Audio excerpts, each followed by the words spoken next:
Sitting in the back seat of my car with my arms around my guitar, and the rain falls from the roof of the world. Nothing around, just the trees and the ground. There's a bird in a tree singing his song just for me, just for me.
Actually, not even. Oh, pretend I'm not even here for 30 minutes. Hold on.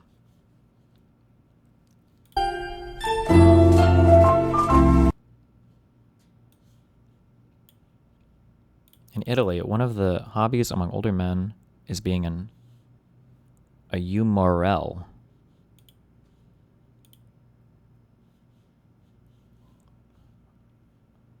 These are retired men who like to stand around construction sites watching the work and offering unsolicited advice.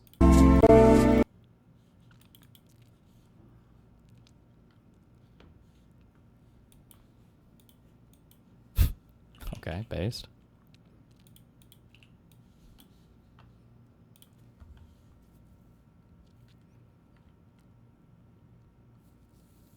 My theory on why snark culture is left-wing: in 2020, people were locked down and there was a left-wing cultural zeitgeist, and their virtue signal shit started to pervade all communities.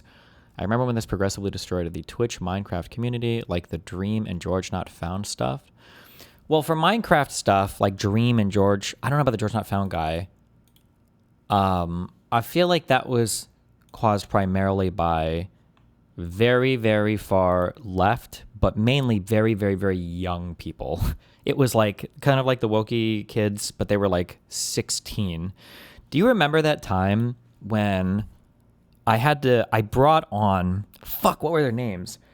I think it was a group of 16 and 17-year-olds to film, just kidding, a group of 16 or 17-year-olds because they were trying to create a Google Doc to out somebody as a predator because he was like 17 and the girl was 15 or something. It was like the most insane shit I'd ever seen in my entire life. I'm like, what the fuck are you guys doing? It was wild to me. It was crazy.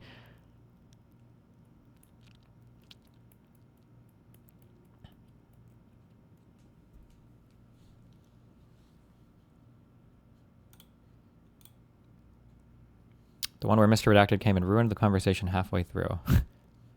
Did he ruin it? I don't remember if everything he said I disagree with or not. I'm not sure. He did join at the end, though. Was it this? One of the worst things you could probably... Oh, yeah.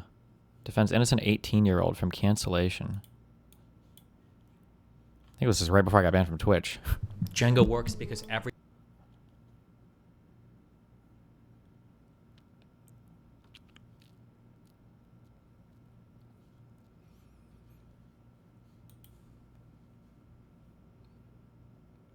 Fuck, I liked one of these dancing cat things, and now this... I don't even know what this scuba shit is, but it shows up on all of my reels now. I spent way too much time on Instagram last night. That's why I'm late today. Not good. What is this stupid scuba shit? Why?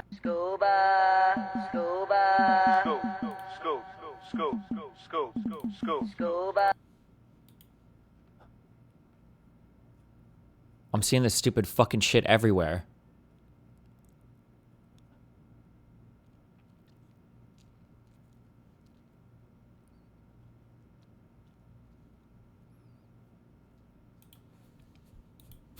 Did you see this shit?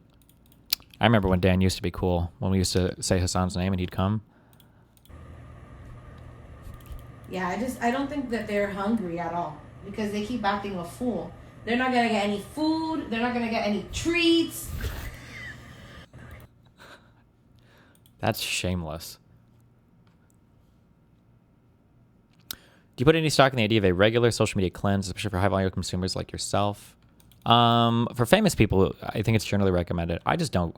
I don't usually have like a negative. I don't know why. People can't make me feel bad online.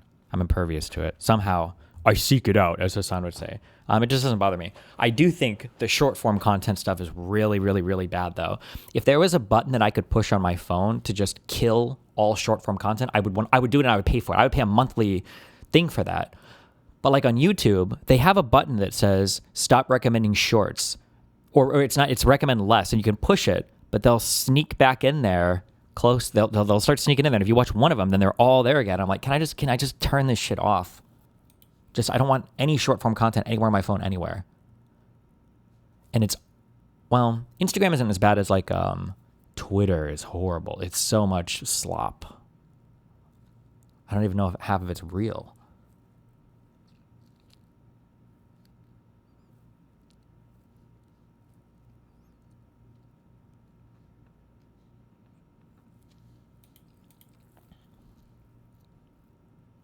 Just delete apps off your phone? Oh, I need Instagram because that's where I talk to your mom at, so.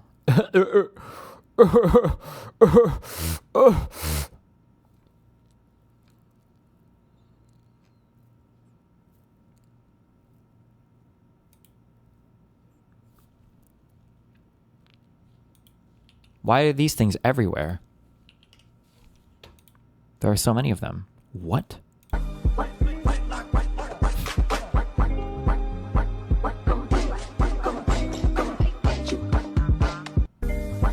I don't even know where it started from.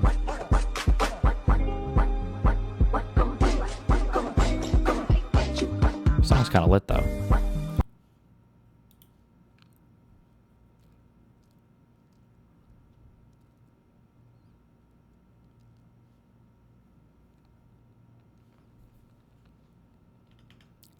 actively get my brain rotted. Problem, troll face? Problem, troll face? Problem? Problem? Problem? These guys almost got killed. They were in the dryer. Jesus.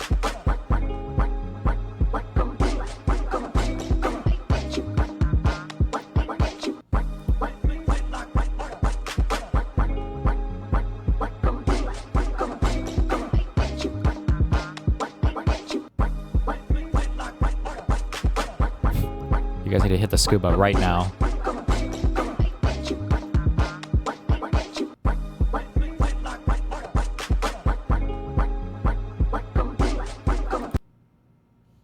This is brain rot? Well, maybe. Also, fuck, I feel like I know so many toxic things in life. So I get all the references to toxic relationships and everything. But my parents, for all their faults, we're not really, like, they're very high strung people, very stressed. I love you if you're listening. They're very high strung, very stressed. But I've never, oh my God, but I wouldn't have seen it as much. My grandma, I just remembered my grandma kind of sort of did this, but I just don't think I cared because I was too young. This thing, apparently this is really common with toxic moms where they have like arguments when you leave the room. They just like keep arguing with themselves and you can overhear it. I feel like I've heard my grandma kind of complain like this before, but I've never in my life heard my mom do this shit.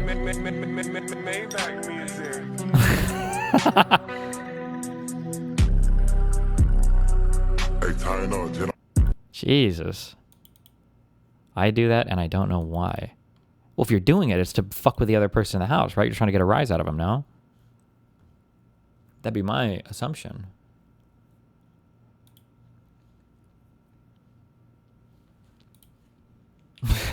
Okay, this is the last one. I gotta do emails and shit. Fuck. Problem though, Jake, you got no witnesses. Who your fucking witnesses, huh? Roger? Smiley? You think my troops are gonna help you? It's not what you know. It's what you can prove. You got one problem though, Jake, you got no witnesses.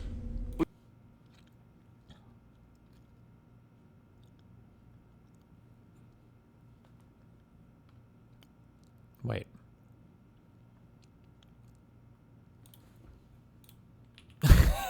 I have so many of these now.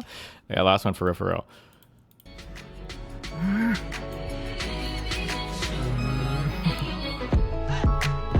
Damn. I look a little young, but...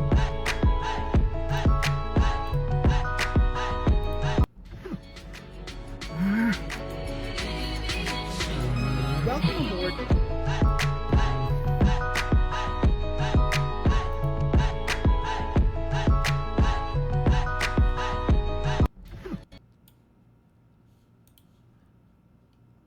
Okay. I would like to apologize to everyone I have disappointed. Most of all, to my girlfriend. I am so sorry I put you through so much.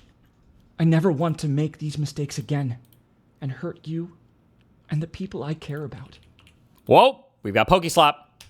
A lot of people are hating on Sabrina Carpenter for her yodeling comment. Instead of jumping on the hate wagon, I want to teach you how to do it. It's called Zoruta, and to do it, you put your hand over your mouth. I like to have my pinky up. No! Bruh, every annoying fucking white kid is gonna be doing this shit for the next 10 years. Can you please introduce cultural memes responsibly? Please, God.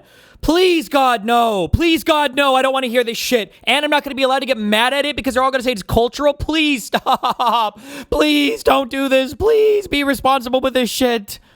Basically moving your tongue left and right, like you're saying, but left and right, and going, and you kind of end with an E. Okay? Let me show you. And as you can see, it is so hard to do without smiling or just being happy, because that's kind of the point. It's a way of expressing joy. It's a way of celebrating something happening or celebrating someone. Moments like these can just be a learning opportunity. I showed my stream earlier and someone in the chat commented that they can't move their tongue left and right that quickly. And if that's... Oh, true ableist. What about people with short... I think it's called a frenulum. Yeah, I think you have it on your dick too. But the thing, Like with this thing down here, if you've got like a short one, I don't think you can't wiggle it, right? Is that what it's called, or is that not what it's called?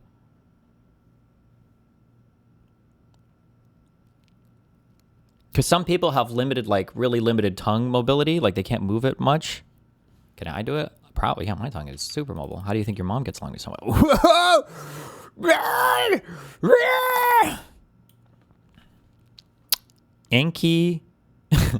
Ankyloglosia. Ankyloglosia. Okay. A congenital condition where a short, tight, or thick lingual frenulum restricts the tongue's range of motion, often anchoring it to the floor of the mouth. There you go. It can cause breastfeeding difficulties. Why would it be hard to breastfeed if your tongue doesn't wiggle? This fucking AI is retarded. The case, I'm sorry, but it might just be a skill issue. I think a lot of people learn. That was ableist as fuck! What about medical conditions? The case, Somebody cancel her. I'm sorry, but it might just be a... In the chat commented that they can't move their tongue left and right that quickly. And if that's the case, I'm sorry, but it might just be a skill issue. I'll pay you $1,000 if you make a response video to her and you have like fucking hardcore, the most hardcore like cerebral palsy. You're like, and you're like, oh, I can't. I'm just kidding. I'm sorry. I'm just kidding.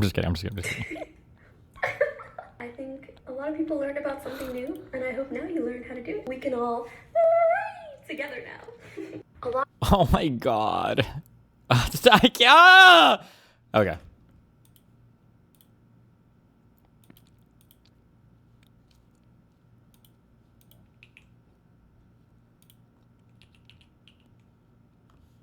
Okay, I'm going to do the thing that you're not supposed to do. When there's like a gay person, you're like, what's the point of him being gay? And there's like no point. I'm going to ask that question.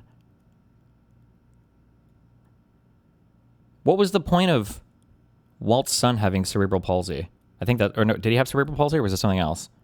What was the, were we supposed to take anything from that, or is it just a fact of life? It just happens sometimes.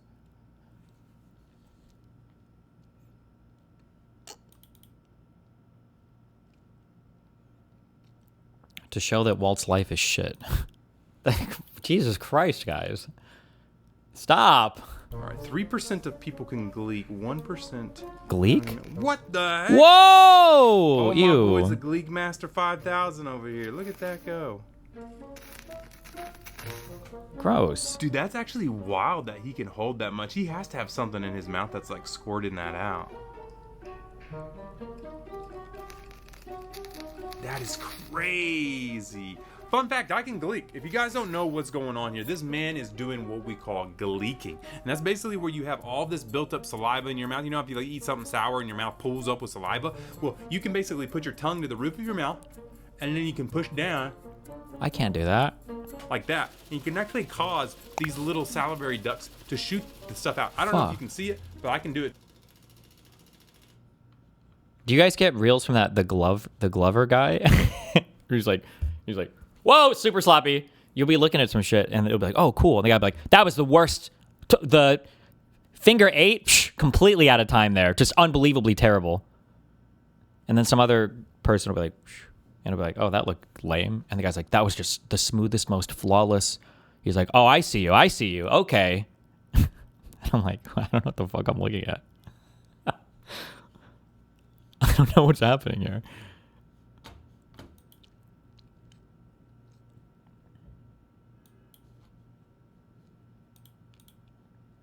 XQC and Cinna clash over streaming. Stop! I'm doing emails and messages. Hold on. I was unfaithful. And I own and fully admit that. I lied to people and told them I was single, which I know is not right. I'm sorry to all of the people that I hurt by doing this. The following is not an attempt to minimize what I have done. However, I have seen some false accusations about me that are not true. I cannot allow false accusations and such extreme labels to be placed on me. I do understand that the people making these claims did it from a place of hurt. So please do not send any more hate to anyone. I just want the situation to get better. And I wish them the best. My girlfriend and I didn't respond quickly because we were already working on our relationship and communication before all this happened. Having so much private information exposed to the public has made it incredibly difficult for us to heal together. I will be taking a break from streaming and the internet to better myself and give us the time we need to try and improve our relationship. Thank you for reading, and I will continue to learn and grow from this experience. My girlfriend wanted to share her experience. Below is a message written by her.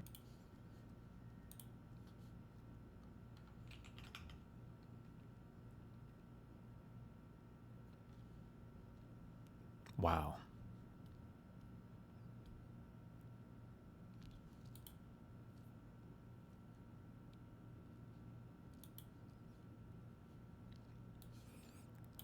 According to intelligence, the construction of roads towards Ukrainian territory and the development of artillery positions are underway in the Belarusian border areas.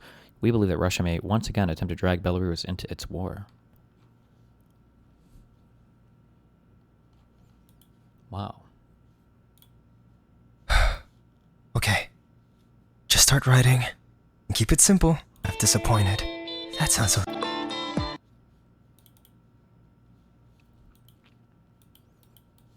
Oh, some politics, lady. Today, and I'm going to try to get to your question. Play it. Oh, okay, hold on.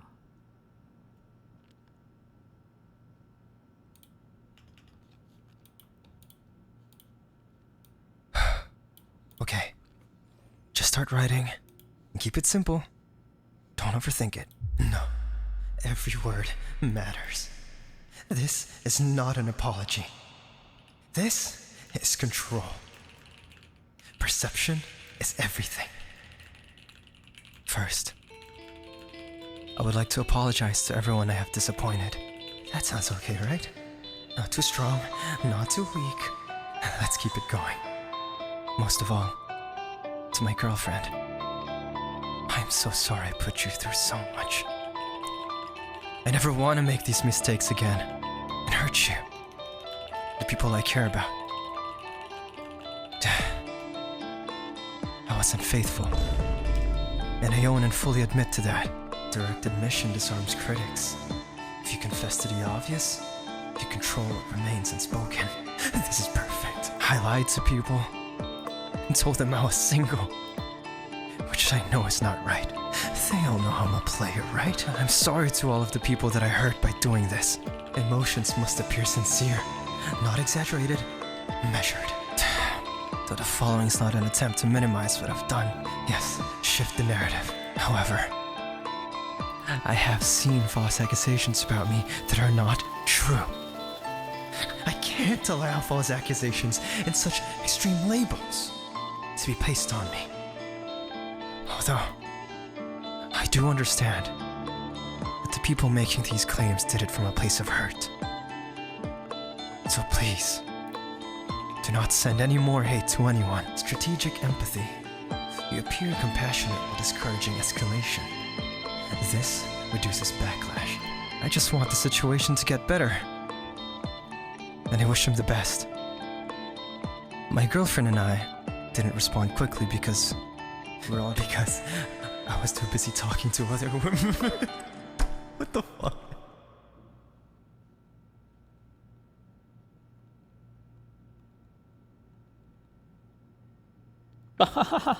That was freaking epic, guys. Thank you. I feel like this is too serious to have in the background while I'm doing emails. There you go. Have this.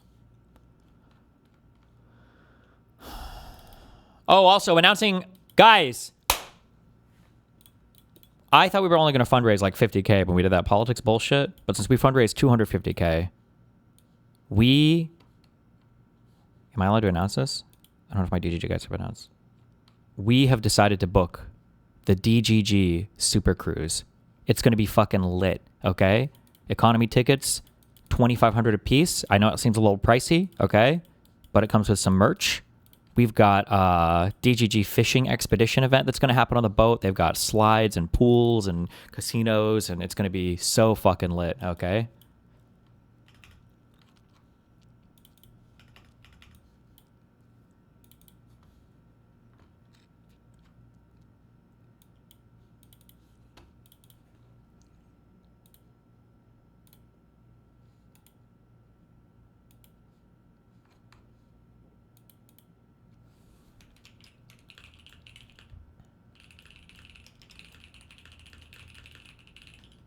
Theo ended up getting a USB mage well.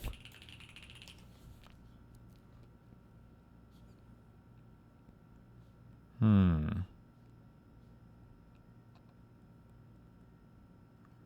don't know which one he got, but okay.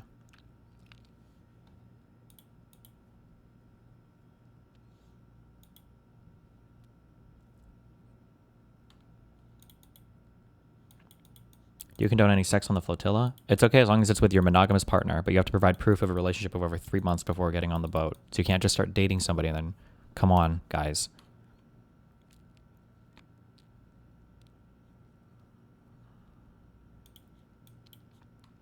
The cruise starts in Miami and it ends in Israel, baby.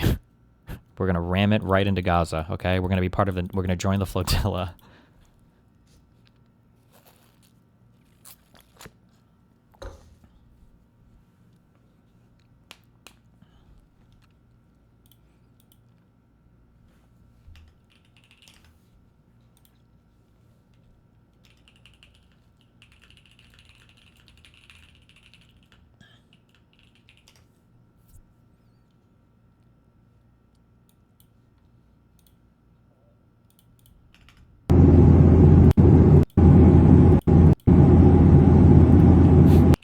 Jesus. Have I been on a cruise before? Never.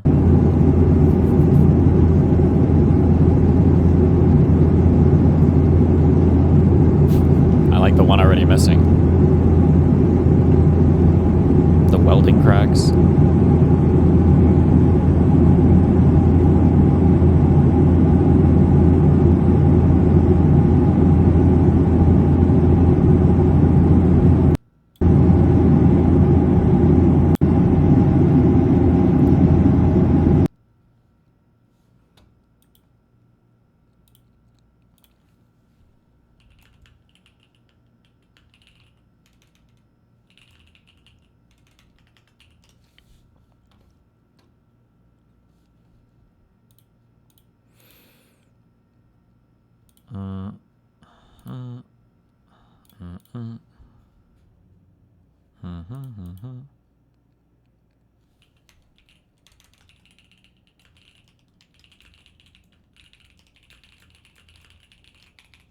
Wait.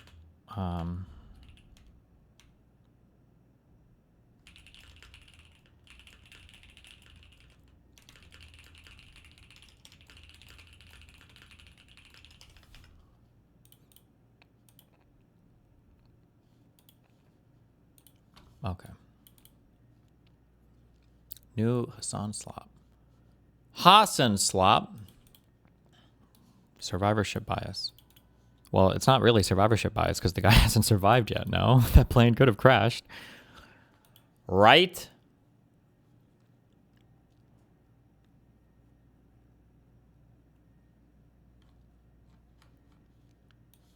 Israel moderates are losing the Democratic Party.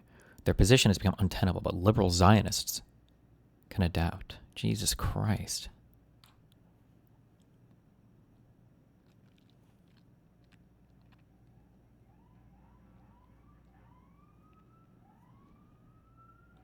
It's so crazy how much of this conversation is just owned by people that literally just know fuck all about anything. It's just so insane to me. Oh, holy fuck. Is there an auto reader for this? What? No AI voice?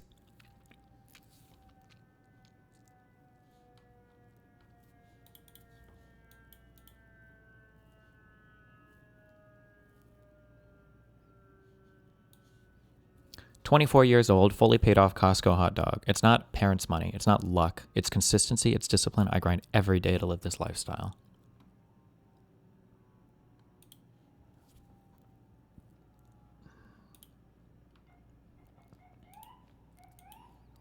How annoyed did you get for you to type this entire tweet response out?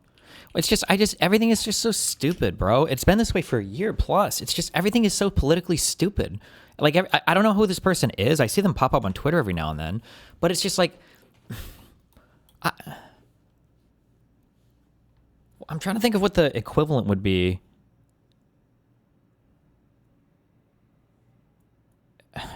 It's just like, there are so many people now that are engaged with politics who just don't know anything about politics. They just don't know anything about anything that's happening in the world. So it's like, this person's original tweet was, Destiny leans right, like the majority of liberals. So this person is probably a socialist. So in their mind, leans right means, I guess, anybody on the planet who's not a socialist. So like 99% of the Western world, or maybe like 95% of the Western world leans right. But do you understand how stupid the position is? It's like when people would talk about like, don't punch left, you know? And it's like, well, excuse me, motherfucker. You're all the way to the left. So that's kind of bullshit. You're basically just saying don't punch you, because you can still punch me because I'm considered to the right of you. What the fuck? Well, that's not right. That sounds kind of bullshit. I think they got community noted. A couple people called them out. And then, as far as I know, Destiny is pro-capitalism. Okay, most Western nations have some form of mixed market economy. Or they're all capitalist countries. I don't know what this means. That makes you lean right? This doesn't inform you whether or not a person leans left or right, literally at all. Pro-billionaires. I don't know what the fuck that means. What do you mean pro-billionaire? Like I don't want to kill them? What does this even mean? Pro-Israel. Again, what do you mean pro-Israel? Like I don't want the country to be nuked? I don't know what that means. And then anti-socialism. Well, I mean, that kind of logically follows pro-capitalism. Are we going to list every single mode of production? Like I'm also anti-feudal or anti, I guess, like slave society or anti, like, yes, I am a capitalist. So I'm probably necessarily going to be opposed to these other things that would preclude my system from existing. But it's like you're listing some of the most niche things ever, and it's like they lean right. But on these, what? So I think I called them out on this because I'm like, what a stupid fucking statement. And then they're like, you're calling a low-income trans woman rich. Okay, I assume this person's low-income, or I'm sorry, I assume this person's wealthy. They only stream 4 days a week, so I figure this person must be doing pretty well. But it could just be that maybe they work another job, or it could just be that they're retarded. It's probably more the latter, I guess. Well, okay. Oh, and I'm like, it's funny you don't bring up like social issues or anything at all. You literally are just talking about the capitalism billionaires in Israel. Okay. And they're like, okay, well, let's talk social issues then. Your perception on trans topics. It's like, okay, so we're going into the trans sports thing, which again, you're talking about the nichest of all the most divisive, far, far, far left issues. How could you determine if somebody leans right? What are you talking about? But then also the shit that they say about me is not even remotely accurate. Your perception on trans topics is more that it's a cosmetic change, something like a tattoo. This is literally the opposite. Generally, when people criticize me, or they used to criticize me for this, I don't even know who talks about this shit anymore. It's that I'm a transmedicalist. Like, I'm of the opinion that you need gender dysphoria in order to be considered trans, and you should be pursuing some sort of alleviation for said gender dysphoria. But that's the opposite of sees it as a cosmetic change. So, this doesn't even make sense. Also, they shouldn't be included in society because I don't want them in NCAA or professional sports. Also, gender-affirming care for trans youth is a thing I've defended on basically every single platform I've been on. Wait, what? Okay. I wouldn't call this a left-wing position. Not supporting trans women playing sports with cis women is necessarily a right-wing position? You have to be right-wing? How about your support for the IDF? Why are you talking about support for the military of another country? You talking about like Israel or whatever in general, or what? Backing up Zionism? You know that some of the most like lib-cucked people in all of U.S. history are literally the fucking Jews, right? Like there's a 40% chance that if you're reading some socialist, Marxist, whatever bullshit literature in some American college, it was probably written by a fucking Jew. Like, what are you doing? What about your sexual misconduct and treatment of women? What does that have to do with your political leanings? Are you saying people on the left don't rape people? This doesn't even make sense. It's just a random personal attack. Your constant usage of slurs and you being ableist. Okay, I do say retarded. This is the only like semi-fair one, I guess. What's your view on universal basic income, which isn't even that popular and is failed empirically? Healthcare. What do you like? Am I anti-healthcare? And affordable housing. Oh, well, affordable. I guess I'm anti-affordable housing. I only want unaffordable housing. Like, it's just so fucking retarded. The majority of what I see from you is that you just like debates, that you have certain viewpoints you enjoy defending, but you just like being the opposition. Well, if I'm debating somebody, necessarily, I'm probably going to be the opposition. Like, that's what a debate. But I don't know. Yeah, so I wrote a whole. This fucking person tricked the fuck out of me. Not to mention, there are way more like salient issues in the United States. If you're talking about like what makes somebody left wing or right wing, I would say that climate change is a larger conversation topic, or your position on illegal immigrants, or your position on abortion, or you can talk about like tax policy generally, or like do you support trans people even existing? Like I think these are broader like left-right distinction things, not like do you support trans women playing in the NCAA alongside cisgender women? It's like Jesus Christ.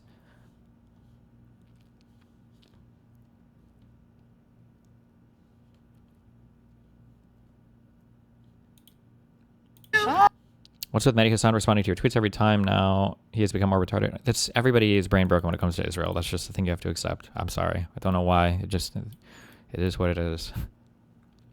Are you guys eating? I can eat too. No. Yo, Cinna, what is your worst take? We're doing drama, baby. You want in on this? Oh, that's XQC's favorite. Oh yeah, what about Bonnie? Oh. Okay. Oh. Really? Hold on, did you defend Sykkuno because you? Wait, what's Bonnie? What about Bonnie? Who's Bonnie?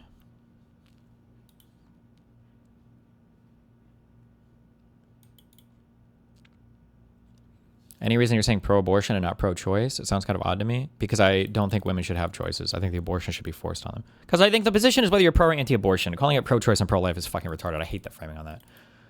Groomed a 16-year-old. Bonnie slept with a 16-year-old when she was 18. Oh, base. XQC's favorite. Oh yeah, what about Bonnie? Oh. Okay. Oh. Really? You defend Sykkuno? Hold on, did you defend Sykkuno because you cheated too? Yeah. That's what you want to do. I did because he's the fucking goat. Yeah, that's what I Yo. thought. You cheated on a Deb. Yo. You cheated on Sakura. Yo. Never mind, my fault. Where have you seen UBI fail empirically? I thought there was one big test that they finished recently, a while ago, that I'm pretty sure most of the places they've tried it just hasn't panned out to be very well. No?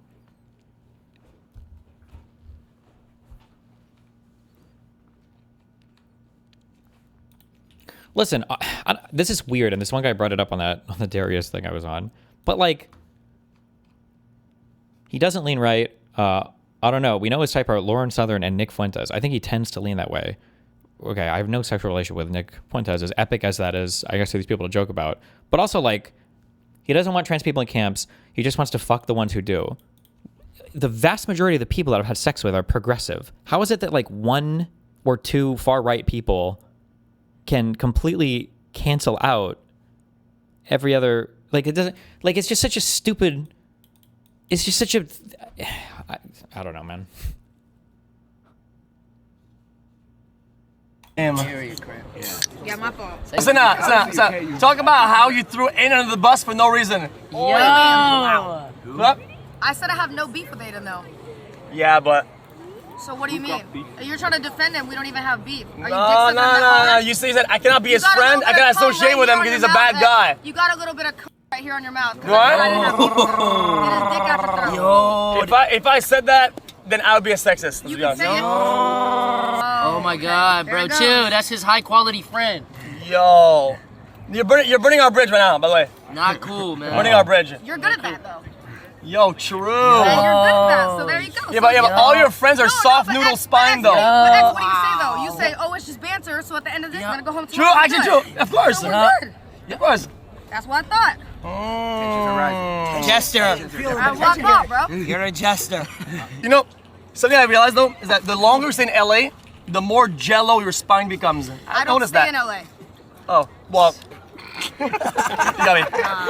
Yeah, you're a hero, bro. I'm gonna put my cape on and I say was stop talking more to picking people on to my Cinna. left, but I was looking at you, but... What?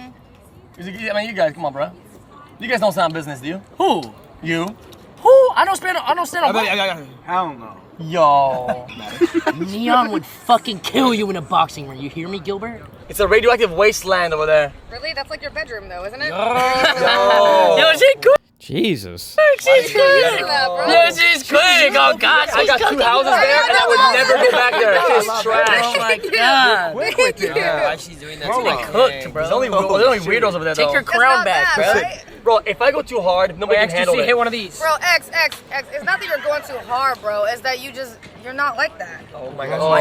Now she's testing your body. You cannot take She that. literally got your fucking balls by the balls. I need you to Yeah, by the balls. Balls by the hands. Actually, see, in order for me to have your balls, you would have had to have them to begin with. You know what Oh, nah, he got big balls. I seen Say the something clip. back. I seen the I mean? clip. Look, bro, it's good.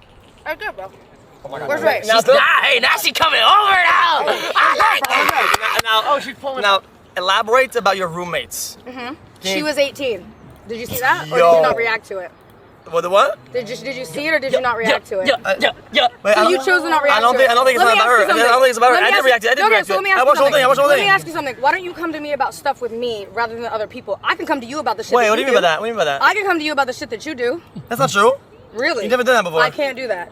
No, you can, but you never done that before. Also, let me ask you something. If you genuinely thought that something was wrong, using my beef with your friend in order to prop that up doesn't make sense. You could just come to me like an adult. No? Yeah. No. Getting this victim? If you're vocal in public about one thing, Right, but she's you right. but then cannot but then- hide it when it's but about your friend, though. So let me ask you something. So she reacted to or she said something the next day. Did you watch it? No, I didn't watch it. Convenient. So what did she say? Why don't you go watch it and ask her? Wait. This is so odd. Don't do that, cause see, you're trying to do that. Take your crown back. Yo, you're getting She snatched your crown, X. Yeah, but Damn. it's not like that though. She got heated for no reason though. Yo, you're defolder. Yo. Defolder.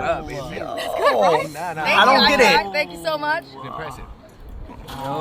Yo, you know they call me the room reader. What does that mean? It means I read the room. What did the room read? Sometimes you gotta fold for the greater good. So you're saying Sometimes if you went too far and things go too far, you gotta be the one to slow down. So you're giving excuses on why you copped it. Bro, be nice to him. Be nice to him. He's only a 32-year-old, bro. Jesus. Wait, is that a Zoomer word? That's a good ass word. Holy fuck. Oh, you're low Hey, XP, listen, bro. I sleep very well at night. I know what I believe in. Shit, I I know what I bet. do. I sleep very well at night. Go ahead, X. You want to do the watch bit next? Yo. Wait, why she come with ammo? She has ammo. Yo. The thing is though, is that she's too heated, and I feel like if I go, it's too far. Because I feel like I hit a string, and I shouldn't have done that. Don't cop it now. Well, I hit a string, obviously. What are we? Defolder. They're calling you defolder. Stand on it. Stand on it, bro. You gotta just say it now. You were just talking about how you stand This is a on classic phase bit where you guys make everybody else do all the thing, and you just farm it. Yo. But whenever it's on your farm, you guys, People still we fucking do got contracts, we got contracts. Well, it's actually true. Yeah, it's actually true. Will you go whatever you guys filed today? It's just our opposition to their continuance. Bro, I was burping. Bro, you were just talking about how I stand on business. My takes are never wrong. You just got cooked by Cinna. My take is still correct. Is there any research or is there like a position in the field? Can you induce psychosis in somebody without like trauma or chemical like intervention or whatever? I guess like PTSD or whatever could. I'm curious if like people talking to like these AIs are making people like psychotic, or like if that, I don't know if that's possible. I don't know if there are. Is there a benefit to opposing the continuance? Yeah, I want to fucking do my trial. I don't want that to keep drawing it out fucking forever and harassing everybody in my life and wasting my fucking time and money.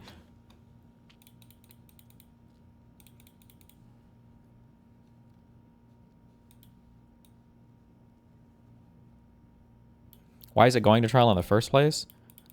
I don't know. I mean, I don't think it should, but there's still, I mean, technically it could still get dismissed, but the problem is it just takes a long time to get rulings, but they're busy. They got a lot of things going on. There's just a lot on their plate right now. Okay.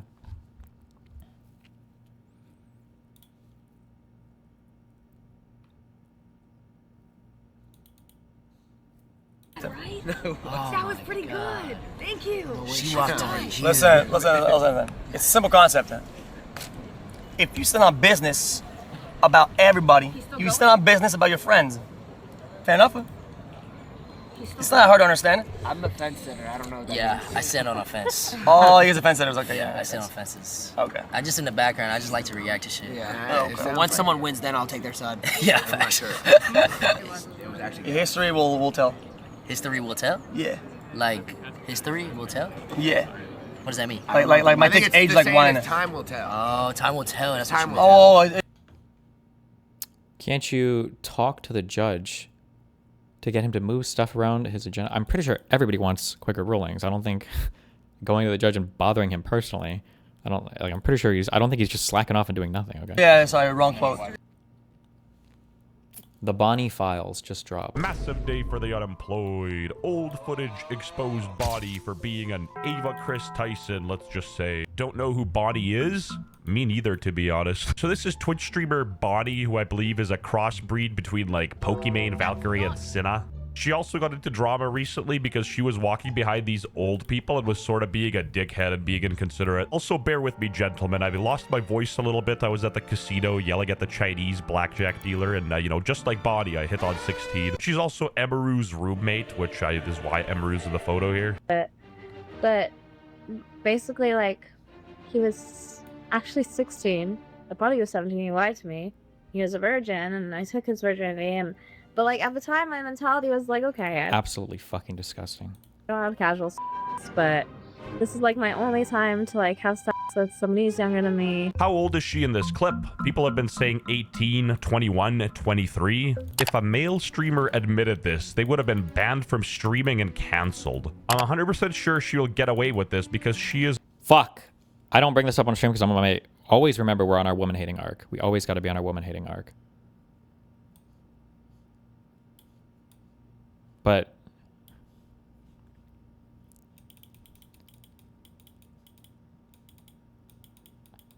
I really don't think that it's not the same. It really isn't the same. It really isn't the same. It's not the same.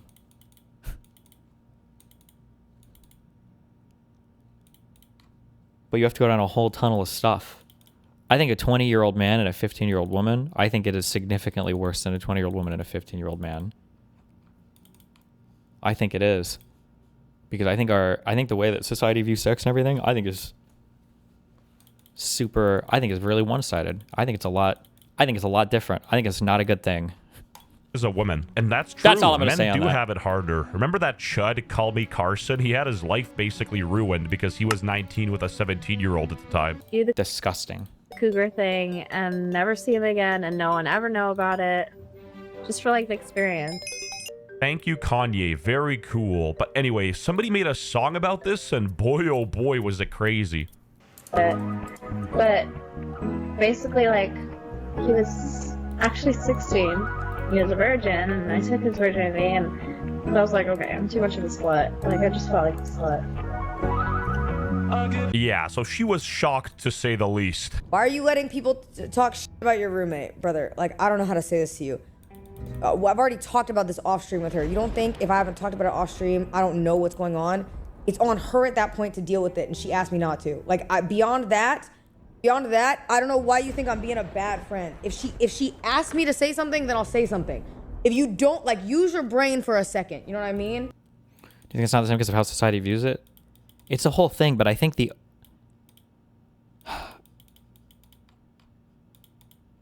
I don't know how you got. I went on this thought hole like 6 months ago, okay, and I haven't returned. I haven't come back from it, okay. But I feel like male sex is seen in society as like a damaging, punishing thing, and so I don't feel like we can ever view both things. I don't think we can ever view it the same from male to female versus female to male. I think a male to male, I think you would view the same, but.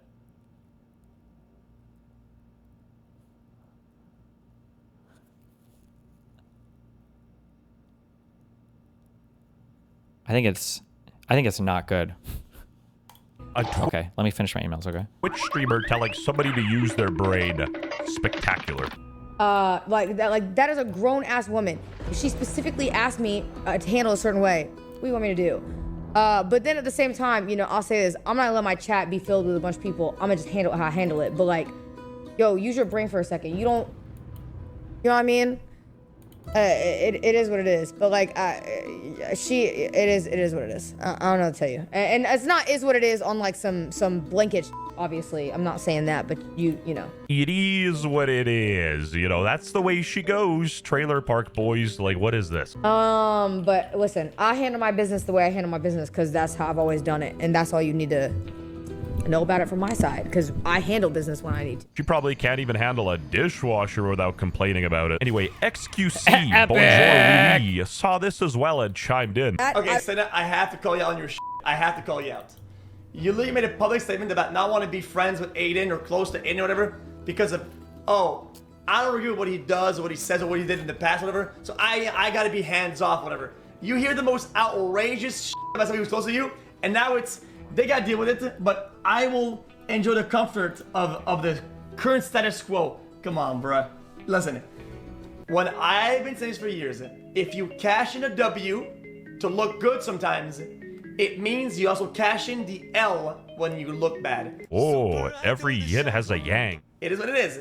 You cannot get it both ways. You can't, bro, you can't try to appear a certain way. If some of you don't speak French Canadian, basically what he's saying is you can't have the pie and eat it too. Motherfuckers, you hanging with David. You know he's a fucking rapist. What was Bonnie fucking on minors? This dude popped off, but XQC found this too funny. This next part is like super unemployed. Like, buckle in. So yes, Cinna was grinding on my dick. It was very inappropriate. I was like, what the f? I looked at Bonnie. I was like, what the f? I didn't really care, chat. You gotta realize, she wasn't grinding on me. She was grinding on all of you. All right, my 40,000 viewers I had on Twitch. Bonnie really cared, and she's like, holy Bonnie, what the f? And who the f? Like, turn this fucking music up. She's a fucking disgusting woman. I swear they cloned these people in a laboratory where safety is the #1 priority because they all look the same, talk the same, act the same. You don't even need Mizkif to tell you they're weird. That's just icing on the cake. To stop this fake facade crap. The whole time her face, the big drop is frying me. I see the look in your eyes. We know what happened at the space club. Motherfuckers, you hanging with David. It's like, okay, I'm too much of this. Yo, use your brain for a second. You don't. Yeah, but why would the person involved tell you how to operate around it? You know what I mean? I feel like that's also a problem. Like, so does that make sense? Why would the person currently involved in that? Should you take their word for it and just and then operate the way they want you to? They are the most biased person to talk to about how you should operate them because they're the one that's the most involved. All these women in the drama, so why is XQC the one cooking? But yeah, he was like some cute little 16-year-old and... One sec. If a man said this, bruh, imagine the outcry. It's really weird. All I'm saying. Anyway, even Black Boy Max chimed in. He was actually 16 years old. Senate roommate. Oh, holy shit. This is getting a little confusing for me. Okay, what is y'all talking about? His current girlfriend slept with a minor. And how old was she when that happened? Wow. Holy shit. Saying allegedly. She just said this shit in 4K. Gang, she just said that in a WAV file, actually. Bro, we heard that crispy as There's no allegedly. Like, she just said that. What are you talking about? 18? She was 18. Wow. Okay. I feel like the way she was talking about it didn't help her case either. She was talking about like getting Minecraft XP and this might be her only opportunity to be with like a minor. This is like my only time to like have sex with somebody who's younger than me. She was 22, not 18. These cucks lying to make it sound better. You already know the arguments that would come out for 18 and 16, right? Like they're both in the same high school, but 22 and 16? Pretty sure that's a crime. We also don't know how old she really was because she hasn't said anything. She's been radio silent on this topic. When you getting exposed in drama and you're referred to as Cinna's friend and Emaru's roommate, that's tragic. Even Tectone chimed in. Men's lives are over if they get accused of things women have admitted to actually doing. Disgusting world. Man, f that stupid bitch Bonnie. On God, I get more hate from my Genshin Impact baddies. So what if Paimon is 11? She is fiction. Dude, I feel like if Paimon were to visit me, I feel like we'd just be best friends. Cinna is receiving backlash for openly defending Bonnie and continuing to associate with her 30-year-old roommate Bonnie, who has openly admitted to cracking a 16-year-old minor. You mean A 16-year-old. Bro, this guy's making it sound like she was 30 with a 16-year-old. I feel like I can't even blame Cinna too hard. Like, I understand the hypocrisy because, like, let's be honest, nobody wants their best friend to be Diddy. I still can't get over the fact that a lot of this was dropped on Cinna during a diss track, which wasn't even targeted at Bonnie or Cinna. It was targeted at this one guy named Arky, who is currently dating Bonnie, apparently. Bro, this so unemployed for even me, Matt. And genuinely, I wouldn't be making this video if tax season wasn't cracking a 16-year-old. I feel like that's a diabolical sentence. coming up soon because, you know, I spent all my money on rapper chains. I need some dinero. It's not because what she did wasn't bad, but because, like, who the even is this? I do think that her staying fully radio silent on this isn't really a good look. I feel like it'd be much easier to come out and be like, yeah, we were both in high school. F off. Anyway, let me know in the comments if you think she's the next reincarnation of Jeffrey Epstein or if this is overblown to all hell and it's a nothing burger. Minasan, konnichiwa. それは私はそれは私それは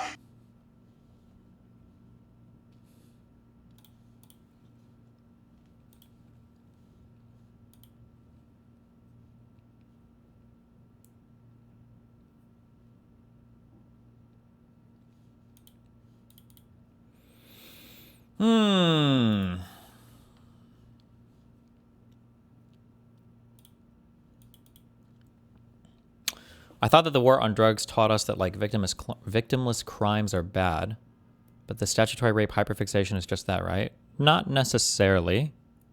I think there are good reasons why. First of all, there can be a victim, which is the younger person. I mean, sometimes I think people get a little bit weird about the pedo obsession shit, but I think there are good reasons why you wouldn't want older people to be predatoring younger people. Or minors, I guess.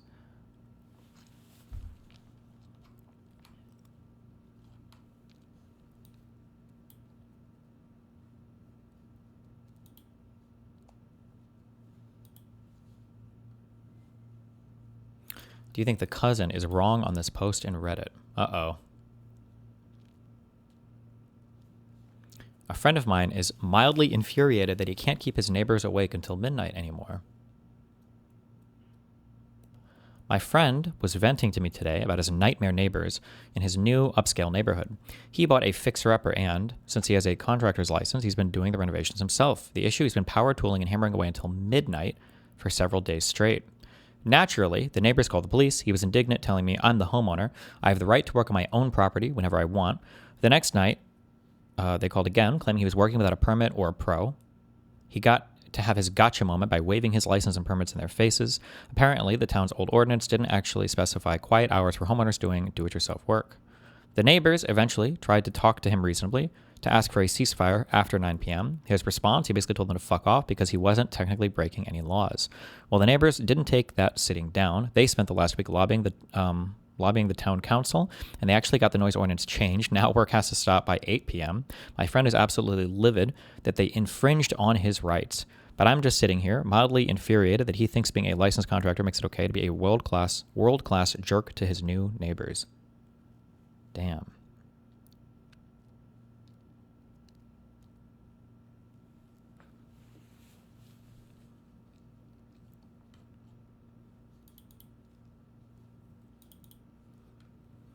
Why do you defend cringe rape accusations while being in court for one? Do you just love to be hated? What cringe rape accusation am I defending right now? Which rapist?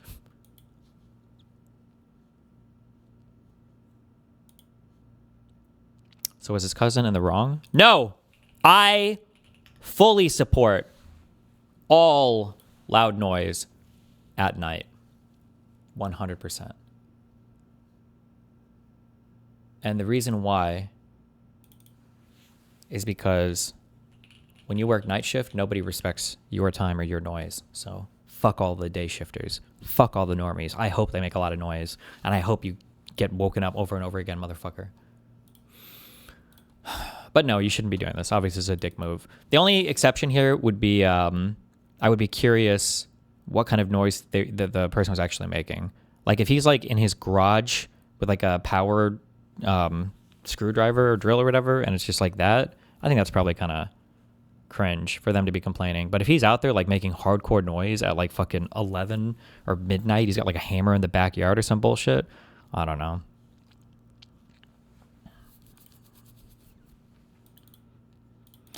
General Decision 67. I've seen it. I don't care. I don't know why you're bugging me 30 times about donating about a cat disco. Holy shit. All right. You're on a break. You're on mad schizo time.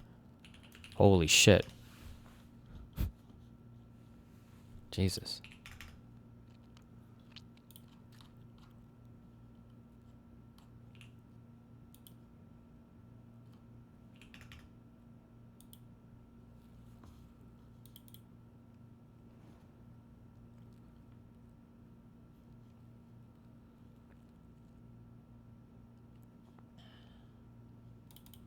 I'm trying to clean. Kick streamer Action Man resorting to bullying children to stay relevant. Watch out, look above. He's gonna drop out right here. No! No! You gotta kill him. Yes! No! This is why I stopped streaming this game, bro. This is literally why I stopped streaming the game, dude. Just ruin the content. This is why I stopped streaming this shit. Whatever, I won 90K today, dude. Hey, Spider-Man, I won 90K today, dude. Your mother 90K of real money or what? How? had to suck 10 dicks an hour for 1,000 years to ever make that. You know that, right? Remember when Lauren De Laguna wanted to go over to this guy's house so bad after he said no that she showed up anyway and he called the fucking cops on her and then had videos of her outside getting arrested? Well, I don't know if she got arrested, but they made her leave. Fucking. Jesus. I don't want to play this shit anymore. This shit just ruins my fun. It ruins my night. I don't get any shielding. I don't Wait, that was another Action Man? No, that was this Action Man. get any healing. Isn't this guy one of your orbiters? First of all, no. Secondly, you're thinking of the Act Man, but the Act Man is larger than me on YouTube, I'm pretty sure. I died to snipers, and then I call and I cry about it. This shit makes you want to end the stream. I swear to God it does, bro.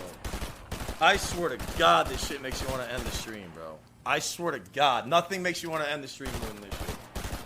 I swear to God. No IRL. Just me ending the stream. No, this like ruins my mood. No, we're not going IRL. It's the last thing we'd be doing right now. Go IRL. I'd rather die. I'd rather die than sit there with that stupid fucking selfie stick. Is he okay? What the heck? Wait, you're still here? What? Oh, you're still here? Yeah. Oh, I'm sorry, dude. You weren't supposed to hear any of that, man. I'm sorry, bro. That was me. Dude. Yeah, you want to play again? Oh, shit. Oh, you don't?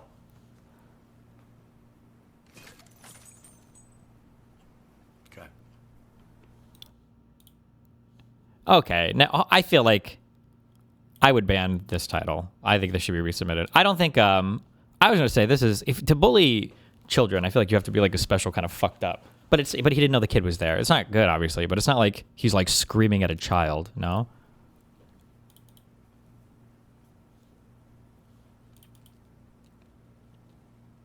Just get a cameraman. I don't want to go outside. It's cringe as fuck. True. True. Yo, let's talk to this guy here. I mean, I'm going to do it tomorrow. But it's still really cringe. Here we go. Oh my god, it's like that really awkward moment. How many of you guys, you're playing like CSGO or you're playing League or some shit, and like, it's like you're looking and then there's like the death and you're like, who the and you have to stop because you realize that you were just about to roast the fuck out of the guy that you're duoed with or you're queued with, and you're like, oh fuck. And you're gonna pivot out of it. Here come the selfie stick retards. Hate that shit so fucking much. That awkward moment when you're roasting the fuck out of some dude who's like second to last fragging while your friend is bottom fragging. But you can't say anything to your friend.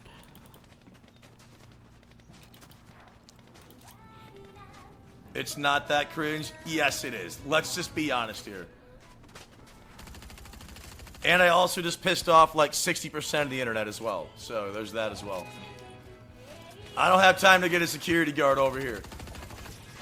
Just, of course, I have a kid that I control for Jesus 30 minutes. Christ, bro. And instead of me getting to keep the Your post is even up, it's removed by moderator. I don't care about it anymore. We moved on. content, I die because I don't have any weapons or shields! Okay.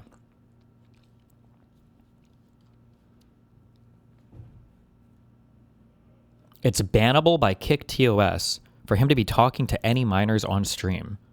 Is that true? If you cube and play games like a 17-year-old, are you going to get banned from Kick? Is he a sex offender? Jesus.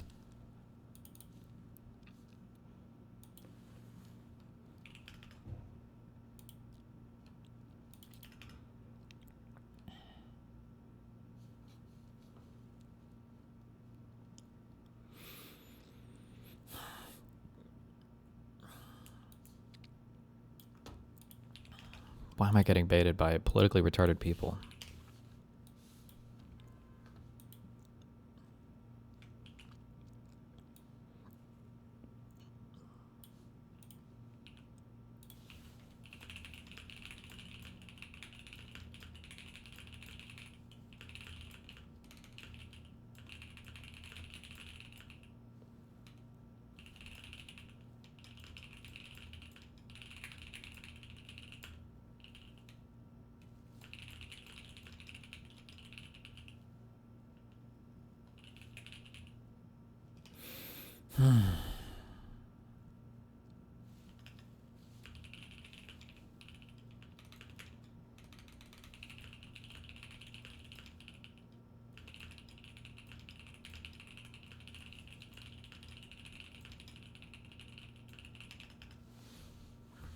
I don't even know why I'm responding to this. I don't know why I'm getting baited by this.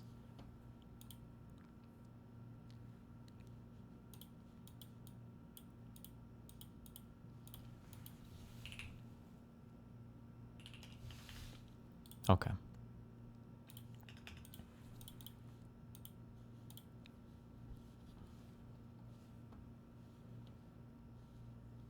The people in the right have called, it was literally called the Commie News Network for CNN. I remember when they called California California. Like, they would call Obama and the Clintons communists every single fucking day on Rush Limbaugh. It was crazy.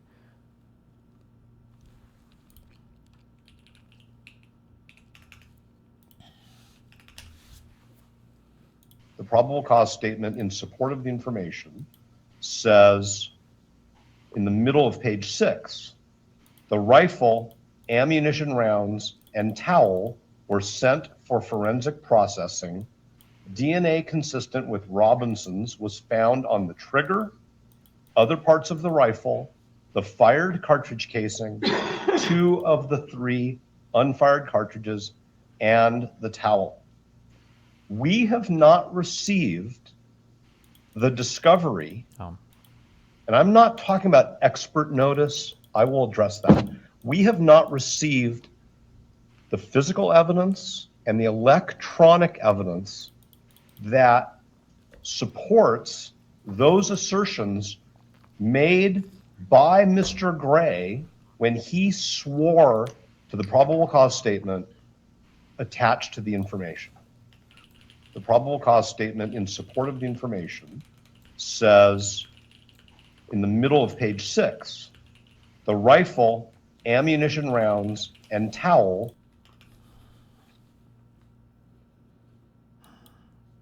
I don't know what that means. Expert notice, I will address that. The physical evidence and the electronic evidence that supports those assertions made by Mr. Gray when he swore.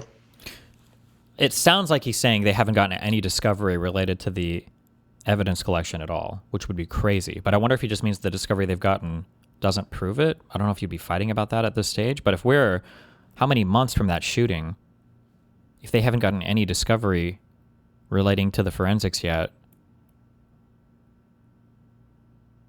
or would you call that discovery? That wouldn't be discovery, right? If you haven't got any evidence yet from the other side, I feel like that'd be kind of crazy, no?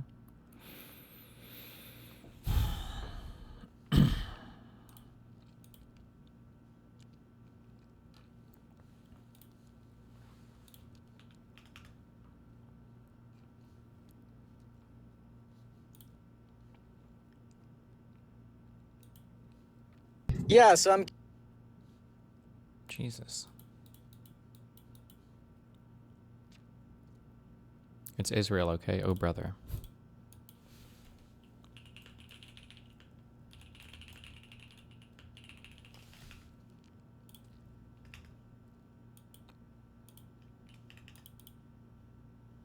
Imagine that the defense does not get any evidence from discovery. I mean, technically, that's like a best case scenario for them, right? Because the whole... I mean, they would just toss the case, right?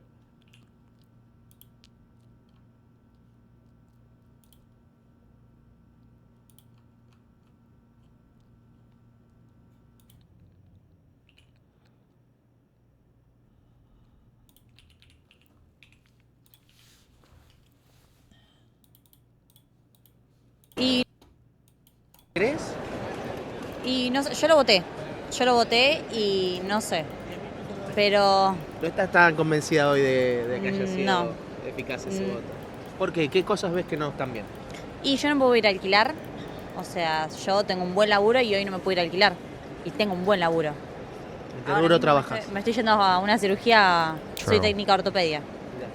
¿Y no podés, o sea, no, independizarte y irte a un alquiler, un buen ambiente? No. No llegas. No, si me quiero ir de vacaciones y además quiero alquilar, las dos cosas no voy a poder. Claro. Así que no, sí, o sea, yo lo voté, espero que esto mejore, pero no sé. The last part was something is worse, but I don't know. Something like that. Basically, I understood the whole thing is what I'm saying. How do I put subtitles on for chat?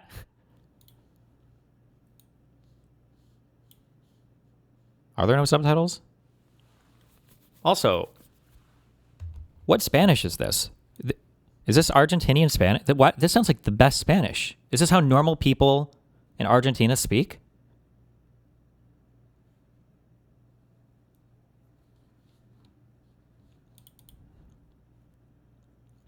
It sounds ugly to Spanish speakers? Oh, does it?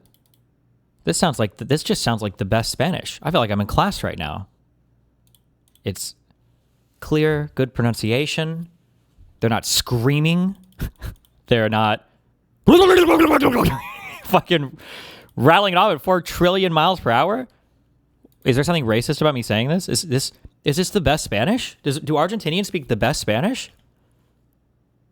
It's not Spanish though? Is it not Spanish?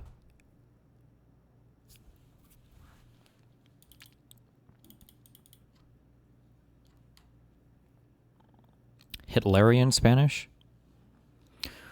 Argentinian young professional. I voted for Malay and now I can't afford rent anywhere. I'll probably migrate out of the country, but I'll still never vote for the left. I think a lot of South Americans just don't like a lot of those people.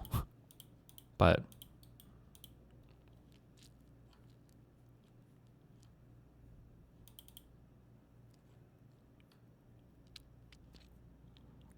Argentinian is closer to Spain Spanish.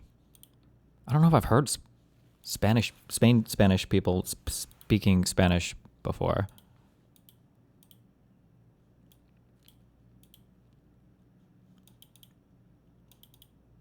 Do I ever? I'm going to be honest with you. Spain is a big country. I don't know. I feel like we never hear about it or see anything about it from the West, though. You've got your Italy people. You've got your Germans, your Polish, your British. What the fuck comes... What is Spain doing over there ever? Why do I feel like I never hear anything about them or see anything about them or...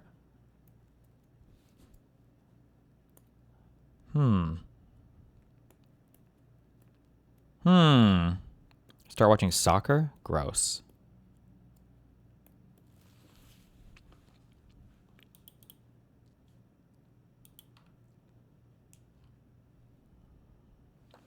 Madrid Spanish.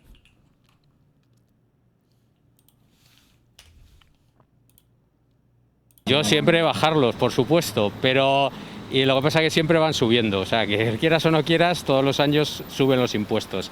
¿Entiendes? Hay impuestos directos, indirectos, pero al final siempre vas pagando más. Wait, sorry, my brain wiped. What country is from? This sounds good.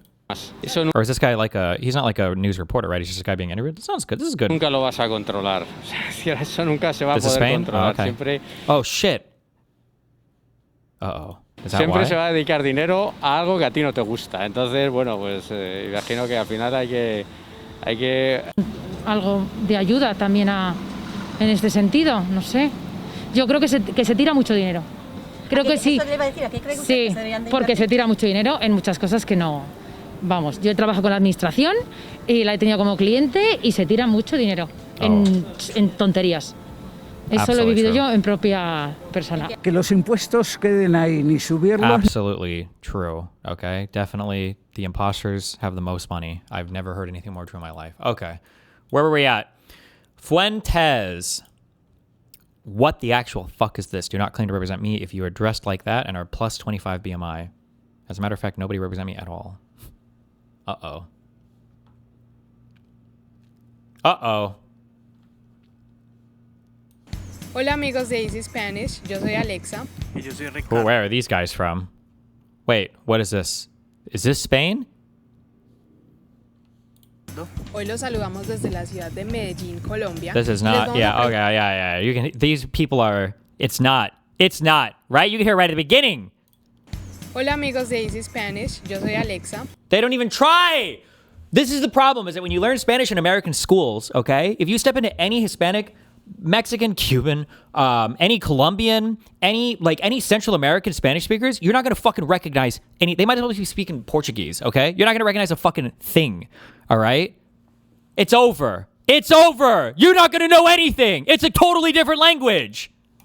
Y yo soy Ricardo. Hoy los saludamos desde la ciudad de Medellín, Colombia, y les vamos a preguntar a las personas cuál es el lugar favorito que tienen en esta ciudad. Vamos. Let's fucking go. Un lugar que tiene restaurantes, bares, donde la gente puede montar en patineta, puede sacar el perro. Y hay una cuadra que me gusta mucho también que se llama pues, la cuadra de Provenza, donde queda la 35. Y hay bares que me gustan mucho como Altagracia, Vintage, El Social, restaurantes chéveres como Nam. Y me gusta mucho Envigado, que a pesar que no es Medellín. I don't think I could actually even identify this as Spanish. I think if I was listening to this, I don't think I would. I would just assume they're speaking Portuguese. Restaurantes chéveres como Nam. Y me gusta mucho Envigado, que a pesar que no es Medellín, yo considero que pues Itagüí, Envigado y todo eso es como lo mismo, pues, y hay unos lugares en Envigado que son bien bonitos también, lo mismo que Not Spanish. Anybody that speaks Spanish in chat is trolling you.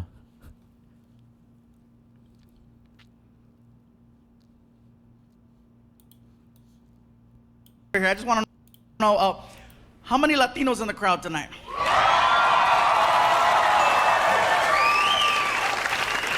Now, notice I asked Latinos. I wasn't very specific. Because if you call a Latino the wrong one, there's an issue. You call a Mexican a Salvadorian, we get mad. You call a Puerto Rican a Dominican, they get mad. You call a Cuban anything but a Cuban, you're going to get stabbed.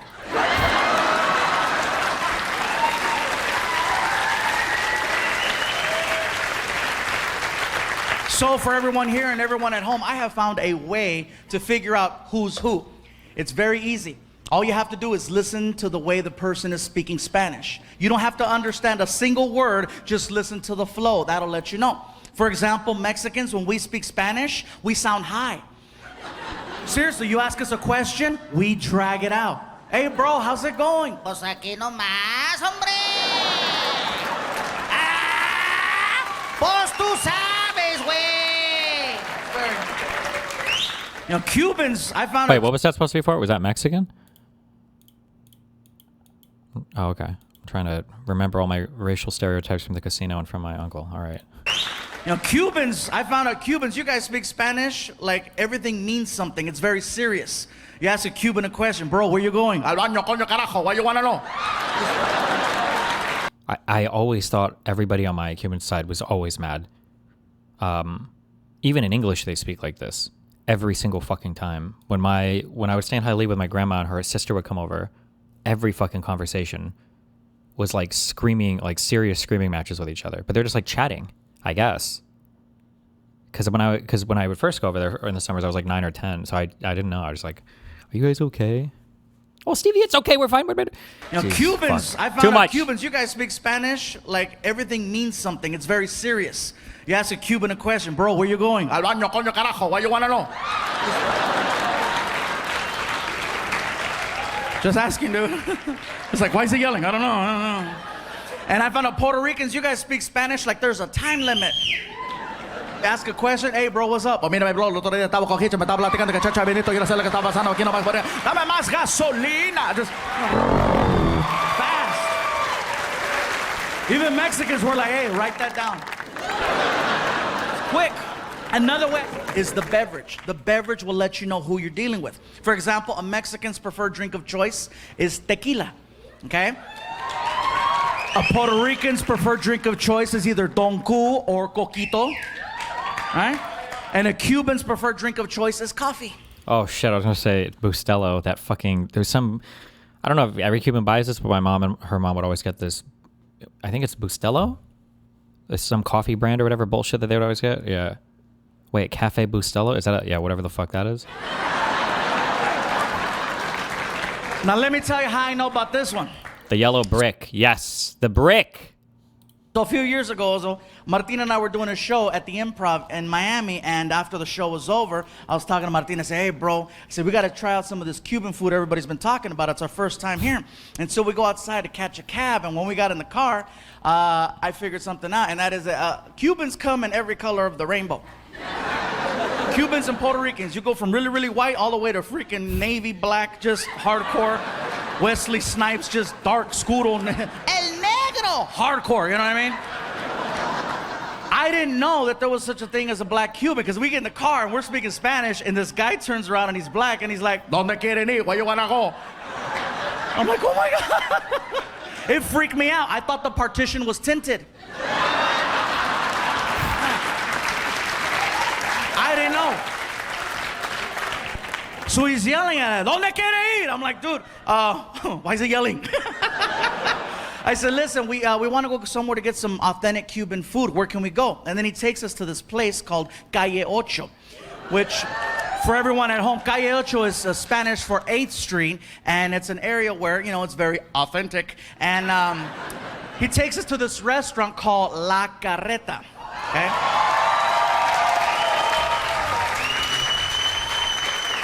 So you can't miss it. There's a restaurant on the corner with a giant wagon wheel in front of it and a huge rooster. I don't know what the rooster does, but look out for him.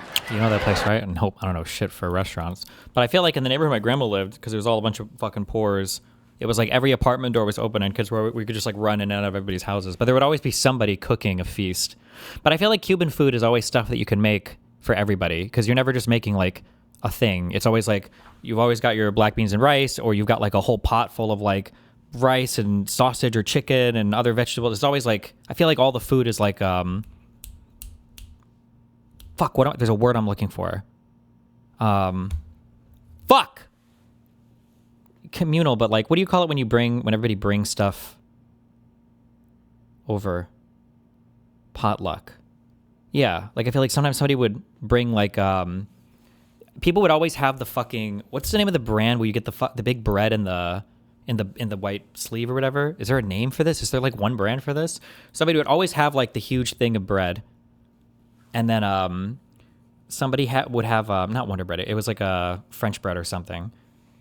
There would always be like fucking pig lard or whatever that they would smear on it to eat, and they would just eat it like that. Oh, a baguette. That's what I'm thinking of. And then there would just be like tons of like huge pots of, yeah. It's always like some kind of like rice dish or something. We walk inside, and I think, well, it's just called Cuban bread. Well, that's what they called it, but I figured it's probably not just called that, no? Like, I seriously doubt Cubans invented baguettes.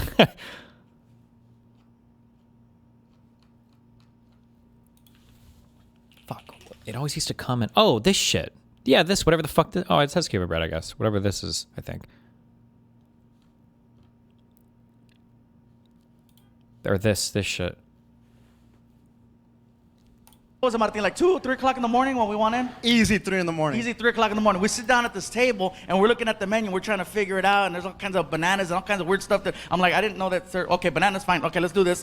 And here comes the waiter, and the waiter's coming over, and he gets in my face, and he's like, ¿Qué tú quieres? And I'm like, I forgot. Why is he yelling? I don't know. I said, listen, bro, I'll tell you what, let me look at this menu a little bit longer. I think we need some time, right, Mark? Yeah, we were like, yeah, we need some more time. And I says, for right now, can I just get a coffee? And he's like, okay, un cafecito. And he walks into the kitchen. He comes back 5 minutes later, seriously, with a little coaster and a shot glass of coffee on the coaster. And he puts it down in front of me, and he's like, okay. And I'm like, what is this? Es un cafecito. I go, dude, look at me. I'm not a Ito. I'm a Ande. What is the ethnic background of most Cubans? I don't know. I think it's like Spanish and... But even Spanish is mixed. I don't know, bro. Don't even ask me. And then I started thinking, maybe he knows who I am. I get the joke. Bring the really big guy, the really little cup. You know what I mean? And I said, bro, what is it? I go, no. Bring me a full-size cup of coffee. Take this back in the... I was frustrated. So the guy's like, okay, and what you want? Okay. So he grabs it, all pissed off, and then he goes in the kitchen and he starts talking trash to one of the cooks. He's like, Manolo, allá afuera un gordo que dije, una problema ya. And then he comes back with a bowl of Cuban coffee, okay? And he puts it down in front of me and he won't leave the table. He's like, okay. And I'm like, okay. Oh, I get it. He wants me to make sure this is what I want, what I want, right? So I pick up the bowl and I take... The first one is an espresso, right? I feel like my mom would always just say, like, they will, oh, do you want a coffee? Like, if you're in a Cuban house and they ask if you want a coffee, I think it's always an espresso. I think that's the same... Is that just the same in the rest of the world? Because I think that's the same in Israel, too. In every single fucking house we went into, every Israeli household, every Palestinian household, every Arab household, they would always offer you coffee. And it was always, I think it was always an espresso, I think. Like a tiny glass. I think it was. Maybe not everywhere else, but... Second gen Cuban and bread baker here. Professional bread baker. It's not a baguette, it's just Cuban bread invented originally in Tampa. Okay. Take a little sip of it, and when the coffee hit my tongue, I was like, oh my God, this is the most concentrated coffee I've ever had. It was really, really strong, and then it clicked. That's why they bring you a little shot glass of this stuff. So now I don't want to look stupid making him take a bowl of coffee back in the kitchen, so I picked it up to my face again, and I drank the whole thing. Oh,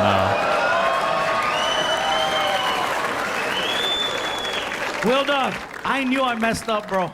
I knew I messed up because the waiter looked at me and he's like, vaya con Dios. I know what that means, right? I don't know what that means. Vaya con Dios. Shits for days? I have no clue. Go with God. Oh, shit. Madre de Dios is the Hail Mary, is the Mother of God. Vaya. Voy. Oh, that's the go one. Got it. It's like rest in peace. Okay.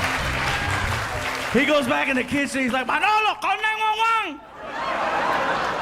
10 minutes go by, you guys. I am so wired. That coffee is strong. That is the only way in the world Cubans can make that swim.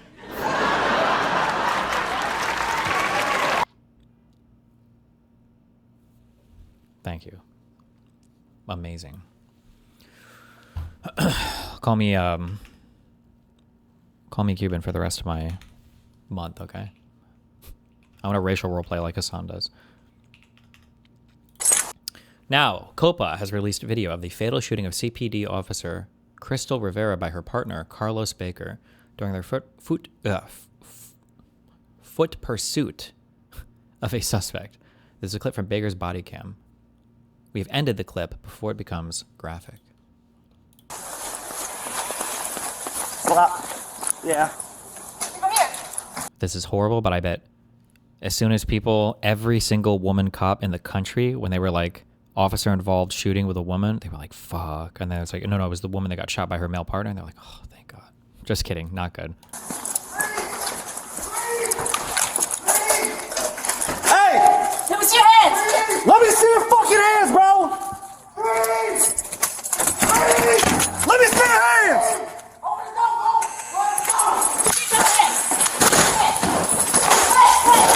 Give me your fucking hands!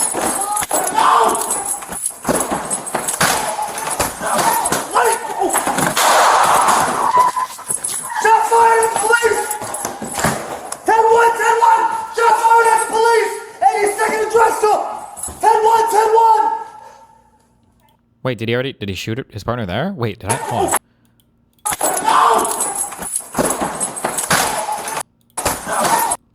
Oh my God, we got to jump over the couch. We got a guy in the back. What? Shots fired at the police! 10-1, 10-1! Shots fired at the police! 82nd and Drexel! 10-1, 10-1! Did he just 360 no scope his fucking partner? Holy shit.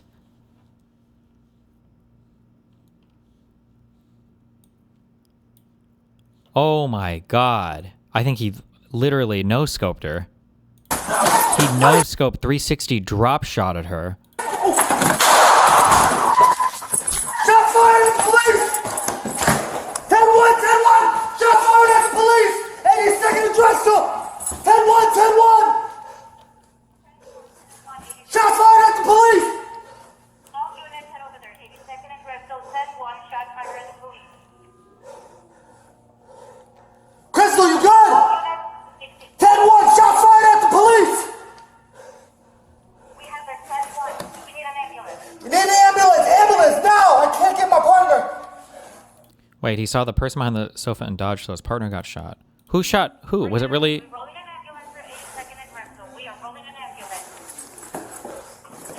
Squad, my partner's hit! My partner's hit! Give me an ambulance now! The bad guy shot the lady cop. Okay, yeah, that's what I thought. I was gonna say it didn't look like it lined up with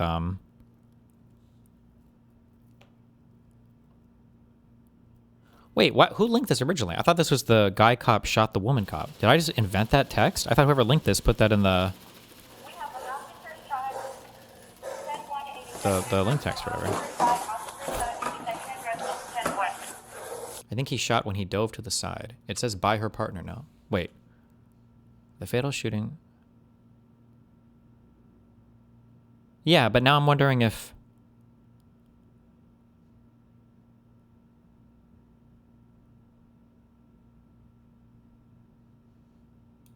No, it can't. Okay, yeah, wait. Because I'm wondering if they... No, he must have shot her. Because I was wondering if... Are they phrasing this like... COPA has released video of the fatal shooting of CPD officer Crystal Rivera. But the video of the fatal shooting is by her partner, Carlos Baker, during their foot pursuit. Like, it's his video. But no, okay, so did he shoot her there?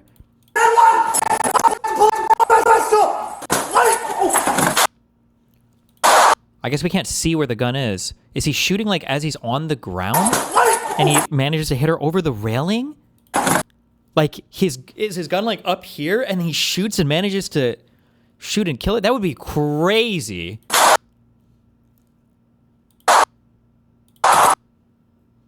Oh, you even see the casing. That would be crazy, dude. That's got to be like the most unlucky friendly fire. Like, potentially in the history of all friendly fire. That's insane. Shot fired at the police! This is like gun kata shit. What the fuck? My partner.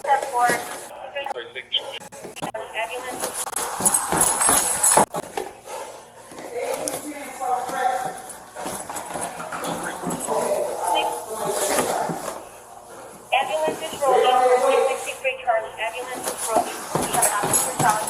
663 Charlie. Go ahead. We have ear. Are you running behind anybody?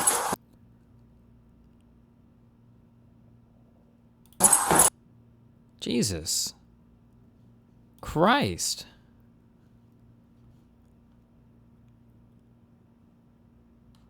Police!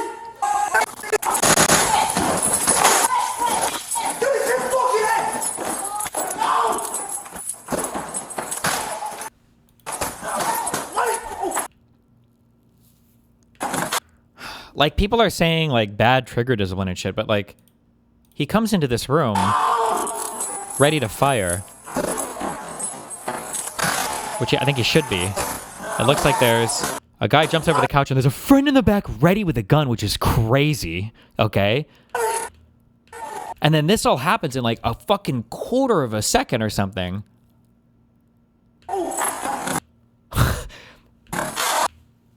That's just insanely unlucky. I feel like that's just like, like realistically in a situation like this, would you pull your finger off the trigger as you're pulling out of the room immediately? Like, I don't know. That's like that's a crazy. That is a crazy unlucky shot. That is insane.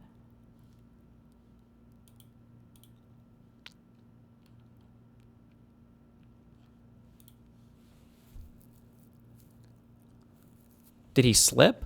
Yeah, it looks like he's falling over the stairs, because what's happening, if you see the, when they come up the stairs here, this is like another set. That's not even, that ground over there on the left, that's not even. It's another stairwell going up immediately. So it looks like he tripped on the stairs when he was trying to come back. So it looks like he tries to back up here and then go into the, like this little hallway. But there's a stair right here that he falls over because it starts immediately as stairs. That's just so wild.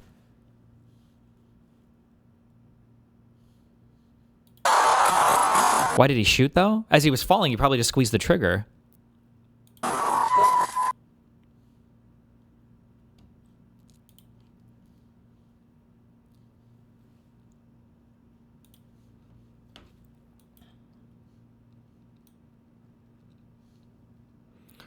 Body cam footage with Chicago police are fairly sure by our partner.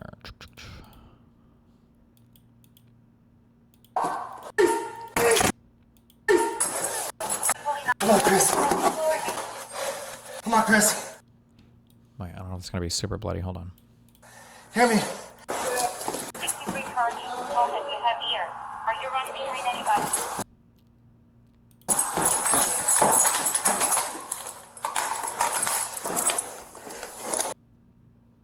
Damn. Bro, how is she's like... Is it head or heart? Something got... Because she didn't shout or scream, she's completely unresponsive.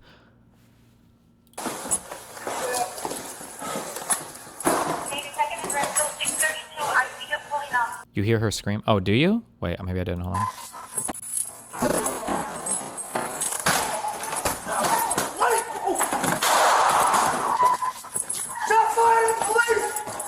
Oh, that is her. I just assumed it was somebody else.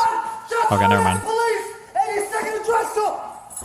Damn. So it must have been, I don't know what all the major fucking things of the body are, but some big artery, I guess, and she lost all of her blood and in the armpit, somebody said.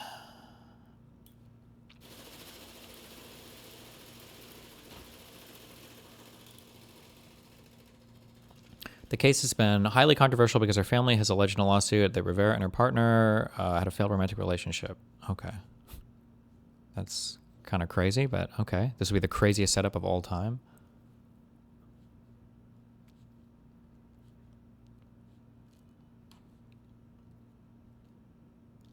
All full videos here, including her perspective.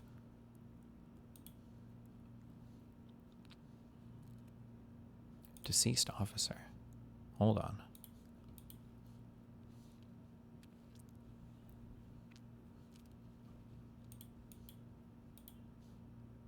No volume. Oh. Over here.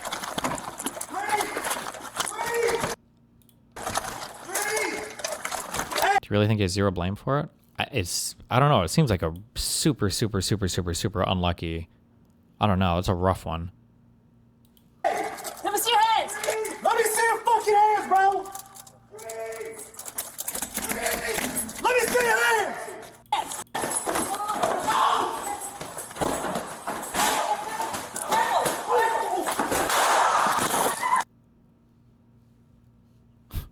That's just so crazy. God damn. Let me see your hands. Let me see your fucking hands.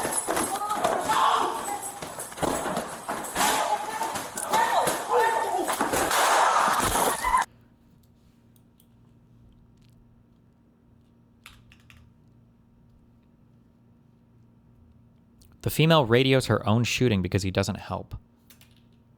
Doesn't he literally say shots fired at cops or whatever? Doesn't he say it on his radio here, though? I don't understand that point. Hold on. Or was there something else he was supposed to radio? Hold on. 10-1! 10-1! 10-1! Shots fired at the police! Is he not radioing for help right there? Does it not count, or...? 82nd address to 10-1! 10-1! Shots fired at the police! Do you think he didn't realize he fired his own gun? I don't think he... my guess is I don't think he realized it.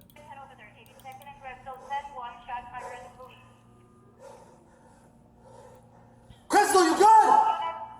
10-1, shots fired at the police!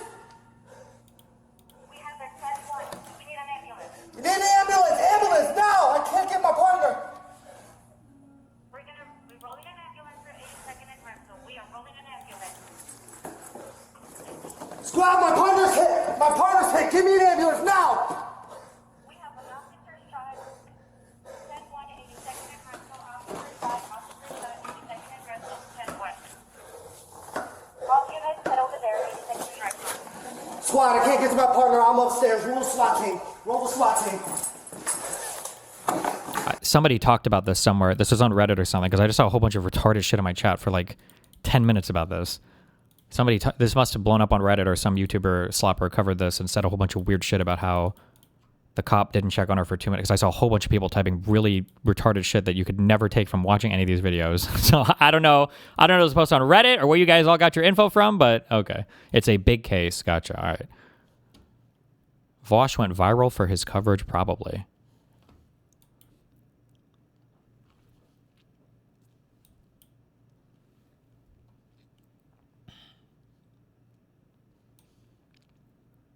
Partner who fatally shot CPD officer Crystal Rivera waited almost 2 minutes after shooting to provide aid. This is a crazy headline based on like what's actually happening. I feel like he did. It looks like he did basically everything he was supposed to. No, am I? Get my partner. My partner. All units head over there. Call the police. Call them. Yeah. Squad, roll everybody. Roll the SWAT team. SWAT.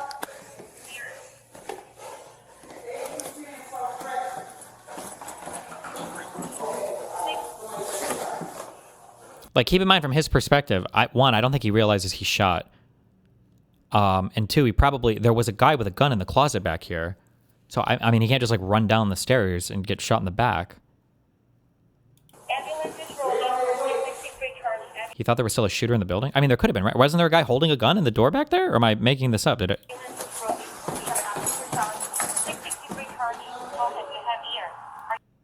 Not sure why he ran up the stairs.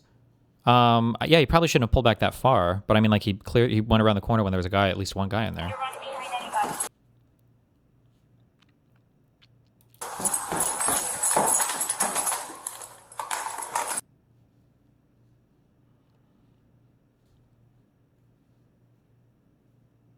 It says she was shot in the left armpit and it entered there and into her lungs. How is that even possible? Was she like turned to the side a little bit? That's so crazy.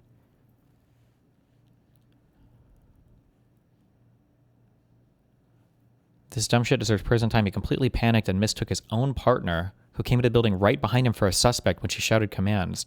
What the fuck? Holy shit.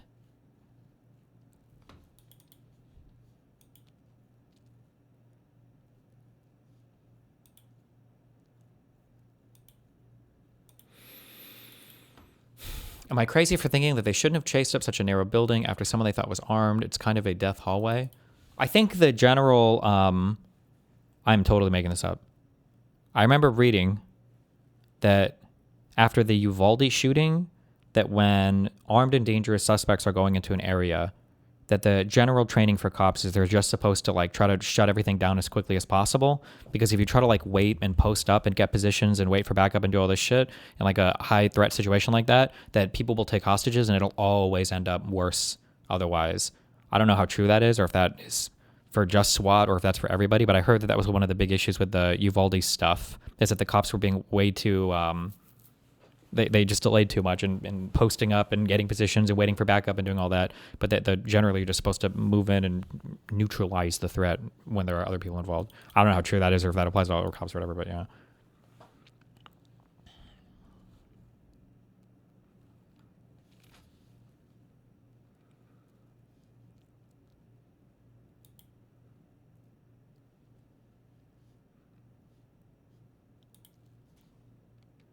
Throwback HASLOP, 4 years ago. What is this for? Oh, Jesus. Watch out! Are you okay? Is this him? Are you okay?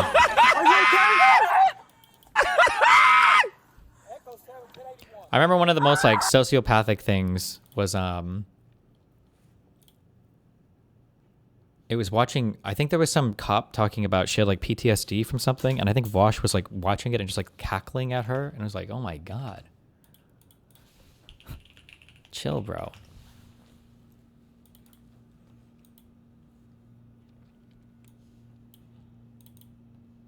wrong. Like, and the thing is that she's actually not wrong. Like, I have very traditional views on marriage. I think that you should be able to earn a living with one person working, and the person working should be the man. And the woman should stay home and take care of the kids. I would never force a woman to do that, but I would want to be in a relationship or a marriage with a woman who wanted to do that. How do I know that works? Jeez, guys. I don't know. Maybe like all of history. Yeah, maybe the entire, maybe like the whole time.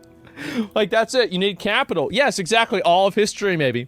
So, what about before with no kids? Well, why would you get married and not want to have kids? What, are you retarded? You just date her. That way you can kick her to the curb later on if she gets annoying. Well, I mean, really, like, I mean, well, we gotta say taxes? Just change. Me living the most non-traditional lifestyle in all of human history as I sit in a room screaming at a glowing screen all day, assuming that there are 50,000 real people on the other side of it watching me on their own glowing screens, talking about how for all of human history we've lived a certain lifestyle. Okay, Chief. That's the way taxes are. Like, this is what I would do. This is beyond me, right? This is what my opinion is that I think that they should change it to where basically if you're married and you only have one person in the family working, you should get a crazy amount of tax benefits. You should get crazy. You should get more tax benefits, get this, than Somalian scammers in Minnesota. Okay.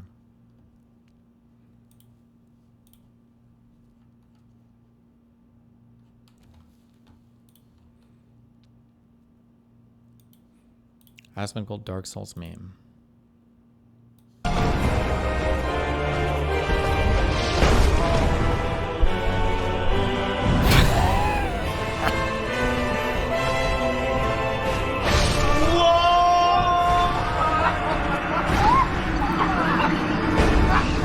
Why?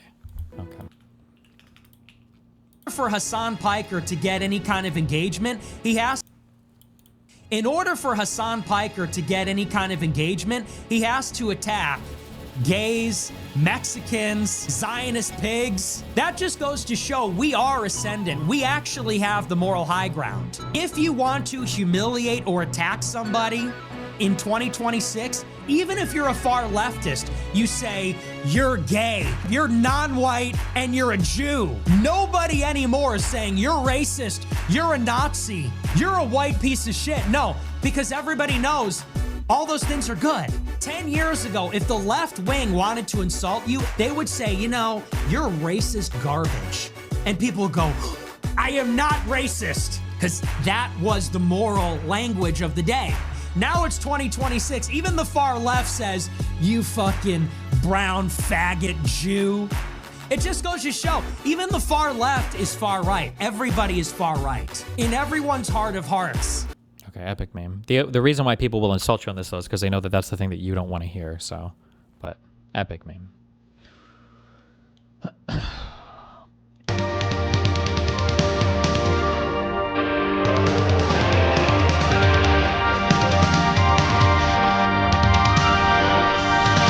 You were watching.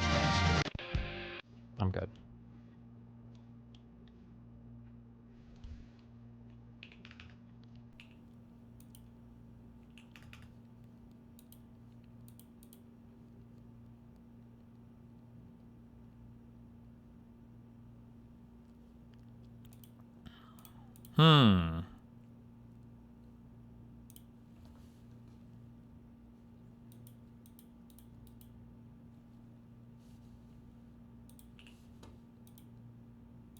Trying to think of what I want to get triggered by.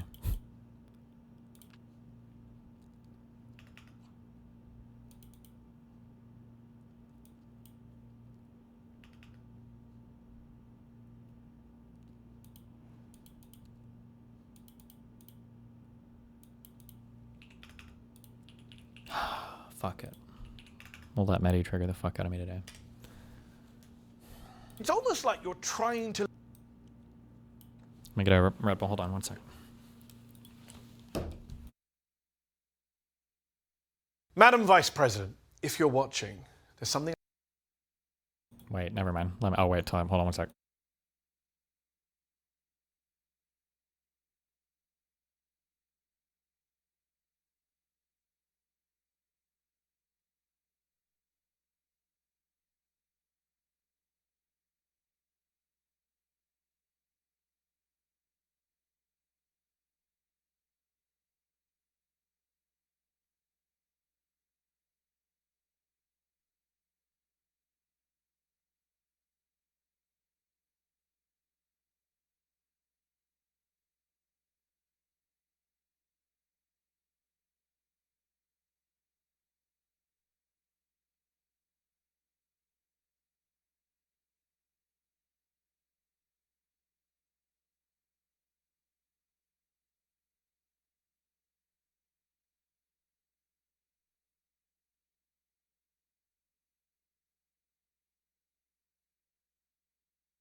I need to say to you.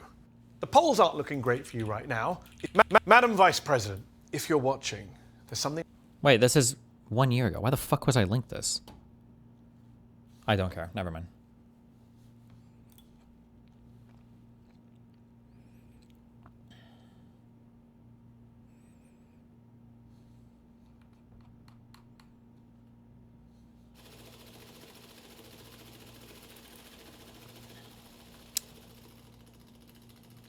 Did you miss the point of this Hasan tweet? I deleted my tweet like 20 minutes ago.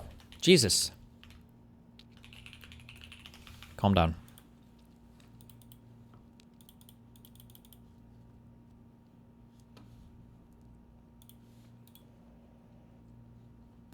Eris.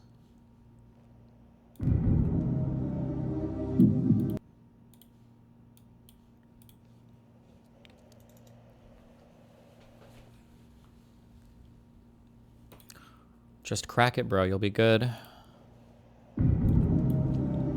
Why didn't you pay for FL Studio? Okay,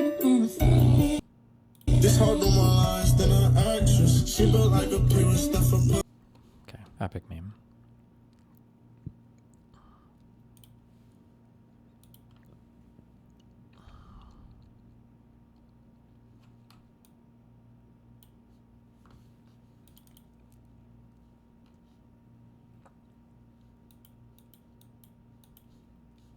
My life up a little bit. Do you guys remember when sobriety used to mean something?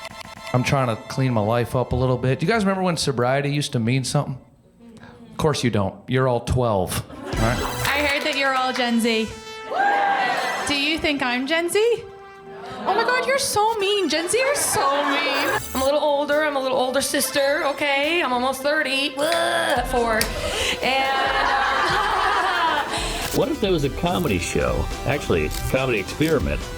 I see. CJ Person combo was painful to watch. How was the actual experience? About as painful. But that's all mega debate is these days. We need a new president or a new Republican Party so people can actually pretend to have some semblance of policy prescriptions or understanding or something. Some upset faces in the crowd. Where the whole audience is made. Otherwise, it's just people contorting themselves in impossible shapes to try to defend the current administration. Up by one specific kind of person.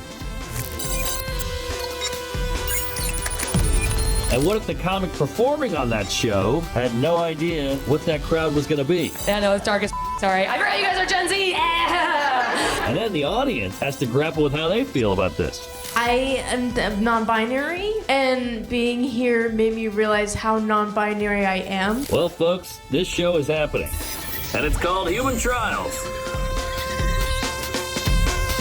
I think women think they could take me, like in a fight. I get that energy from a lot of y'all.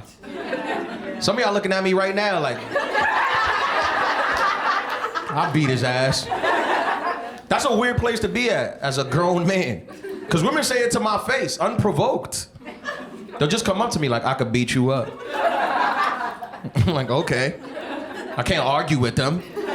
That's weird. I can't be like, actually, I'd beat the out of you. You can't say that in an Olive Garden. That's a fancy restaurant. They're gonna kick you out. Plus, I don't know if any of y'all ever had the chance to date the crazy ride or die girl, but I'm gonna be honest with y'all. Don't do it. I dated a girl like that. It was a lot. One time, it got out of hand. I couldn't control her because she picked me up. Wait, not off the ground. Yeah, y'all thought she picked me up off the ground? I'm a grown-ass man. You ain't gonna have my feet dangling in public. I'll chop you in your neck, bitch. Put me down. She picked me up in her car. She was driving. I was sitting in the passenger seat. She let me sit in the front. And another one. And I don't know what happened to her throughout the day, but when she picked me up, she was angry. As soon as she saw me, she was mad. I also used to being mad. I ain't say nothing. I just got in, I gave her a kiss, started texting. She started speeding through traffic. That pissed her off. Fast and furious. She's cutting people off, running stop signs, not obeying any street rules. But then we got stuck at a light. We couldn't get around. And one of the guys that she had previously cut off, he pulls up next to us, started yelling at her from his car window. We didn't even hear what he was saying. He was just mouthing off aggressively. She didn't like that. She looked at me. She was like, "You're not gonna do nothing?" I was like, "Nah." She was like, "Okay, give me 1 second." She gets out of the car, walks over to his car, kicks his side view mirror straight off of his car. He's looking at me like, "Do something." I'm like, "I don't know what to do." I'm trying to send him signals like, "Let me leave with you. I can leave with you." I feel like are they gonna have like an episode at the end where they do a recap where they like interview the audience or something? Like, otherwise I feel like it's just random people trying sets in front of audiences. Like, what's the point? Like, it wouldn't surprise me if the average comedian show audience was relatively like mono fucking like one group of people anyways. Like, it's not it's like it's a homogenous, that's what I'm looking for. Like a homogenous group of people. Like the audiences tend to be similar age, similar whatever. Like, you're not going to go into any random comedian show and it's like a perfect cross section of all of the US population or whatever. I don't know. She was like, "Okay, give me 1 second." She gets out of the car, walks over to his car, kicks his side view mirror straight off of his car. He's looking at me like, "Do something." I'm like, "I don't know what to do." I'm trying to send him signals like, "Let me leave with you. I can leave with you. We don't need this bitch. Let's get out of here." Do you think it's racist to have race-based preferences for dating? Depends on where they come from. She kicks the mirror, gives him the finger straight to his face. "Fuck you." Then she got back in our car like nothing happened. She was like, "So anyways, what was you saying?" I was like, "I wasn't saying anything at all. I'm sorry, I didn't know I was on a date with John Wick." This the one time I finally understood what you ladies go through when y'all go on these random dates. I get it now. You gotta be careful. I was so nervous, I was texting my boys like, "You got my location. If anything happens to me, I'm with Jessica." I am from Ireland, but I... Like, what part of that set wasn't like Gen Z friendly? No, I don't know. You gotta be careful. I was so nervous, I was texting my boys like, "You got my location." I am from Ireland, but I am... Oh, okay, but wait. I am an American citizen now. I know, okay. I literally was just in Canada and I said that I'm an American citizen now, and even though they had paid to come to see me, they all booed me. What? Oh my God. Okay, well, yeah, that's what, yeah. Well, I had to stay. I had to get it because I've been here 11 years and then I was afraid. So I applied for citizenship and it was crazy, okay? Because when you are an immigrant here and you're on the immigration website, it's business as usual until middle of January. It all changed when Trump became president. And when you would sign into the immigration website, it now says, "Make America safe again." And there's a little button you could press to deport yourself. I was like, if I press that, do I go poof back to Ireland? I have to stay, though. I have to commit to your country because I have 2 American kids. You don't think it's like racist to have skin color preferences, even if you've arrived to that on your own? I feel like there's a guy called the hockey. Is he in chat right now? Like the hockey player guy. And I feel like when he sees that I'm not answering every fucking retarded question he puts in the chat, I feel like he makes other accounts just to spam retarded questions. I feel like this Dat Gooey guy is like the next iteration of that. Am I crazy for thinking this? Would anybody say it's problematic to have a preference for like hair color? Like I prefer brunettes over blondes? Like that wouldn't be considered racist or hairist or whatever, right? Like, I don't understand why you can have a preference for dating certain people or races or whatever else. It would just depend on where that preference comes from or what. Like you could theoretically, like it could be racist. Like why do you date blondes over brunettes or whatever? And it's like, well, I think that brunette people are inferior subhumans that need to be exterminated for the planet. Like, oh, okay, well, that's kind of racist, right? I mean, it just depends. I don't know. Maybe you like the way somebody looks or... Oh no. Don't clap. They are cats. Okay. So you can see how I've assimilated to your country. I did spend $500 on a robot toilet for my cats. If I say that in Ireland, they will revoke my Irish citizenship. Marnie is dating. Clap if you're dating. No? Okay, you guys are really confused. Sorry. It's hard as an Irish woman to date an American man. It's just like there's so many different cultural differences. Like for the bill example, okay? If you're an Irish woman, you're with an Irish man, okay? Irish woman will physically fight for that bill. Irish man knows he's still paying for that meal at the end, okay? Whereas the American man, I was on a date with an American man and I was like, oh, would you like me to pay? And he was like, okay. I was like, who the fuck raised you? Give me her phone number right now. Or even compliments. They give out compliments too much here, which we don't trust as Irish women. My ex was with him for 3 years, and every morning we'd wake up and he'd be like, how am I so lucky to have the most beautiful girl in the world? I'd be like, what the f*** do you want from me? I've seen Rihanna, do not lie to my face. Does anybody in here believe that they have a unique perspective that they want to share? Oh, here we go. I they did this last time, I guess. non-binary, and I guess like being here made me realize how non-binary I am because I feel like I don't really relate to a lot of the girlhood that has been, I don't know, like I see you guys with your like beautiful girlhood community and laughing and relating over girlhood things. And so it just kind of made me realize maybe I am more non-binary than I think I am. And I don't know, like that was kind of a cool thing. And then also like the difference between like straight Gen Z women and gay Gen Z women, because we definitely laugh and tolerate different things. Because like I don't think a lot of things that come out of men's mouth is funny at all. But that's because I don't like y'all. But like,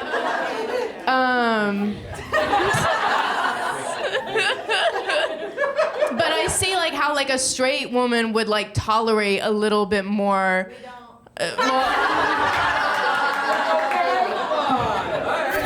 Doesn't matter if Absolutely epic. we're millennials, Gen X, or my fucking mom. We're always like, do I look bad? Do I look fat? Do I look ugly? And we always look good. Look around this room. We all look fire.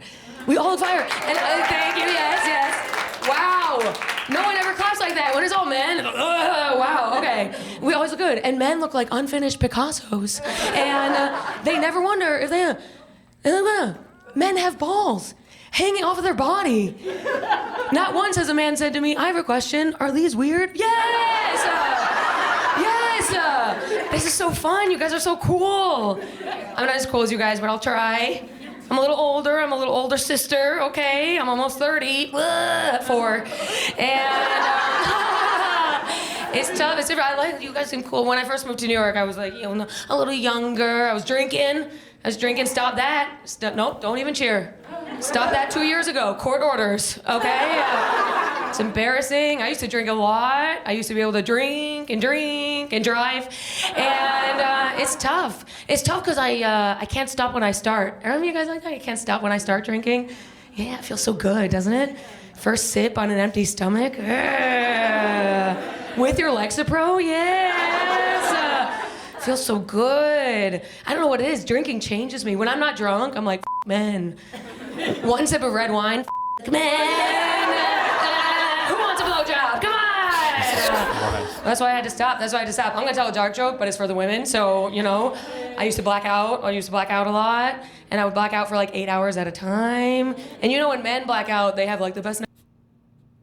Blackout for 8 hours? How can you survive that? How much alcohol do you have to drink for that? Holy shit. Their lives. When I black out, I wake up next to men I do not know. It's called sleeping? Oh, okay. Thanks. It would happen so often in my 20s. For a while, I'd be like, it's only sexual assault if he's ugly, but... Yeah, no, it's dark as sorry. I forgot you guys are Gen Z. Come on, you ever wake up, you see a unibrow, you say, I'm accusing you. I'll tell you that much. Your bed is on the floor, we're in Newark, come on. I know, it's really bad. There was one night I blacked out, and then I woke up next to this hot guy. I was like, yeah. And then he accused me. So you gotta be careful. I know, I'm sorry. A little too dark. It's all good. I got a friend who's doing real good. He's got a big house, beautiful family, hates his life. Right? He was talking to me while he was watering his front lawn. And he looks at me, he's like, buddy, I would trade places with you in a heartbeat. I'm like, would you? Like, you're 2 years away from paying off your mortgage. I'm this close from becoming a guy who comments on porn. Do you understand that? It's like, oh, I wish you f***ed her harder, sad face. That's me, dude. You know when you go on like TikTok and stuff and you see people with no username, no profile picture, just talking shit? Yeah, those people need to be slapped, right? It's me? Yeah, anime profile picture. Badass. I don't know, I don't agree with that, but if you go onto like a porn comment section, there are dudes saying the craziest shit using their whole ass real name. And I think that those men should be celebrated, all right? That's all. You go on TikTok, a guy's like, you're a pussy, user 019899, whatever. And you go into a porno, a guy's like, I want to suck your pussy. Derek Henderson.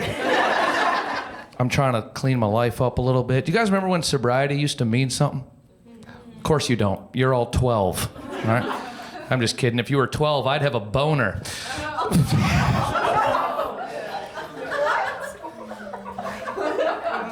Yeah, I knew as I was saying that. No, we're just kidding. Does this What the fuck was that? Why? mustache make me look like I watch your kids play baseball, though? Is that the vibe I'm giving off? Yeah? 100%? Let me help you guys out. Picture me just white knuckling a chain link fence.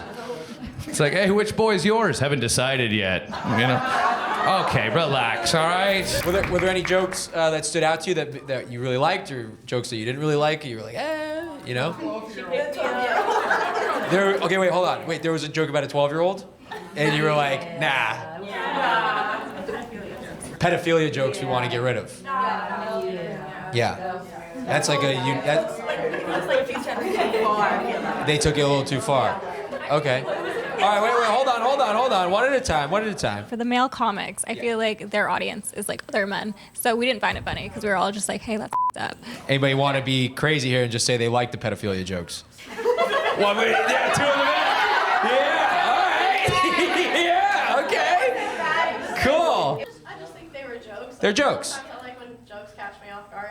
Dark stuff can be really funny. Like, I like dark humor a lot of the time, but I feel like it depends on who the person on stage is, if that makes sense. We were laughing. What does she mean by that? In the darker jokes from maybe like the female comics rather than the male comics. I don't know if everyone agrees. Now, do you think that's because like it's a man and you're like, I don't want to hear this from a man right now?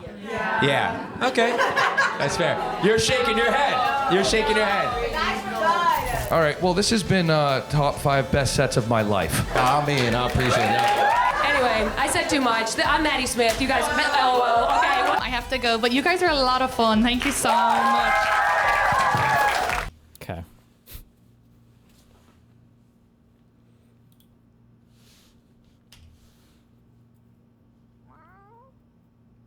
Oh, no more X right now? Okay. Curious of whether or not you take on the view that abortion is morally impermissible.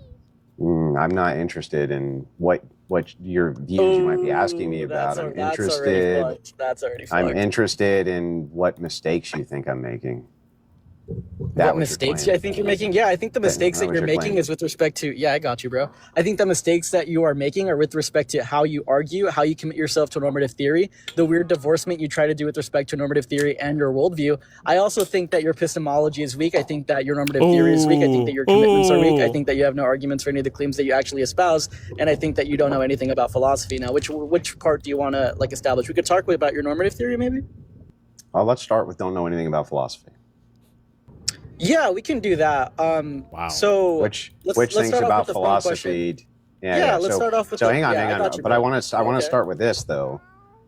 You said that it was the last panel that I was on.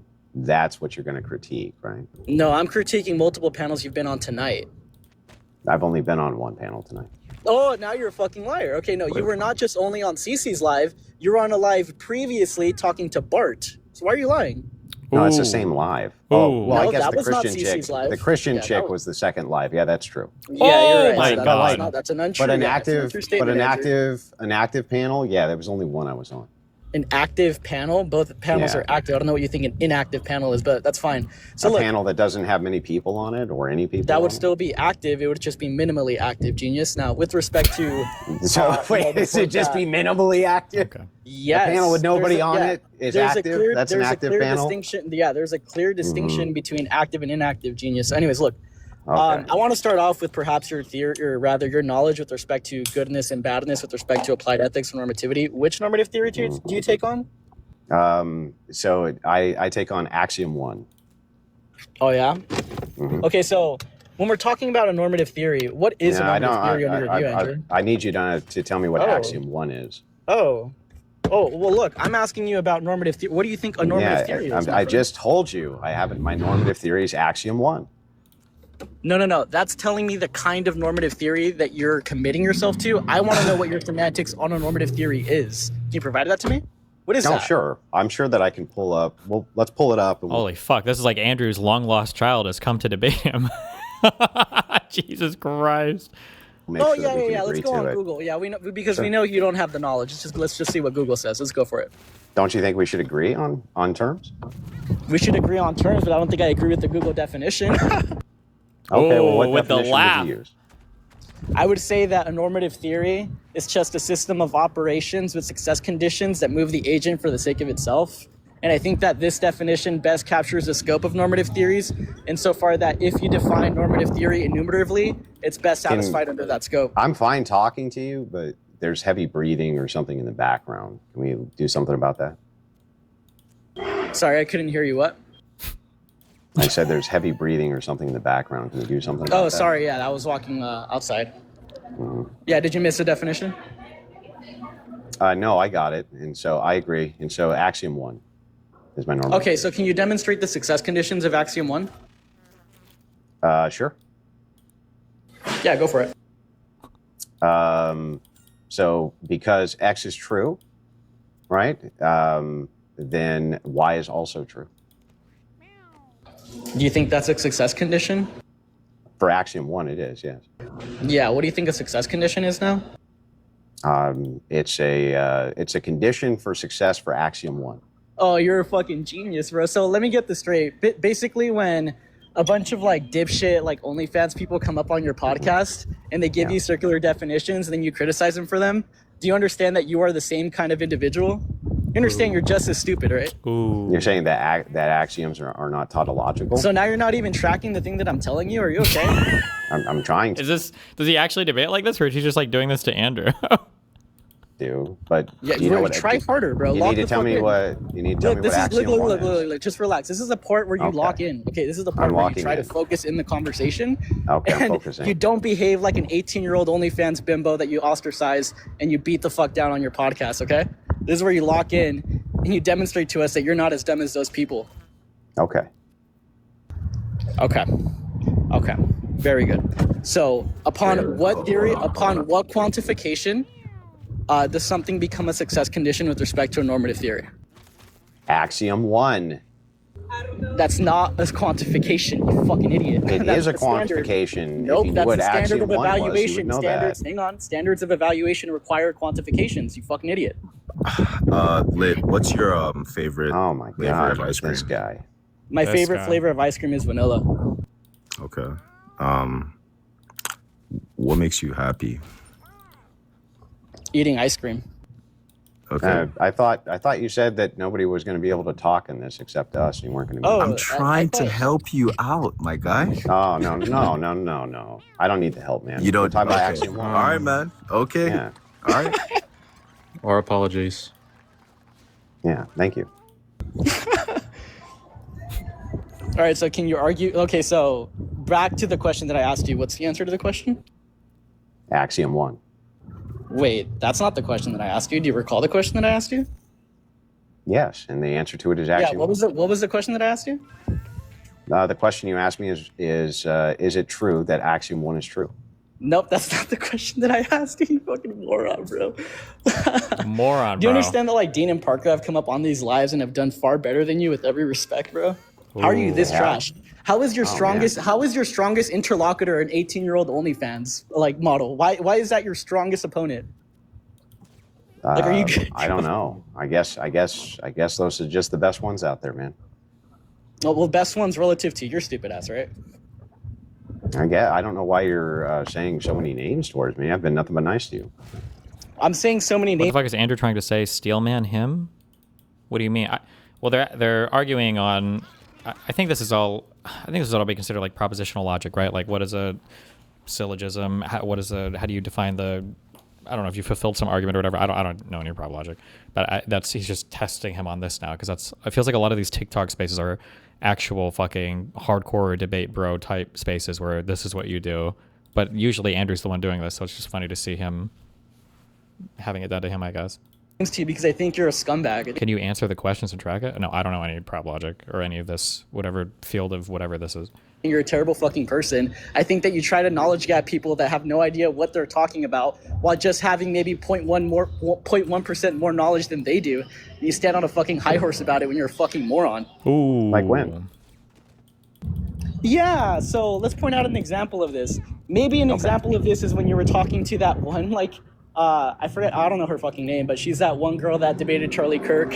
And you were trying to... Naima? Both of you? I don't know her name. Naima? Yeah, I don't know her name. Yeah, Naima. Oh, the jar of Is pickles. is she like the black one? Well, she's a black woman, yeah.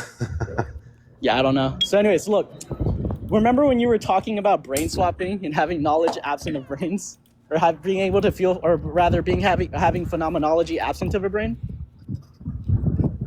I don't remember exactly the context for that, for if it was phenomenology or not. Do you think you can have phenomenology absent of a brain? That's irrelevant to what you're asking me. You're supposed to be pointing out where I'm Yeah, I doing am. something wrong here. Look, or I'm how pointing a something. scumbag. I'm pointing something out that you did wrong, and then once I did that, you were like, I actually don't remember the context of whether or not it was about phenomenology. You didn't even So that's remember actually- the chick's name. That's actually. You that's didn't. actually You just really said the different. black one. You just said the black one. Yeah, I don't think Like I need to remember. I don't that's think the I need only to remember. black I don't chick think I've I ever need to debated. remember her name. Yeah, I Oh mean, my I God, can't. man. You expect me to remember the context of everything I've talked with everybody about always? No, I don't expect you to remember that at all. But I do expect you to Yeah, at least so- recall that you have piss poor performances with respect to 18-year-old OnlyFans models. Presumably, you do Do you understand think that, right? that chick is an 18-year-old's OnlyFans model? No, I'm making a general claim, not an absolute claim. No, because if I remember correctly, she's got a master's degree. Okay. Yeah. Cool. So I don't Good for her. know what you're talking about. Yeah, I don't good think for that her. she's an 18-year-old OnlyFans model. Did I claim In that fact, she I was? don't really even remember really debating very many 18-year-olds OnlyFans models. Did I claim that she was? It sounded like you were inferring it. Yeah. No, that's not what I'm inferring. Now, let's move back on to. Now let's move back to this. I want to talk about what it is that I'm. This sounds awesome. What What it the is that I'm a scumbag about with this chick. What did I do there that was scumbaggery? That I think that you're a pedantic moron who's trying to knowledge gap while only having 0.1% more knowledge than the other person. Well, An no, you example said I of was a that- scumbag. You said I was a scumbag. that is scumbag behavior. An example of that is with respect to the context of phenomenology that you do not recall. because you're an idiot. Because, wait, so earlier you just said that you didn't expect me to remember every conversation I had, and now that I don't recall the conversation, you say I'm an idiot. No. You're asking. Look, I don't expect you to remember every single conversation that you have, but I do expect you to recall that you do try to do this knowledge gappy thing where the fact is that you only have 0.1% more knowledge than most people with respect to the kinds of conversations that you engage in. An example of that is something you don't recall, which is perfectly fine. But when you're trying to charge me with pointing to examples of you doing these bad things or being an idiot, like... Yeah, but what's the example of the bad thing, though? I just Even if I gave don't you one. recall You it, just I'm don't just looking recall for the it. example of it. Yeah, I gave you one. You just don't recall it. Yeah, but what was it, though? What was the actual bad thing I did? So the bad thing is trying to knowledge gap with respect to the context of phenomenology while you know nothing about phenomenology. Okay, I don't think I can. I don't think I need to watch an hour of those. Do they do anything else in this, or? Interest. Yeah, I can agree. I can agree to that. So then, Okay, and then we perfect. have that the doctor makes money. That's not an exhaustive set of reasons, but it's probably a primary reason at least. He probably has some other reasons. I think. So that, we've established. Hang on. So we've established all of that. Now, if we move over to the case of sex, can't we just break this down the exact same way? We're about to. Okay, now. Okay, let's. I'm not done with the doctor. So with the doctor, we both okay. agree that the doctor is acting in accordance with his prudential interests, right? Because he's maximizing, he's doing a good service, and in doing a good service, he's also acting in his self-interest. Excuse me. Also acting in his self-interest, right? He's dying. Well, I mean, I'm not sure that it's a good service, but it's a service. It's a good service. The reason why it's a good service is because it's a good service because it's satisfying the prudential interests of another person and not frustrating his own. Duh. So yeah, it's a good service. Okay, then I'll go with that. Sure. Okay, now we move on to the case about I guess you and your wife or whatever. Okay, so what are the reasons that count in favor of having sex with a woman who's asleep? Okay, I'm good. A president who reminds me of A visibly unwell Representative Paul Gozar, or Gozer. What's up, Paul? We've got a president who reminds me of Atlas. He carries this country on his back. While the Democrats, yes, I thought it was pretty good, similarity. Well, the Democrats, the elites, the fake news, and the leftist political classes try to tear him down every single day. But he keeps standing, he keeps fighting, and so must we. Because we believe in something simple, something powerful. I'm sorry. Wait, does everybody that does these turning point events, do they all get like fucked up? Is that like the meme or what?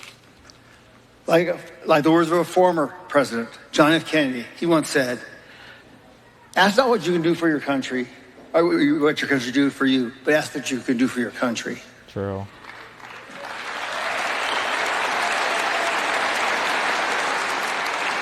Well, let me tell you, there's something you can do. You can build what we're calling tonight that red wall. Not all Rumor at is he has once, Parkinson's. Oh, not geez. overnight. One brick at a time. One voter at a time. One conversation at a time. One neighborhood at a time. One campus on time. One community at a time. Brick by brick. Build that wall. Absolutely.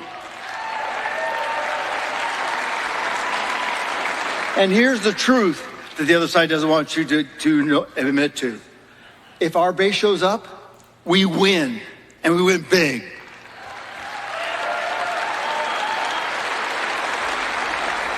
And it's just that simple. If our people get out and our people vote, we win. No gimmicks, no excuses. Turnout equals victory. So I'm not just here to give a speech. I'm here to issue a challenge to every single one of you and to the people who are not here. Do not just cheer. Sticky papers. Don't just post. Don't just talk. Deliver votes.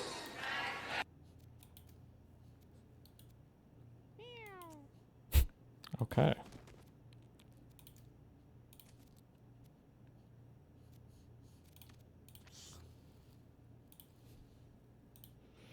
How much is this going to trigger me? April 15th was, as you may know, tax day here in the US. If you're a normal American, you make money through wages, probably not your favorite day of the year. If you make a median income or above, you're handing a lot of that money back to the government. But that is the price we pay for living in a society. Right? Right? Well, not for everyone. You may remember this. In 2021, ProPublica published an investigation built on a bunch of leaked tax documents revealing what the richest Americans really pay or don't. God, this is such a stupid fucking analysis by ProPublica. Everybody got super fucking infuriated about these tax rates or whatever because they were like the wealthy elites only pay like 1.5%, but they were doing it like they were doing the income tax you pay as a function of your overall wealth, but nobody calculates your taxes that way.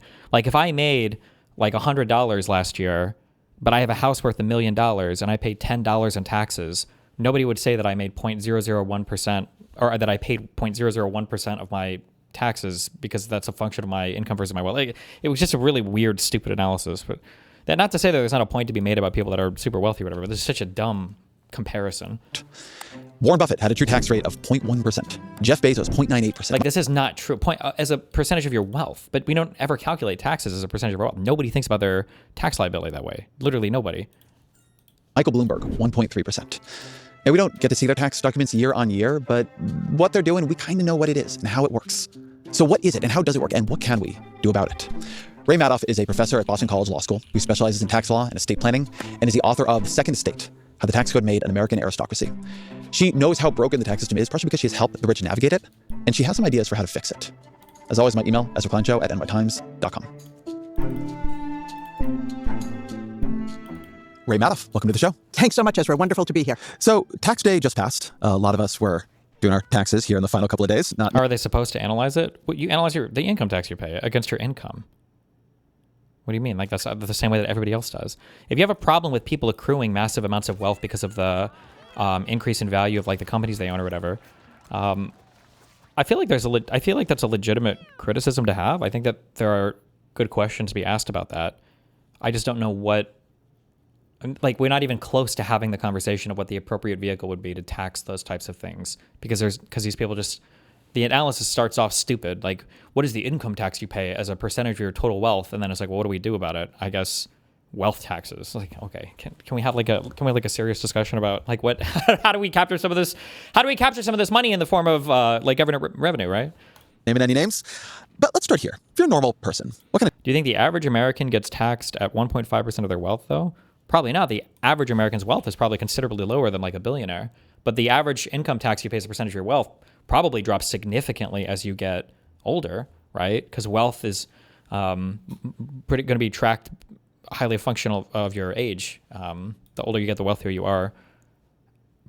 I don't know what the average like Social Security tax rate is though. Or I guess now those motherfuckers don't pay any tax on Social Security, right? Didn't Trump just get rid of that? Fuck, I don't know. For some retired people, they might be paying a 1% or less tax rate. Who the fuck knows? If you're comparing it versus your wealth, but that's just such a weird way to compare things. Doing our taxes here in the final couple of days, not naming any names, but let's start here. If you're a normal person, what kind of taxes do you pay? You pay a lot of taxes. Here's the thing.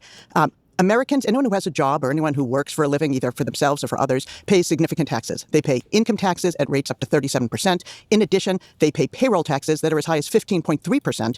And together, it's a pretty significant liability. So what this... Your payroll taxes should be about is it like 7.7%? Because FICA is only half of that, unless you're doing a different schedule for a small business owner or whatever. But most people are not 1099 small business owners. So most people are only going to be paying half of what the 15% rate is. I don't know what the 37% bracket is. I don't know how high you have to be for that. But means is that high-earning Americans pay lots and lots of taxes, but all earning Americans pay something in taxes. How does this fit with the statistic people might have heard, which is that our tax code is very, very progressive, almost ridiculously so in this telling, that 40% of people pay no income taxes, and then the top 1% pay 40% of the income taxes. When you hear that, that sounds like a very soak the rich kind of code. Absolutely. And the problem with that statistic is it's misleading on both ends. So let's start first with the 40% of non-payers. This was, you might have heard this in terms of Mitt Romney talking about the 47%, which is what it was when he was running for office, and he was caught on a hot mic saying 47% of Americans are non-payers, and therefore, they'll never vote for me because they're just takers, not makers. There are 47% of the people who vote for the president no matter what. All right, there are 47% who are with him, who are dependent upon government, who believe that they're victims, who believe the government has a responsibility to care for them, who believe that they're entitled to healthcare, to food, to housing, to you name it. But that's entitlement. These are people who pay no income tax. 47% of Americans pay no income tax. The thing that he didn't account for is the tremendous burden imposed by payroll taxes. And even though 40% of Americans don't pay any income taxes, they still pay significant payroll taxes. Indeed, today I just read a statistic that 80% of Americans pay more in payroll taxes than they pay in income taxes. Sure. That's not surprising at all, though, because I don't think your standard deduction hits the payroll taxes. I don't think those get counted. So if you have... if you're an individual, you make $15,000, what is the standard deduction now? Isn't it like $16K? If you pay the $16K, if you're under that standard deduction threshold, you're not going to be paying anything in federal income tax, but you are going to have your payroll taxes that you still pay. That's true. Is it 30K? Is that for married couples? It's 16K for single, yeah. However, you also have to account at that point, though, for your refundable tax credits as well, which I don't know how many...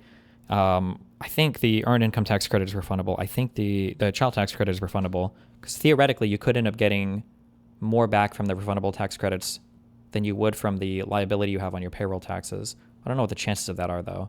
I guess if you're looking at about 7.5% on average against 10,000, 750, 20,000 is 1,500. 3,000 is it really that low? Is it $3,000 against $30,000? Or sorry, $1,500 against $30,000 in income. I wonder what is there like actually like the average, like the median American earner's tax liability, including payroll taxes or whatever? Is that posted anywhere? Does anybody have that? It wouldn't surprise me if it went one way or the other way, depending on how those refundables work. But and these can be quite burdensome because unlike income taxes, they start at $1. So it was wrong and misleading in terms of the non-payers. But where it's particularly misleading is when it comes to this top 1%. We see this all the time whenever there are movements to... Like, I don't necessarily maybe disagree with what she's saying, but also if we're going to criticize one person for not accounting for, all of the nuances of how tax policy works, then, we should also account for the fact that even if you have a payroll tax liability, you could get most of it back or more than most of it back in the form of a refundable tax credit, depending on your family situation, right? Impose more taxes on the wealthy. The stories start popping up in the Wall Street Journal, the Washington Post, the Economist. Those are just in the past couple of months. They all say, what are you talking about? The top 1% are already paying 40% of the income taxes. And what this isn't capturing is that they are talking about, that statistic is referring to the top 1% of income earners, those with the most income, high income, lawyers, doctors, finance people. They indeed are paying a significant chunk of the income taxes. However, when it comes to the wealthiest Americans, the Zuckerberg, Bezos, Musk, Ellison, all the people we hear about so often, they are just as likely to be in the 40% of non-payers as they are in the top 1% of payers. And that's because under our current tax system, they are able to avoid taxes altogether by avoiding taxable income. I wonder what the average salary is that somebody like Bezos or Elon Musk or Zuckerberg takes from the company. Is it really $0? I feel like it would be some six-figure amount, but I have no idea. I also don't know how much they're liquidating annually on their portfolios either, or whatever. I just don't know. So walk me through this. You're Elon Musk or Jeff Bezos. Congratulations. Thank you. Bezos has had an $80K salary for decades. Gotcha. What kind of taxes do you pay? What don't you pay? How do you end up not paying income taxes when... Even though a flat tax rate isn't good overall, would it be better than what we currently have? No, because even when taken as a percentage of your income, people that make significantly more money can oftentimes bear a significantly higher percentage tax rate that has less of an impact on them. So the more money you make, probably the higher percentage in taxes even that you should pay, and it'll still affect you less than a lower earner.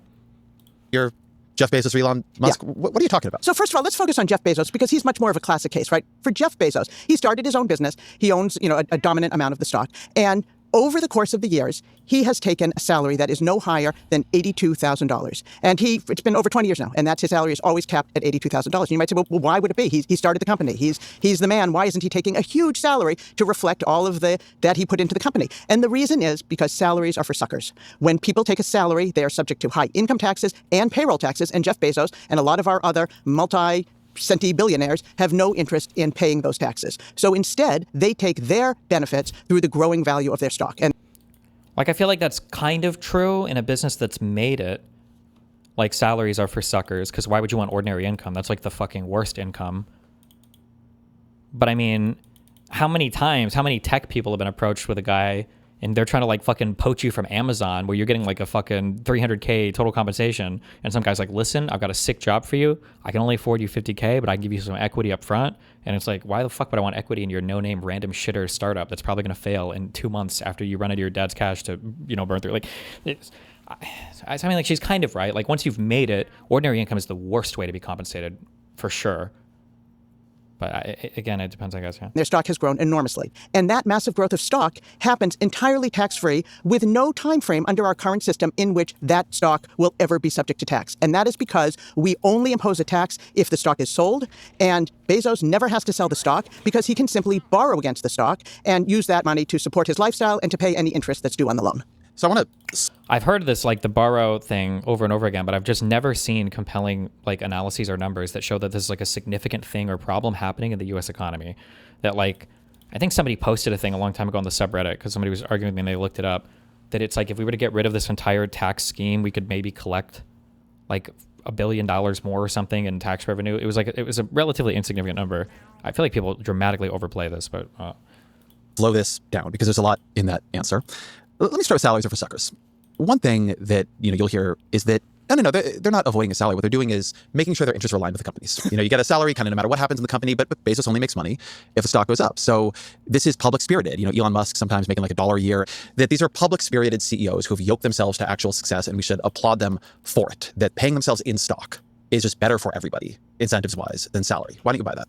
Yeah, because it's not true. I mean, what is true is that they are profiting through their stock. Arguably, it aligns with the interest, but they could be taking a salary too. It would be deductible to the company. There's nothing that really supports that that's the actual reason for doing so. So yes, it's a nice cover story, but I don't think anybody presents it with a straight face. So I think it can sound like we're just picking rich people at random. Well, I feel like that wasn't a very satisfying answer, no? I don't know what the history is in terms of C-suites and the way that the board, looks at compensation for these guys, but the layman understanding I've always heard, the common understanding was that what you don't want is you don't want a CEO to swing by, get a massive, corporate high-level C-suite salary, and then run your company to the fucking ground, and then ditch the company with all the money they've made and potentially some awesome, firing or severance package, and you're fucked. So the idea was we're going to bring in a C-suite executive. However, your compensation is going to be tied to the value of the company. So you need to make good decisions so that the interests of the CEO or the executive board is aligned with the interests of the shareholders, so that the only way that you guys make money is if we make money. And this is supposed to be aligning the incentives of executives and shareholders. I don't feel like I heard her argue against that, other than saying, well, they could take a bigger salary, which, I mean, I guess they could, but that's not really an argument. I don't know. But, okay.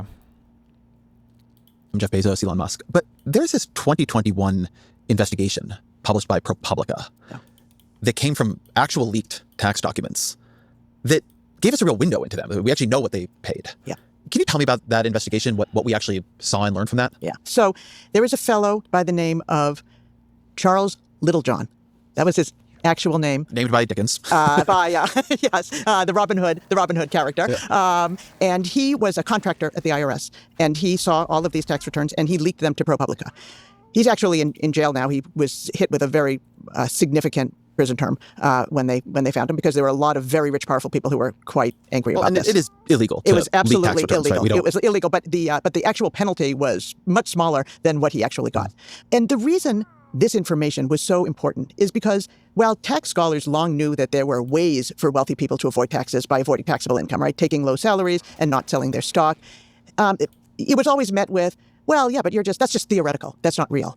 But here, when these tax returns were leaked, it was no longer theoretical. It was tax returns of many of our richest Americans paying zero in taxes. And so now it's no longer possible for people to say it's just theoretical, because we know that it's not. I mean, that investigation found that year that Warren Buffett had what they call the true tax rate of 0.1%, Jeff Bezos 0.98%, Michael Bloomberg 1.3%. I mean, Doesn't equity just encourage short-term profit chasing over sustainable growth? CEOs don't typically stay around for even a decade at a company. I mean, you can have, isn't there, I don't know if you'd call it a vesting period for CEOs as well, but like theoretically, you're not supposed to be able to sell your stock for some time. It's like you could come in, do some short-term acquisition thing, triple your stock value, sell it and leave, right? Like usually there's like a period where you have to hold on to it. For at least for employees, it works that way. I feel like for CEOs or for big execs, I feel like it would be the same. pay much higher taxes than that. Yeah. And so I think that, I mean, of course, with 0.1%, Jeff Bezos 0.98%, Michael Bloomberg 1.3%. I mean, I pay much higher taxes than that. I mean, but you don't know what your taxes are because you're comparing the taxes against their overall wealth versus the taxes that you pay just on your income, which again, these people are far wealthier. And I mean, we might be able to make arguments about capturing that wealth in a form of some other kind of tax, but you're not comparing apples to apples here. So it's going to sound even more exaggerated than it actually is. Yeah.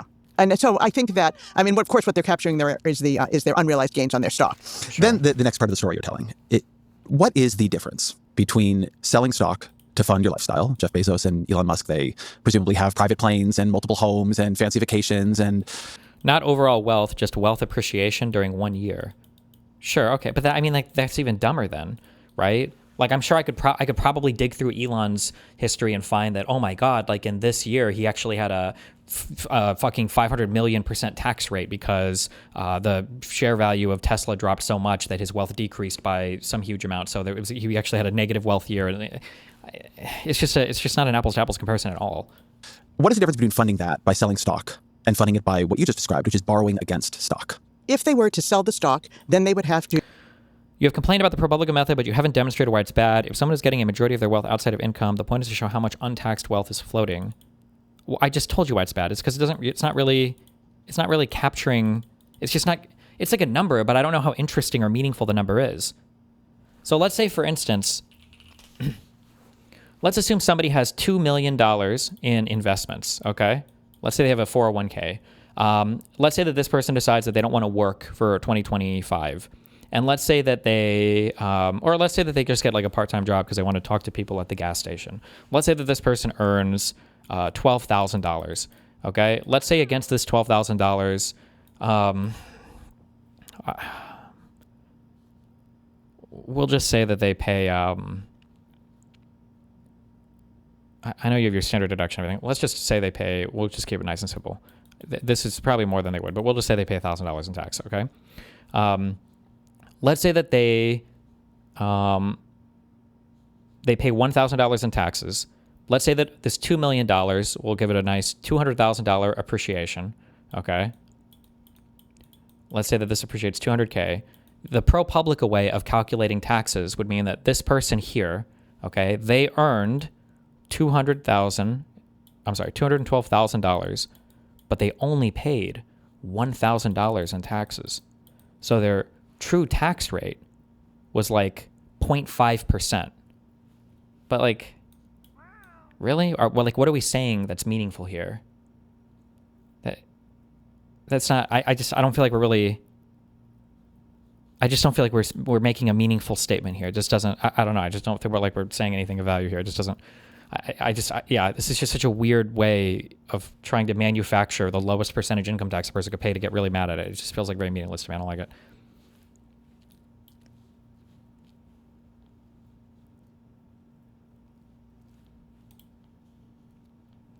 Do two things. One is they would have to pay capital gains taxes, which would be when you take into account all the taxes associated with it, over 23%. So it's still lower than on a high income. Absolutely. Selling the stock is definitely a better play than having to take a salary. So because again, salaries are for suckers. Because salaries are for suckers, and it turns out selling stock is for suckers too, just slightly less of a sucker. So you get to pay lower tax rates than you would on your, if you were to take a salary. Your payroll taxes are, you don't have payroll taxes, you just have this net investment tax, which is less, and you have a 20% capital gains rate. So that's better than salaries, but not as good as borrowing against the stock. So you go to a private lender, probably. You could go to a bank, and their biggest risk is that they're going to lend it to somebody who is going to default on the loan.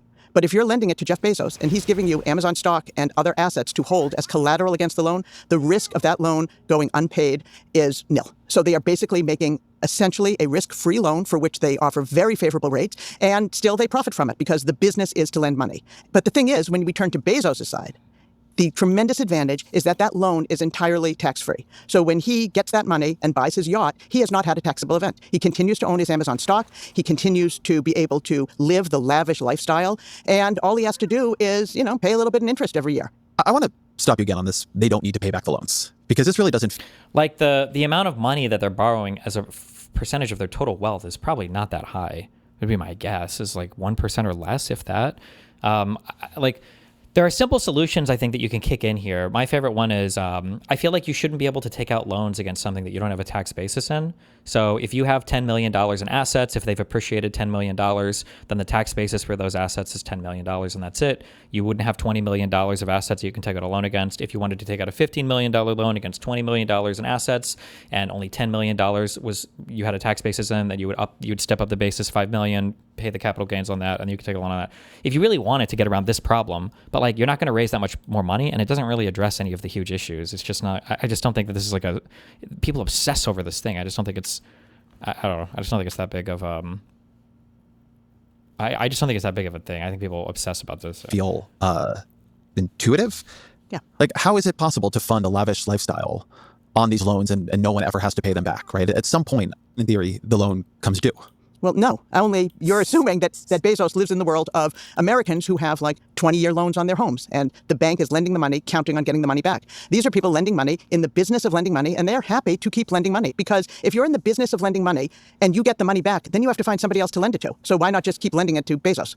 So you're just taking out, in this way of funding a lifestyle, one loan just money, because if you're in the business of lending money and you get the money back, then you have to find somebody else to lend it to. So why not just keep lending it to Bezos? Well, you can get a higher rate of return depending on what you're lending on. I guess the risk-adjusted rate of return is probably going to be similar across everything, but I mean, you'd lend money to anybody at higher interest rates, even if it was a risk. I don't understand. So you're just taking out, in this way of funding a lifestyle, one loan. What is this woman's background? Hold on.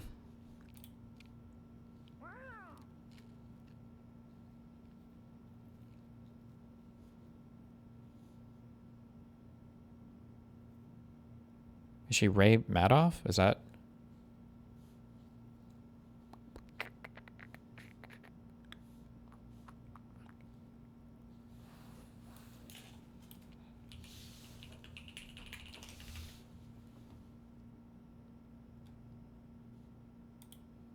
Nope, not that one. Boston College Law School, where she teaches and writes in tax law and policy, wills and trusts law, and estate planning. Okay. I mean, she has some understanding or background in this, at least, I think, yeah. Loan after another, sometimes paying one loan back with another. And you're just doing this again and again? So I think what's hard to internalize is how much wealth it really is when somebody has $100 billion, $200 billion, almost $800 billion. But when it comes to somebody like Bezos and our other centibillionaires, their lifestyle is not, they are not bumping up against the value of their entire... People get compensation packages that add up to basically $900K, but only $150K of that is salary. This isn't just billionaires. If somebody compensates you in stock, is that a taxable event? Or do you just get the stock for free?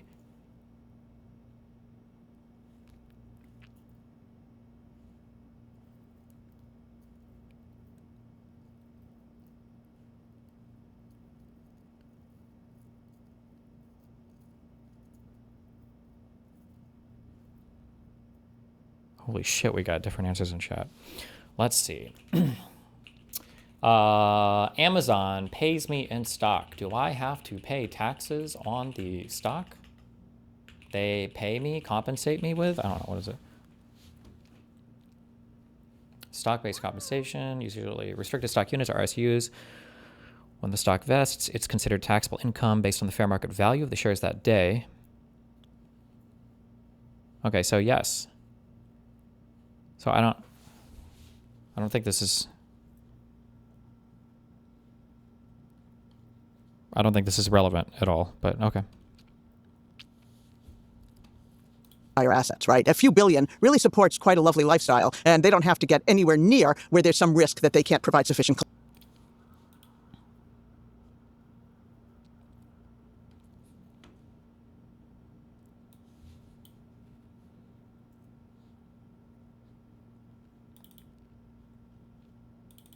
How to tax billionaires.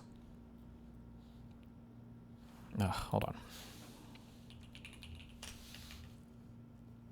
You only pay taxes when you sell. No, it's free otherwise. No, I think when they give you the stock, you would pay taxes on the value of the stock when they give it to you. But then if you have the stock, when it's appreciating in value, you wouldn't pay taxes against the appreciation until you sell the stock. Then you would pay taxes against the appreciated value of it.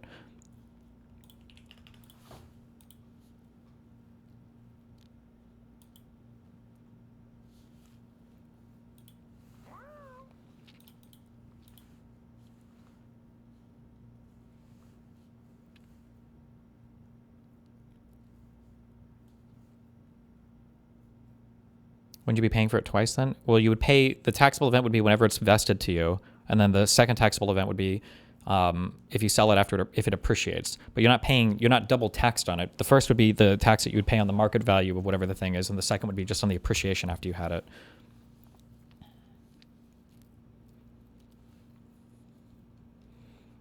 Somebody said she recommends tax policies in here.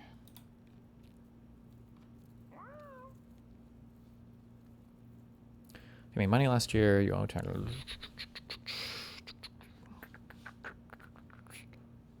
Man, this buy, borrow, die thing really hits people's brains a certain way.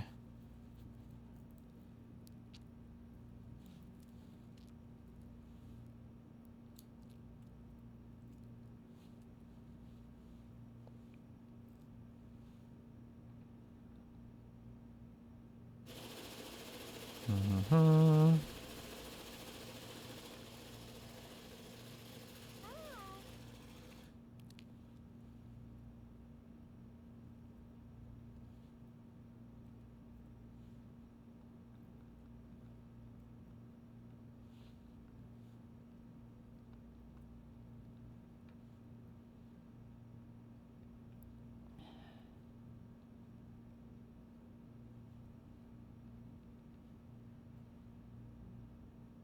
How much? She wants to get rid of the estate tax and just pass all gains when property's transferred. But isn't that essentially what the estate tax does? There's just a really big write-off as part of the estate tax.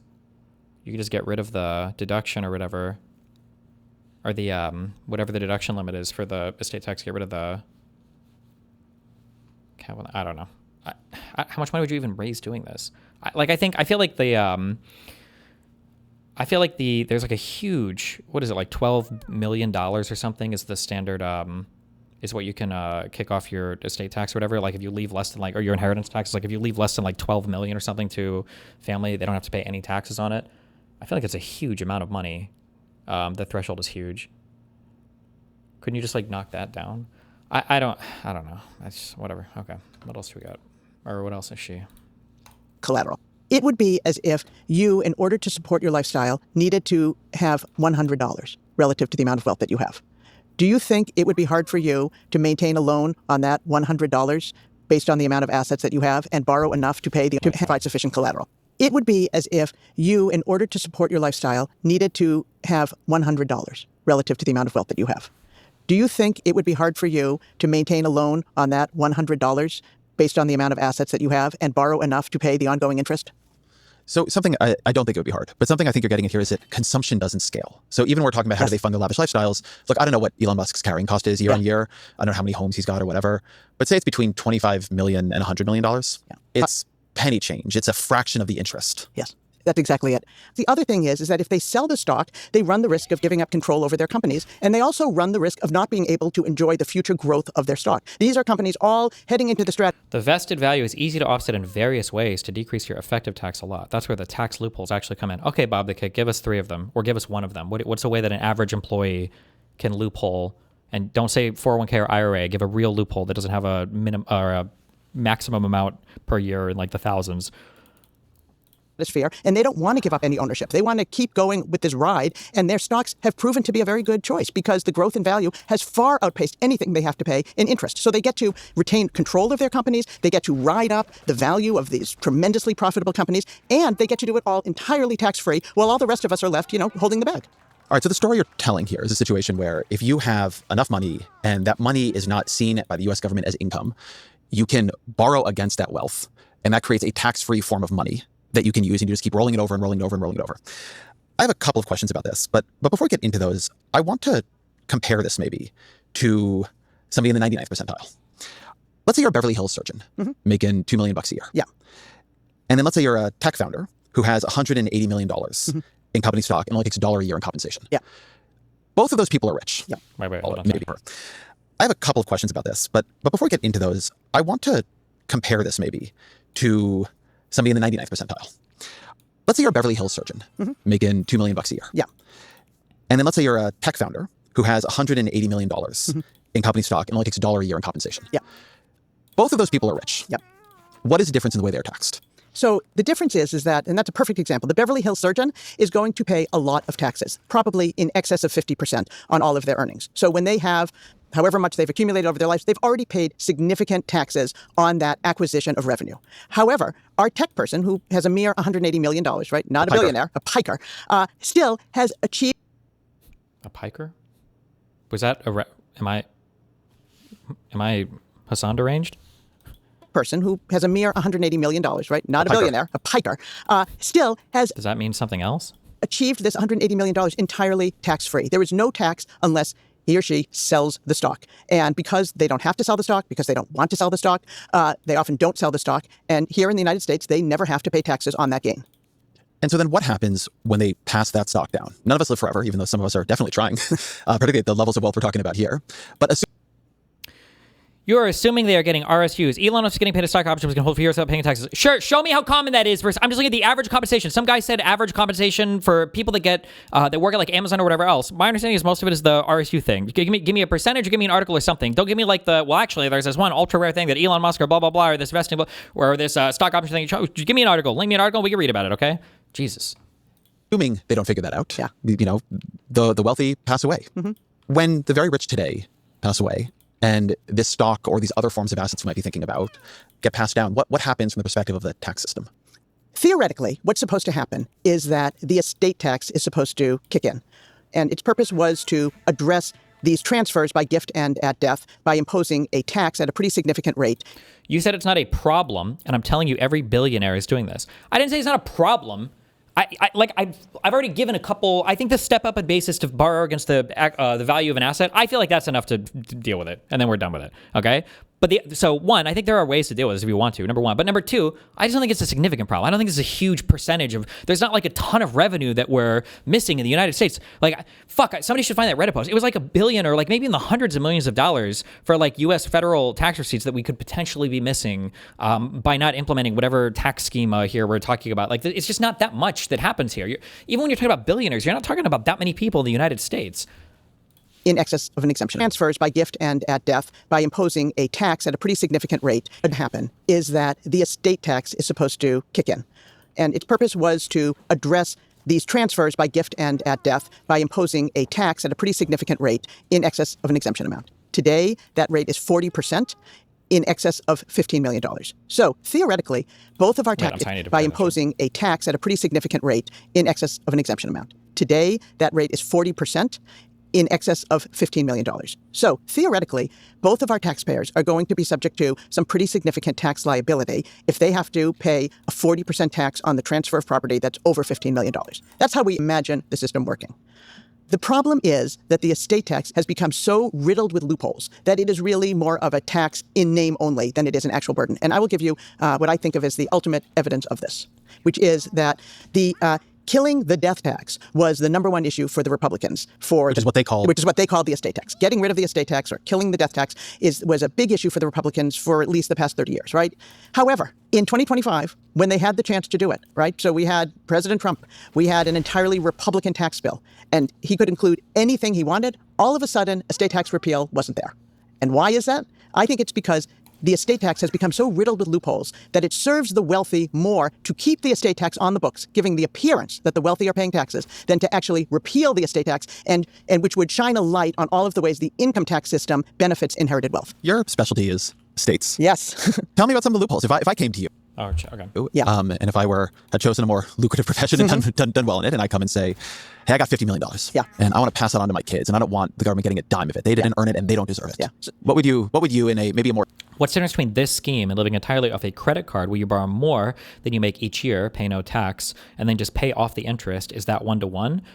Kind of, that would be, but the difference is that if you and I go out and get a credit card, our interest rates are like 26%. And you can't use a credit card technically for everything. Because you wouldn't be able to like buy major assets with a credit card. Like you're not gonna be able to pay for a car on a credit card. Normally they let you. Or if you do, they count it as like a cash transfer or a cash advance on the card, which is an even higher interest rate. But if you're going to take a, what is it called? is it like an asset-backed loan or a secured asset loan? You can look these up on Wells Fargo. Your interest rate on that loan is going to track the federal funds rate, prime plus whatever percentage. It'll look like a mortgage rate. So if you're out here trying to live off a credit card, you're paying 26, 27% interest. But if you're out here living off of asset-backed loans, you're paying anywhere from 3 to 7% interest, depending on what the federal funds rate is at the time, right? It's significantly lower. The reality, the hard thing is that, like, there are answers that I can give for why we don't tax capital the same way we tax income, which is true. The answer is technically the person who's earning a W-2 wage is not risking anything of their own. If you get fired, the most you stand to lose is your job. Whereas if you're a capital owner, the most you stand to lose is your entire investment, right? Now, that's the textbook answer. The reality is that if you can afford to start a business, you're probably never really that much at risk compared to a W-2 earner who on paper is probably significantly more at risk, right? There's like a paradoxical relationship, I think, with the amount of capital or money available to you. Like if I were to tell you this person is in debt $50,000, like people get richer the more debt I would give you, right? Like if I were to say, I know a guy and he's in debt like $500, in your mind, this guy probably works at fast food. How the fuck are you in debt $500? So what does that mean? If I tell you a person's in debt like $40,000, $50,000, you're like, oof, this guy's like getting deep. Like, hopefully he's got a job or something, or student loans or what. But if I tell you like this guy has $5 million of debt, you're probably thinking like, okay, I guess he's like a business owner or something, or is he making big moves or something, right? Because how does an ordinary person even get access to that much money? The issue is that you can always amplify your wins and minimize your losses the more money that you have. And there's really just I don't think there's any way around that ever. Like that's just reality. Unfortunately, fortunately, I don't know. I mean, I guess it's fortunate because the more successful you are, the more risk you can take and the more losses you can absorb. But there's never going to be any way to right the ship on that. That's just the reality of literally every single part of life. Think about disease, right? If you are frail and sickly and old and you get sick, you might fucking die. If you're a super healthy young individual, like you can tank a whole bunch of illness, and still be relatively fine after. It's just when you're doing better in some area, you're always going to be ready to do more better and more better and more better, and you're always going to be able to absorb losses easier. And sometimes when I hear people talk about like billionaire compensation versus an ordinary person, there's literally nothing you can do to bring the risk profiles and the compensation risk profiles or whatever in line with these two people. It's just never going to happen,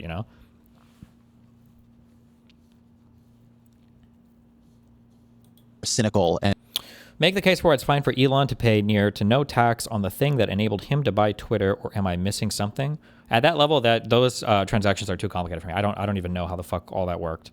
Because to buy Twitter, didn't he take out a loan against was it just his net worth, or was it his other business, or I don't even remember how that was structured. But I think it was a relatively high interest loan though for that Twitter acquisition, wasn't it? Because I thought that the monthly or yearly payments, I think it was monthly payments he had to make on that loan. Some people were worried in the initial stages of his acquisition that he wouldn't be able to keep up the loan, that it was like costing too much or something. But I don't know, it's too much, yeah. And mercenary version of you, yes, like the richer, mercenary version of me here. Okay, buy the cake. This is why I wasn't reading your messages earlier, okay? Because you're typing for way more confidence than you deserve to have. For context, the message earlier was like, Destiny, I don't know why you talk about this when you don't fucking know anything about blah, blah, blah, blah, blah. But okay, so you said earlier, well, even ordinary employees can be compensated with taxes, and that's the problem. And I asked you, okay, what are ways and then I said, but those people have to pay taxes on their stock compensation. And you said, well, that's where the loopholes come in. And then I asked you, what are loopholes like an ordinary person can take advantage of? And the first thing you said, Destiny 1, start your own personal charity, donor-advised fund. And if you're really shady, pay your friends to do charity. Okay. Average Amazon worker has their own personal charity that they've started, I guess, for tax purposes. Okay. 2 is put it into a trust that you, quote unquote, don't control, but it pays you or people you know for management. Charitable remainder trust. 3, other forms of political donations to this is retarded. I love you, buddy, but okay. Yeah. What would you tell me to do? Yeah. Well, first, I'm getting a dime of it. They didn't earn it, and they don't deserve it. Yeah. So what would you in maybe a more cynical and mercenary version of you? Yes. Like I'm doing all of that right now. True. The richer, more mercenary version of me here. Getting together. What would you tell me to do? Yeah. Well, first of all, it would matter here whether you were the surgeon. And if I repeal the estate tax, and which would shine a light on all of the ways the income tax system benefits inherited wealth. Your specialty is estates. Yes. Tell me about some of the loopholes. If I came to you, and if I had chosen a more lucrative profession and done well in it, and I come and say, hey, I got $50 million. Yeah. And I want to pass it on to my kids, and I don't want the government getting a dime of it. They didn't earn it, and they don't deserve it. Yeah. So what would you in maybe a more cynical and mercenary version of you? Yes. Like the richer, more mercenary version of me here. Getting together. What would you tell me to do? Yeah. Well, first of all, it would matter here whether you were the surgeon or the tech entrepreneur with the stock, right? The surgeon has a much harder time because the surgeon has cash. They were paid in cash. They have cash. And it's a lot of... They bought stocks or holding index funds, whatever it might be. Yes, but most of their wealth was achieved in cash rather than in untaxed appreciation. And so here is where people who own stuff, typically stock, really are able to take advantage of the system in a way that others can't quite as well. If you have a business that's worth, let's say, $100 million and you pass it at death at $100 million, it's valued at $100 million. However, if you cut it up into 3 minority pieces, 35%, 35%, and 30%, each of those pieces is entitled to a discount of up to like 30, 40%. Now, all of a sudden, your $100 million has been shrunk to $50 million, $60 million, and then it appears on the other side at your kids, blowing back up to $100 million. That's one way we call those minority discounts. Fuck, I wish I knew more about the underlying tax structures of everything she's talking about. Because it's not really the same then though, right? Because you're transferring, you have to split the asset to 3 people and divide it differently. Isn't that kind of different? I mean, you could argue maybe for a death thing, it shouldn't be the same. Like maybe on death, you shouldn't be able to split an asset and send it to different people that each get preferential or like good tax treatment, maybe, I guess. I don't know. Like, let's say I have a job that I could pay one person to do $100,000 to do, or I could hire 2 different people to do it at $50,000 each. If I hire 2 different people to do it, the federal government is technically getting less money than if I hire one person to do it because the 2 different people are going to be paying less in taxes than the 100K earner. Right? Is that like cheating? I don't know. Maybe, I guess, I don't know. But even better, $1 million has been shrunk to $50 million, $60 million, and then it appears on the other side at your kids, blowing back up to $100 million. That's one way we call those minority discounts. But even better are devices where somebody creates a dynasty trust. These are really the... Sounds good. I want a dynasty trust. Exactly. And dynasty trusts are fascinating because the purpose of the estate tax was to avoid dynastic wealth. Right? And it's a sign of how flagrant the estate planning can be that they actually just call these dynasty trusts. Yeah, we know they're supposed to not have dynasties, but we got dynasties for you. And what they do is they create a vehicle for your children, grandchildren, great-grandchildren, great-great-grandchildren, forever, in perpetuity, to benefit from this trust and the growing value of this trust. And they get funded through a lot of complex arrangements, oftentimes through sales. You will sell your stock early on to this company in exchange for a low-interest note. And for estate tax purposes, you've gotten it out of your estate. But for income tax purposes, you're treated just as if you're dealing with yourself. So you pay no taxes on that transfer. And these dynasty trusts, through devices like that, are being stuffed with billions and billions and billions of dollars. And this is happening all around the country. Around the country, estate planners are helping their clients fund these dynasty trusts. There's also charitable vehicles that are used where basically you give a charity an interest up front and then at the end it goes to a private person, but you price it such that all of the gain is somehow written out of the picture until it magically appears at the end of the story. It's the same thing with grats, rolling grats. A lot of these are stories of... Oh yeah, rolling grats. Rolling grats. Like of course, yeah. Rolling rock beer, rolling grats. So a grat is something that is a grantor retained annuity trust. And you don't want to know what it is, but it is a device by which people are able to transfer enormous amounts of wealth tax-free. And these are just some of the many devices that are used and that estate planners have and have had for too long now. Why do they have all these devices? Were the devices created to be used this way? Were they created for another purpose and people just figured it out? Yeah. Like, is this tax code designed to do this? Or has it been chopped up through kind of brilliant tax machinations? So, what do you think about deferrable tax of unrealized gains? I don't know about what deferrable means. I feel like, I don't know what it would actually play out as, but like some kind of forced 1% of your total like portfolio basis step up every year as like a quasi wealth tax. I feel like I wouldn't necessarily be opposed to something like that. So if you're worth $100 million, but your tax basis for some reason is $0, that like every year there's like a 1% basis step up so you have to realize you have to step your basis up in these investments by $1 million. But yeah, I feel like I wouldn't necessarily be opposed to something like that. The thing that I don't like about talking about this type of esoteric tax policy is there's a few things. One is it's often cheerled by the most financially retarded people. Two is that this form of tax policy really feels retributive. You're just using it to like attack or punish like billionaires because you hate them, I guess. 3, it puts off conversations about good tax policy. Like what could we do that actually raises a lot of money? Which 4 is that most of these tax policies that people obsess over wouldn't even raise that much revenue. So I don't know what the purpose, well, the purpose is because of the other things I said. It's just people that want to attract the billionaire class, but they're not even big revenue raisers. So yeah, I don't know. That's my big frustration with them usually. Let me step back for a second. In order for a tax system to work, there has to be a dance between taxpayers and Congress or the IRS, whoever is the regulating authority.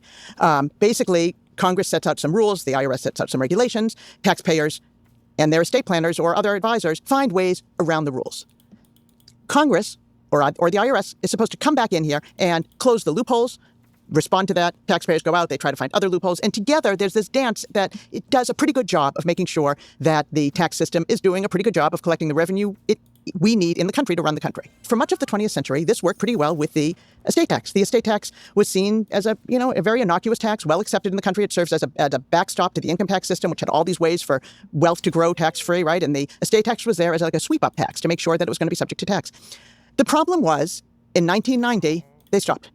And that was the last time we have had any reform done to the estate tax. But of course, the estate planners haven't stopped. They have. Did it stop? Because my understanding is we've had cuts to it since then. I mean, Exactly. George W. Bush, you could call it reform or not reform, but it has been chopped up and sliced up and made weaker Right. So quite a bit since then. Well, what has happened is that there have been 2 changes. The exemption amount has increased and the rates have decreased. And so there was a big discourse around this. I remember this a bit.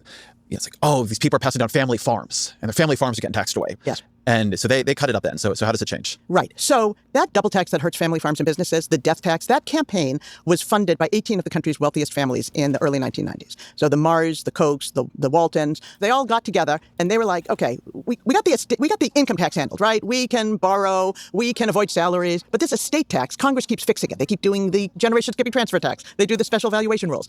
We got to stop them. And they funded this campaign to turn the public against the estate tax. And they did so by telling the public that the estate tax was an immoral death tax, making it seem like it came for everyone, right? Rather than the estate tax, which definitely had a sort of a rich people air to it. So they said, no, this is a death tax. It comes for all, and it particularly harms family farms and businesses. Now, what they didn't say was that there are actually a lot of provisions in the tax code specifically designed to protect family farms and businesses. And indeed, Congress had a very hard time finding actual examples of people who actually lost their farms. Their favorite person who they used was this fellow by the name of Chester Thigpen, who had a farm. What a name. Yes, and he was the grandchild of slaves, and he testified in Congress that he was afraid he was going to lose his farm due to the death taxes that were going to be imposed when he died. And he was so effective that Republicans wanted to call it the Chester Thigpen Estate Tax Repeal Act because he was such a compelling figure. Well, a few years later, Chester Thigpen dies.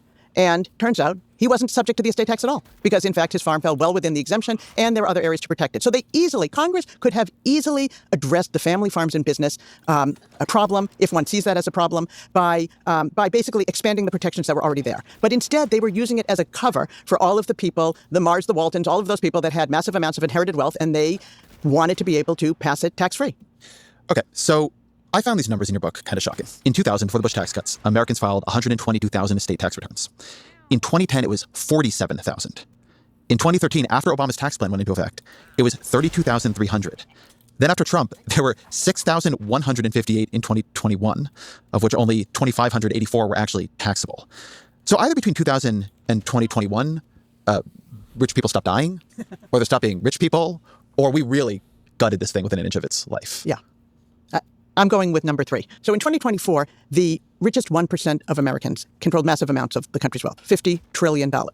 And yet the estate tax that was designed to apply to all transfers at death and by gift, and there's a lot of gifting that goes on because, as I mentioned, those techniques all involve gifting. So lots and lots of gifting is going on by these people. The 40% estate tax only raised $30 billion in 2024. Out of $50 trillion wealth owned by the richest 1% of Americans. It is practically nothing. It is an amount that Elon Musk has both earned and lost in just a single day and probably hardly even noticed. So clearly the estate tax is not doing what we think it's doing. This will sound stupid, but I think it's worth talking about. Why are there different rates for different kinds of income? Why do we treat income earned at our job, income earned by selling stock, and income earned when somebody dies and leaves everything to us, or income given to us as a gift? Why do we treat them all differently? What are we trying in theory to achieve? It's interesting. Andrew Mellon, who was known as a tremendous anti-tax crusader, felt that famed robber baron. Yes, felt that this, and also Secretary of the Treasury and a number of administrations, felt that the rules should be that income is taxed at the lowest rates and investments are taxed at the highest rates. Because people earning income, they are in the most precarious situation and they are likely to need the lower rates as opposed to people who are just sitting back and relying on their investments. Let me read the quote here. I took this down. It's in your book. This is from Andrew Mellon's 1924 book, Taxation, the People's Business. He writes, the fairness of taxing more lightly income from... This is generally true. This is why the textbook answer for why people that own capital don't pay the same rates as ordinary income earners because they have to risk their capital to earn the money is, it's like technically true, but it's like not in practice, not really. Like if you're the kind of person that can have a business and do investments, you're probably better off financially. So you're not really in some precarious position where if the business that you started goes under, you're now a complete and total brokey or something. Wages, salaries, or from investments is beyond question. In the first case, the income is uncertain and limited in duration. Sickness or death destroys it, and old age diminishes it. Here he's talking about wages. In the other, the source of income continues. The income may be disposed of during a man's life, and it descends to his heirs. That Andrew Mellon was saying that it was beyond question that you should tax wage income more lightly than investment income. I mean, it speaks to a very different time. So what is the thinking that leads us into the current world where no matter how you think about the code, it is the reverse. Income, if I sell stock, that gets taxed more lightly than the income from that, than the income I make from the New York Times. Yeah. And what you are under a lot more risk due to fiduciary, et cetera, regulations and rules. Like if you fail at the company, you can get sued for losing shareholders' money. Oh, okay. Thank you, Metalloid Sword. True.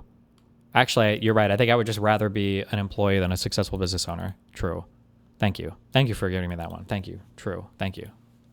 What's interesting is when you actually dive into it, there are 50 reasons of arguments that are given about why investment gains should be taxed at a lower rate. Things like, well, sometimes there might be a lot of inflation if a lot of time has passed, so maybe it's not actual gains. And some say it's good to encourage investments.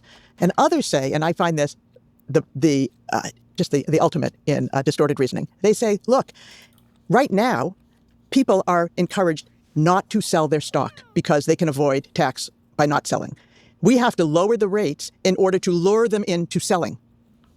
And so that is another justification, even though they should just tax the gains and then people would sell. It's also the word he uses here I think is interesting, fairness. I've been around this debate a long time. I've covered a lot of tax debates. I've covered debates on the capital gains tax rate. Get into a lot of arguments about efficiency and the exactly right macroeconomic level to turn the dial to. And yet, as a human being, right, just experiencing the way income works, I work so hard for the income I make from my work. I mean, you're a delivery driver, you're, a doctor doing primary care work or a pediatrician. You're working so hard. And the idea that that is taxed so much more higher than somebody making money by just letting money sit in an index fund. Right. Or just occasionally clicking a button to move it between, different investments. There is a fairness question here. It's cruel. I honestly think it's actually quite cruel. It is so easy to let your money make money for you. The fact that we reward it over work is crazy to me. I totally agree. And you know who else agreed? Ronald Reagan. In the 86 Tax Act, they actually succeeded in equalizing for a very brief period. I mean, but I mean, you could frame that other ways if you wanted to, right? I do agree in principle. Obviously, emotionally, it feels bad. But imagine you do want to start a business, or imagine that you do want to buy a car and you have to go borrow money for it. Like, why the fuck should anybody give you money for anything if you don't have the money already? Well, you have to borrow it from somebody. And if you're going to borrow it from somebody, you have to compensate them for the risk that they're getting on the loan or the investments. I mean, you do want it in society. You do want a society where people are making investments or lending money. Like, it is, at the end of the day, it does benefit all of us, right? Capital gains rates and ordinary income rates. They got rid of the preference for capital gains, which we should definitely do today. Now, one of the arguments that someone's going to make is, yes, but What's she going to say? Double tax argument? Everybody is better off when rich people take their money and they invest in the economy. Oh. That's what makes the whole country grow. But the thing is, much of this money this is not seed capital to start local businesses. This is money trading on a secondary stock market. It is not going to a business. It's going to other owners of stocks driving up the shares.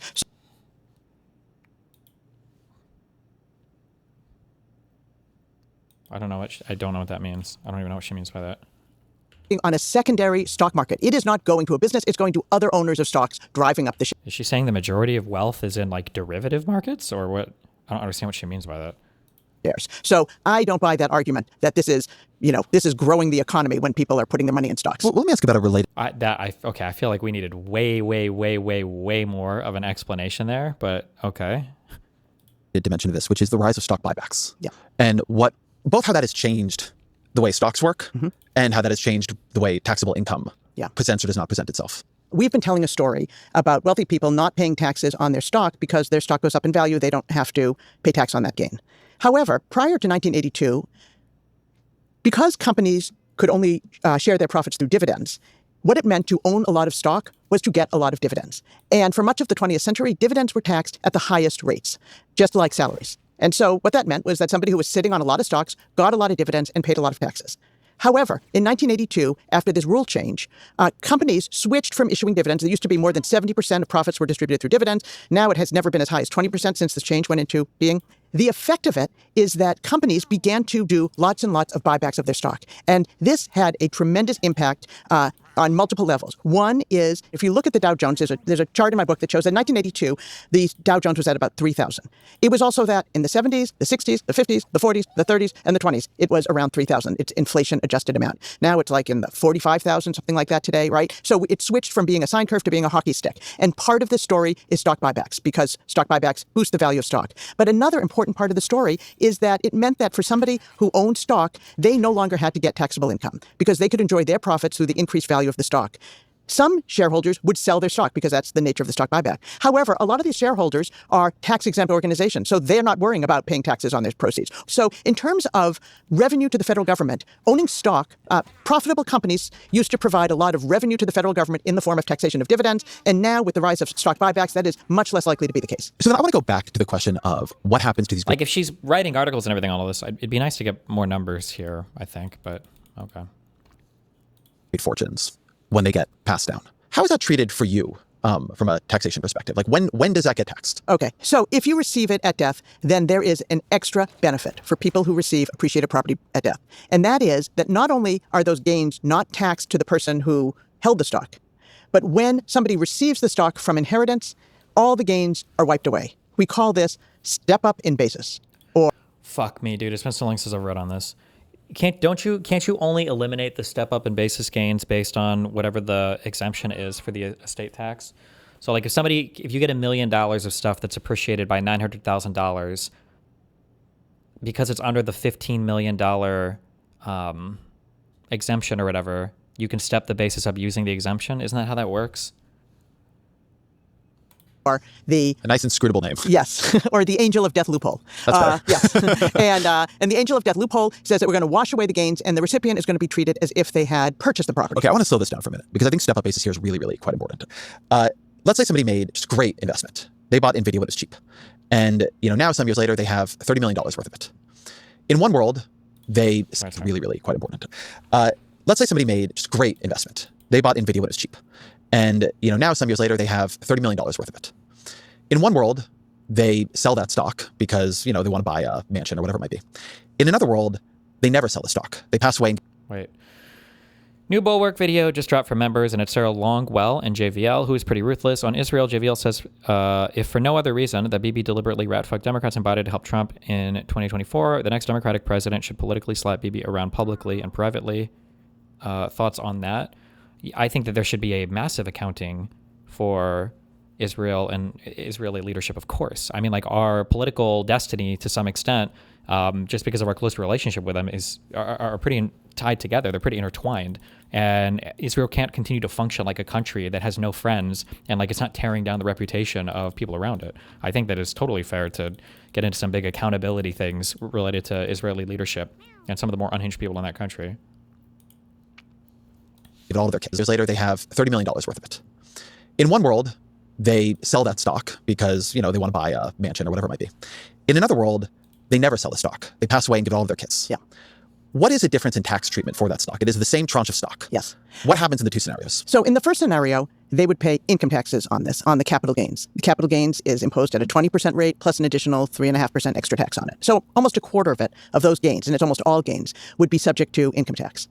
And so the gains are the difference between what you bought it at and what you sold it at. Absolutely. However, if instead you on this, on the capital gains, the capital gains is imposed at a 20% rate plus an additional 3.5% extra tax on it. So almost a quarter of it, of those gains, and it's almost all gains, would be subject to income tax. Absolutely. If instead you on this, on the capital gain, yes. What happens in the two scenarios? So in the first scenario, they would pay income taxes on this, on the capital gains. The capital gains is imposed at a 20% rate plus an additional 3.5% extra tax on it. So almost a quarter of it, of those gains, and it's almost all gains, would be subject to income tax. And so the gains are the difference between what you bought it at and what you sold it at. Absolutely. However, If instead you hold on to that stock and you don't sell it and you pass it on at death to your kids, there is an extra bonus. And that is that not only did you not pay taxes on that gain, but when they get the property, they are treated as if they had purchased it for its fair market value. And so now they're treated as if they had bought it for $30 million. And so they can turn around and sell it for $30 million and pay no gains at all. And that is this thing that we call step up in basis, or the angel of death loophole. So the gains are just wiped away? Wiped away. Not for you to worry about. That's pretty sweet. Yes, it's a very nice deal. So what do you expect will happen with a Jeff Bezos then? Can he pass down $150 billion or whatever it is without too much tax implication? Or well, it's going to matter about 150. It seems like a lot of money. Chances are what these people are going to use are charitable vehicles as an important part of their tax-free transfers. And the problem is that these charitable vehicles... Step up in basis erasing all capital gains accrued with a step up. Yeah, but I thought you could only step the basis up as much as the estate tax exemption would allow you to. Like it's whatever you can. You basically are eating through the estate tax exemption to step up the basis. I thought is how it worked. So it's not an unlimited amount. It's the $15 million whatever amount, which you could still, I guess, argue is not good, but afford these donors and their families enormous tax benefits while continuing to give them enormous power in the world. And some of these vehicles, some of these tax avoidance vehicles, if they set them up during life, are not just for charity, but are to influence politics. And that's because you can put money into a 501c4. That's a particular type of organization that is allowed to engage in political activity. And under our current rules, when you give your appreciated stock, let's say somebody decides to give $50 billion to their C4, they get to have continued control over the assets and a tax-free path to avoid both gift taxes and capital gains taxes. So let's talk about what you might do about some of this. I think something people are hearing a lot about right now is a wealth tax. One reason they're hearing about it is that there is a wealth tax on the ballot in California this year, a one-time 5% wealth tax. Jesus. These operate a little bit differently for states and for the federal government. So let's begin with the one in the news, which is the California one. How would it work? What do you think of it? What are the considerations for a state thinking about doing this? The wealth tax is an obvious answer to this problem. It says, all right, we have a lot of ways that people are avoiding taxable income and they have massive amounts of wealth. Let's tax their wealth. And we'll impose a flat tax, 5%. The problem for states is sort of a few problems, but one of them is that people can easily leave states. Now, California is trying to get around this problem of people leaving the state by making it this sort of retroactive one-time tax. It already applies retroactively to people who previously were living in the state, I think, as of January 1st.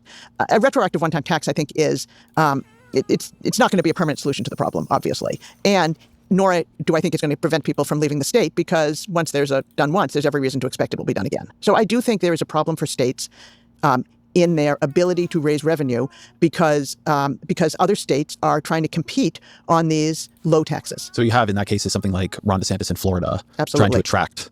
I met a rich person not long ago who showed me an app they have that counts the number of days they spend in Florida, because they really want to live in New York.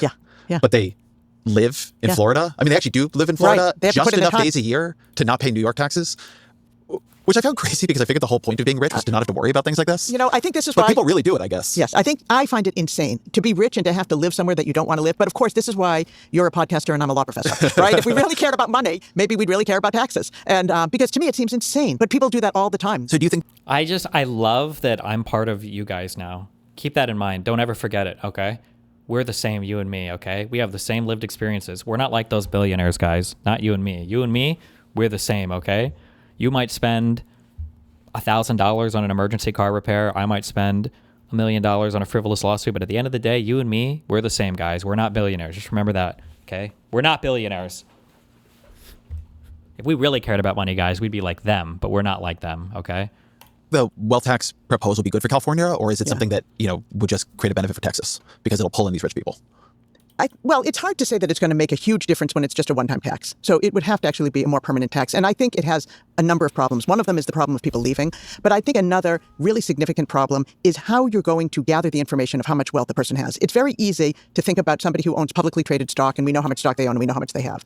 But there are lots and lots of wealthy people that own their wealth in other forms that are very difficult to value. And now you're talking about a state Department of Revenue having to build up the resources to have everybody tell them everything they own and keep up with valuation of it. It's going to be quite How much is your art collection worth? Exactly. How much are your crypto NFTs worth? Absolutely. And if also, when you start to look at things like partnership interests, these are highly complex structures, and it's impossible for somebody to be able to monitor that for all of the different taxpayers. So it's a very, very difficult, practical task to get around. Again, California has some solution where you can defer paying taxes and all of these things, but it's just very difficult to do. It's not as easy as it sounds. And I think that it's also a problem in terms of winning the support of the American public, because we pay taxes on the value of our homes, but generally when we think of the value of all of our assets, we know that there's an estate tax at death, but that's very different than requiring people to disclose every single thing they own during their lives every year. That, I think, is going to feel invasive to the public, not just to the people who are subject to the rules, but to the other people who are thinking about the fairness of these rules. But that question also applies to a federal wealth tax, which maybe brings us to that. So,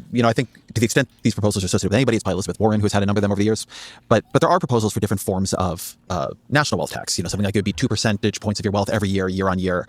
And how do you think about this? Yeah. So in the federal level, you get to avoid the problem, I think, of people moving. Sometimes people say, oh, no, people are going to leave the United States. It's very hard to leave the tax clutches of the United States. And also, this is not an age in which a lot of people want to regularly give up their U.S. citizenship, right? This is and become a citizen in some other country. Dubai or whatever. Exactly. So I don't think people claim that's the particularly, case. I think, looks bad at the moment. Yes, the exactly. The Dubai move, which people in the UK, the rich in the UK sometimes do, and I think has been called into question by the recent war. Yes, exactly. And so I think that's something that people threaten will happen. I don't think that would happen here. But the bigger problem here is the constitutional issue. So our federal constitution basically has these special rules about direct taxes and indirect taxes, and wealth taxes raise constitutional issues. It's hard because we have a limitation in our Constitution on direct taxes. And the problem is that given our current Supreme Court, we have every reason to think that this Supreme Court might find a wealth tax unconstitutional, which it could very easily not survive. So all of that political effort will have been spent for nothing. And it just seems like not a smart way to go, particularly in today's world where the wealthy are able to avoid taxes so easily through this sort of highway of alternatives of tax avoidance because of our failure to tax their investment gains and their inheritances. So I think there's a lot more easier paths to follow. It's not going to be as immediately effective as a wealth tax, but I think all of these things, I say this a lot. This is why I feel like I don't like this tax conversation on this. When you look at taxes, I feel like they're trying to solve for these social problems through tax code, which is not appropriate. I think the issue with taxes is that we should be looking at the programs that we want to fund, and then we should look at how much money we want to raise, and we should look at the fairest way to raise that money. I think these are the only things that you should think about when it comes to tax policy. I think that there is an issue right now where capital today is just so ungodly powerful, and the tendrils of capital can spread so far. Like, what is the strongest form of capital you could have 1,000 years ago? I don't know, like a ship, or maybe a few ships, or maybe a company of ships, I guess. What else? Like, I don't know, what else, right? Is besides, like, I guess, like transportation stuff. Whereas today, like, you can have a business that, has millions of employees and has, it's everybody on the entire planet can invest in it, and it can grow so massively, vertically, horizontally. It can encompass other industries. It can outcrowd a market. You can make so many sales to every single individual on the planet. I think capital is just so much more powerful than it used to be. And it's hard to address, I think, like the disproportionate power of capital with just like tax policy. I don't know. More likely to be permanently effective. So then what would you do? Yeah, so what I think should happen is, first of all, we have to look at investment gains. And the problem with our investment gains is that they are never taxed to the person who owns it unless they sell the property. However, in Canada, they have a much broader rule. And that rule is that whenever the person transfers the property, not just by sale, but also by gift or at death, the gains at that time will be tallied and the person will have to pay tax on that gain. And that way, gains are taxed to the person who earned them, rather than kicking it down the road to some. Yeah, I feel like that's a no-brainer. If you transfer something to somebody, the basis should be stepped up. Yeah, that should count. That should count as a taxable event. I would agree with that 100%. Time in the future that may never come. I personally would, if I could write the rules, I would say that we should eliminate the distinction between capital gains and ordinary income and give them an inflation adjustment to reflect that inflation holding. And other than that, I feel like that would be a dramatic increase in capital gains taxes, because their top rate is like 20%, whereas for income is it 39? I don't know what the highest marginal bracket is, but I think you could step up the capital gains rate like 5 or 10 points maybe. I think that would be okay. I feel like, yeah. Impose ordinary income rates on that gain. In addition, we need to address inheritances. So people are receiving massive amounts of wealth entirely tax-free. If you were to walk down the street and find $100, you would be expected to report that to the federal government. However, if someone were to give you $100 billion, you literally don't have to tell anyone. There's not even a line on your tax return to let anyone know because that is seen as entirely your business. And we should not have to report entirely tax-free. If you were to walk down the street, eliminate the distinction. So people are receiving massive amounts of wealth entirely tax-free. If you were to walk down the street and find $100, you would be expected to report that to the federal government. However, if someone were to give you $100 billion, you literally don't have to tell anyone. There's not even a line on your tax return to let anyone know because that is seen as entirely your business. And we should not have that be the case. We should get rid of the estate tax, which isn't doing anything. True. You could just hand somebody $100 billion. Wait, I don't understand what she means by that. Is she talking about through like trust vehicles or something? Or you don't have to report it to anybody? The person who hands it is supposed to report a gift tax return, right? But if it's been put into a trust, the trust has grown, it's distributed. Okay, well, that's more complicated. Come on. From the trust, the person receiving the property may have some flow-through gains through complicated tax rules, right? But the receipt of property by gift, inheritance, or life insurance. And by the way, life insurance is the favorite vehicle of the super wealthy to pass their wealth. When they convert it into a life insurance policy.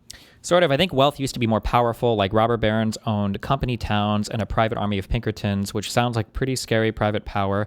I mean, you say that, but I think wealth is more powerful today. There's just more government restrictions in liberal societies on what you could do with that wealth. Like if we were to legalize private armies and stuff, I think Bezos and Elon and all these guys would have the money to fund a private army. They just don't because we just live in a better society today, right?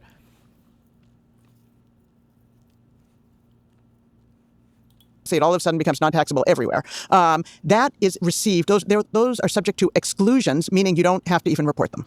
You know, one thing that the way you just described that I think makes clear is that there's the level of tax design, and then there's the level of the will to enforce tax design, which is to say that if you imagine the kind of reform you're talking about, you could make it, but then you would have to actually want it to work, such that you began shutting all this other stuff down and keeping it shut down, right? Like these life insurance loopholes you're talking about. But how do you think about these two levels, right? There's a level of tax design, and then the level of the tax code is complex. People don't know what's happening in it, but the people who do know what's happening in it have a very, very, very strong incentive to support politicians who will allow them to keep using these loopholes or to punish politicians who try to close them.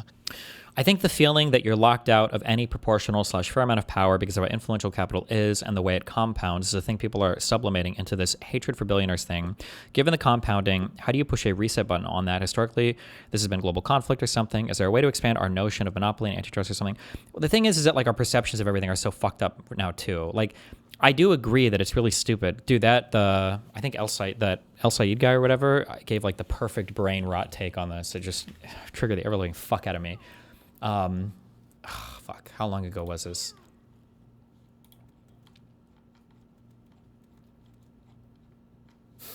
This is a good tweet, okay? This should have had more engagement than this one, all right?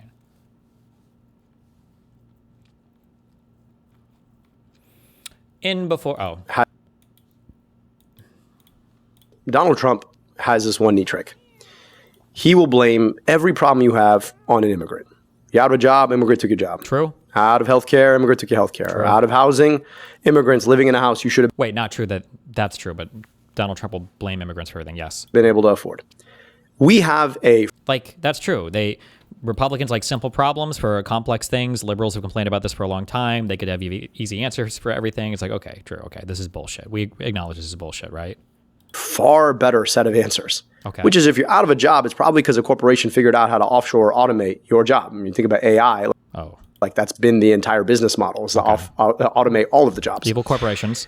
If you're out of a home, it's probably because a corporation is speculating on the home that you probably should have been able to afford. If you're out of healthcare, it's because a corporation is definitely figuring out how to monetize you because you get sick.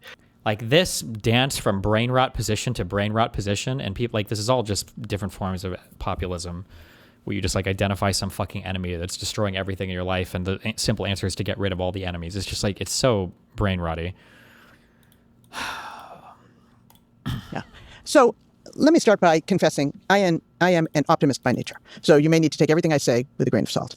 However, I think that this system of non-payment by wealthy Americans came about because of our particular history and particular vulnerabilities of the estate tax. So we had a system where the income tax was incomplete, the estate tax was supposed to be a backup. The assault on the estate tax in the early 1990s was so effective that even Democrats were afraid to do anything to close the loopholes because so many Americans saw it as an unfair double death tax. I think if we had a cleaner system that we could easily have, we get rid of the estate tax, we have an income tax system, it gets a lot harder to pull the wool over the eyes of the public. So I don't think it's the case that rich people can always control, always get what they want. I think that we are living in a moment now where there's more pressure than ever for this to happen. This California wealth tax, right? This is happening because the public has become broadly aware that we've got a lot of super rich people that control massive amounts of the country's wealth, more than they've held, I think, since the 1920s. Significant amounts. I think it's currently 31.7%, 32% of the country's wealth is held by the richest 1% of Americans. And at the same time, none of them seem to be wrapping themselves in glory these days, right? If we go back 20 years, we had all sorts of amazing things being done by our rich people. True. And there was a book that came out in the early 2000s that was called Philanthrocapitalism. And the subtitle was How the Rich Can Save the World, right? And this was not seen as insane. Can you imagine a book today, How the Rich Can Save the World? Right, I'm in the professional opinion business. I can imagine anything. Yeah. But the idea that someone would think that this would land with the public, which it did in that era, right? The super rich, they can do so many things. We should hand over all of society's problems to them. I mean, I think a lot of people would find that laughable today. I think something that comment is getting at is sometimes people want to tax the rich because they want to punish them. They don't like the rich. They definitely don't like the rich right now, right? I'm very sympathetic to the argument you're making. And on the other hand, that then sort of winds a lot of things up in moral judgment. When sort of my view is that Sergey Brin should have to pay taxes on that wealth, no matter if he's in the don't be evil era or in the slightly more evil era. I completely agree. I think it is a big mistake to focus on rich people are bad and therefore we should be imposing taxes, because the reason I think it's bad is because when we move the conversation to whether rich people are good or bad, we are not focusing on the fact that the richest Americans have been written out of our tax system. It's as if we had a system that said people who live in Pennsylvania don't have to pay tax. Right? We shouldn't have a discussion that says, well, some of the people in Pennsylvania are good. Maybe it's okay they don't pay tax, right? It's wrong as a matter of principle. It's wrong because we need their money. It's wrong as a matter of fairness. It is wrong for so many reasons. And I think the big problem goes back to your earlier question, which is that the public is misled into thinking the wealthy are paying more taxes than they are. And that is why, that with this 1% paying 40%, right? Most of the public doesn't know that the wealthiest Americans are able to avoid taxes by paying taxable income. And if they knew, they wouldn't want that system. I find what you're telling me here to both track what people I know who have worked on crafting wealth taxes tell me, but I find very frustrating, which is that it seems like it should be possible. And the more you get into it, the harder it becomes, both constitutionally, which is one dimension of it, but the valuing and the continuous valuing and the worrying about people moving things into harder to value assets becomes a problem. And I don't know, I've wanted there to be a wealth tax as long as I've been aware of taxation. And the thing that I feel we're losing if we can't do something like it, which I just think is worth naming, is that wealth creates power. It creates a tremendous amount of power. And we're operating in this era when it is not that the rich were necessarily, the super rich, so shy about using their wealth to wield power. I mean, you mentioned the anti-estate tax campaign that was heavily funded by 18 of the richest families. But the level of like direct engagement that you're seeing now from people like Elon Musk, like they are really making the long-running fear that if you have enormous wealth, concentrations of wealth, you will have like unmanageable concentrations of political power manifest. And you can design a tax code, that taxes this money eventually, but it doesn't solve the political power question in a way that I think a lot of people want to use a tax code to do so. And I'm curious how you think about that. Yeah, I think it's a real problem and it's a real concern. I mean, people controlling massive amounts of wealth have tremendous power in our society. And I understand that in some fantasy world, a powerful enough wealth tax will be enacted to make a sufficient enough dent in the wealth of the wealthiest people where it is brought down to a level where they no longer have this power. However, from where I sit, that just looks like a fantasy world. That's not going to happen. It's not going to be significant enough. The public isn't going to buy it generally. And I think one of the reasons the public isn't going to buy it generally is because of something we talked about earlier, which is that to the extent it is a special tax focused on the richest people, like we have to punish the richest people, I don't think everybody in the country agrees with that. A lot of people in the country think that people who have acquired their wealth have done so because they've done great things. They've started great companies, and sometimes they have. Sometimes they have done great things. And so it paints too broad a brush. The problem with it is that we have to live in the world that we actually live in. And in the world we actually live in, I don't see that as being a solution that's going to deliver that result. I think there's also another dimension to why you should want to make sure the richest people are paying taxes. And that is that people do what other people do. Yeah. I was thinking about this while reading your book and preparing for this. I pay taxes. I don't mind paying taxes. I think that is part of living in a society. Living in America has been good to me. It does piss me off that people above me are not paying taxes. Yeah. And when I hear sometimes I'm talking about their weird strategies, and I'm not talking about centi-billionaires here, just people who spend more time on tax avoidance, you think, oh, am I being a sucker? Yeah. And the fact that at these very high levels, the very richest are making the rich people right underneath them feel like suckers. People don't want to be suckers. They don't want to feel that other people are getting a deal they're not getting. Now, on one hand, you might think it would be good if this made more rich people, advocate for a better tax system, which it doesn't seem to have done to shut down the ability of people above them to do this. But I do think that it's very corrosive to social solidarity. I completely to agree. have this sense that there are people out there getting a way better deal than you are. I couldn't agree more. And that's why I think a lot of that has to... I think it's worth addressing kind of, but like, that's always just going to be the case. Somebody who's in a better position than you is always going to be getting one over you in some way, and in every, you're never going to be able to balance all this out. Not to say that you should say fuck it and not do anything about it, but I don't know how much the feeling tracks the reality for that. Do with the fact that people feel like this point that you made before, well, the regular people are always going to lose out. The rich are always going to have their way. It's always going to be to their advantage. But that is not always the case. And that's why I think it's important to think back in history to different times. So one of the times I think is particularly interesting is the Tax Reform Act of 1986. That is the last time that we actually have had any really meaningful reform in the tax system. It was under President Reagan, which was kind of surprising, but it adopted principles of a lot of that had been around under both parties. And what it did, when we talk about high-income earners and the inability of high-income earners to avoid taxes, that is because of changes that occurred. Ever since you came into wealth, would you say your mind was blown with how many cool tax strategies you were given by your CPA? Not really. There's not much I can do because most of my shit is just in earnings, 1099 shit for my business. So unfortunately, no. There are like some things you can do, like you can lost harvest on investments and shit if you buy individual stocks instead of just index fund shit, or you can. Once you own a business, you can expand your 401k personal options to yourself. And I don't know if backdoor Roths are still a thing or if backdoor Roths got killed, but it's not that much. Not really.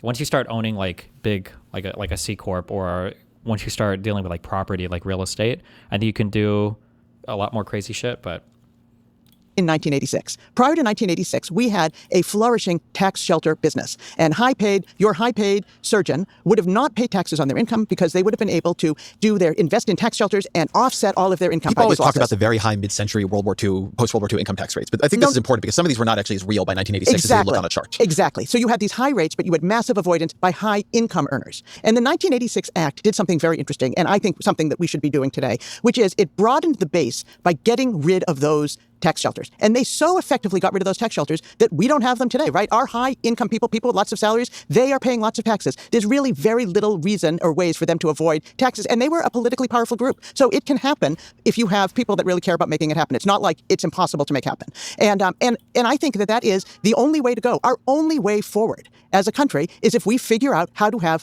a fair tax system. And I think that imperative, that moral imperative, is also a financial imperative, because right now our national debt is so great. Interest payments on the national debt are the third highest expense after Social Security and Medicare. It is. We are spending $1 trillion just to carry the debt this year, more than we're spending on the military. And, that is not... That's what you think. Trump wants to spend $1.5 trillion on the military this year. Sustainable. So we're going to have to find a way to bring everybody into the tax system. Sure thing, buddy. And then always our final question. What are 3 books you recommend to the audience? Okay. The first book is The Age of Extraction by Tim Wu. This is a fantastic book that talks about how many of our companies that used to do a lot of good for the world are now, rather than producing wealth, they are doing wealth extraction. And that's not good for any of us. And it's relevant for these issues of taxing individuals and taxing companies. The other is the book The Rise and Fall of the Neoliberal Order by Gary Gerstle. I like this. All past guests of the show. Temu, Gary Gerstle. Yeah, I love these great books. Okay, that is a fantastic book. And I will say that the title is a bit daunting, but the book itself is so readable. And it makes this incredibly important point that the country used to have one vision of the role of government versus markets. And now we, through the rise of neoliberalism, it switched to this thing of it's all about let the market run free. But the point is that it is a fantastic illustration of the swings that can occur. And pendulums swing both ways, as we have seen loud and clear in recent years. And I think it's a really good reminder that when people despair of all of the problems of the day, there is an opportunity for pendulums to swing back and for better systems to take hold. And the last book is a book of fiction, the book Crossroads by Jonathan Franzen.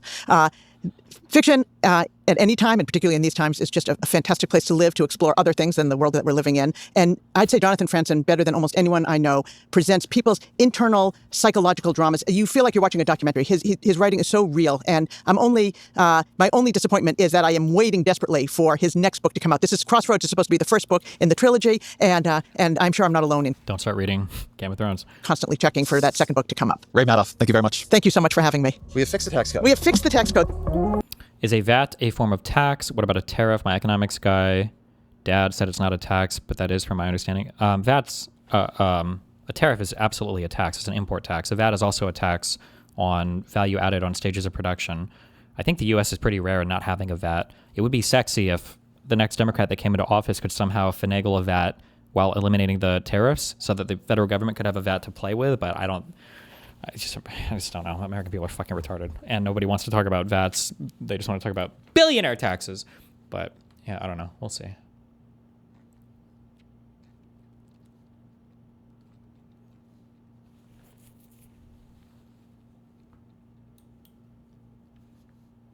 Not gonna lie, I've made a lot of money during these 2 Trump months. I hope this happens every 12 months. LOL.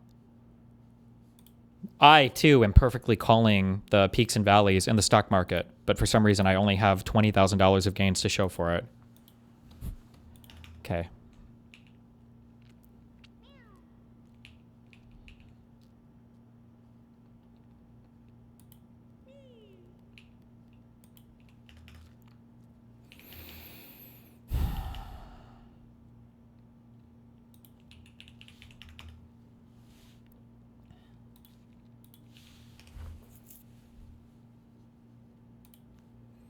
Is there anything that can be done here? New stream. Yo, Queso, what's good, bro? When's the new stream? I hate it here. Did you just call me a hard R? Want to hear me say it? Wait, Loki. Yes. Whoa! No? To a felony in like 2 seconds. Oh! Sorry, I didn't know you had a kid. Wait. Okay.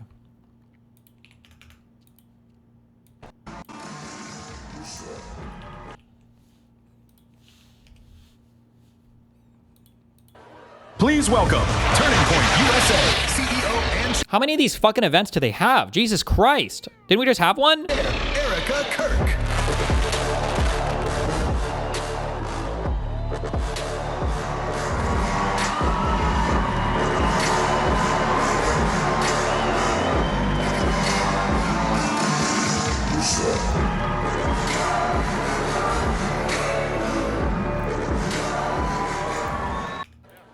Please.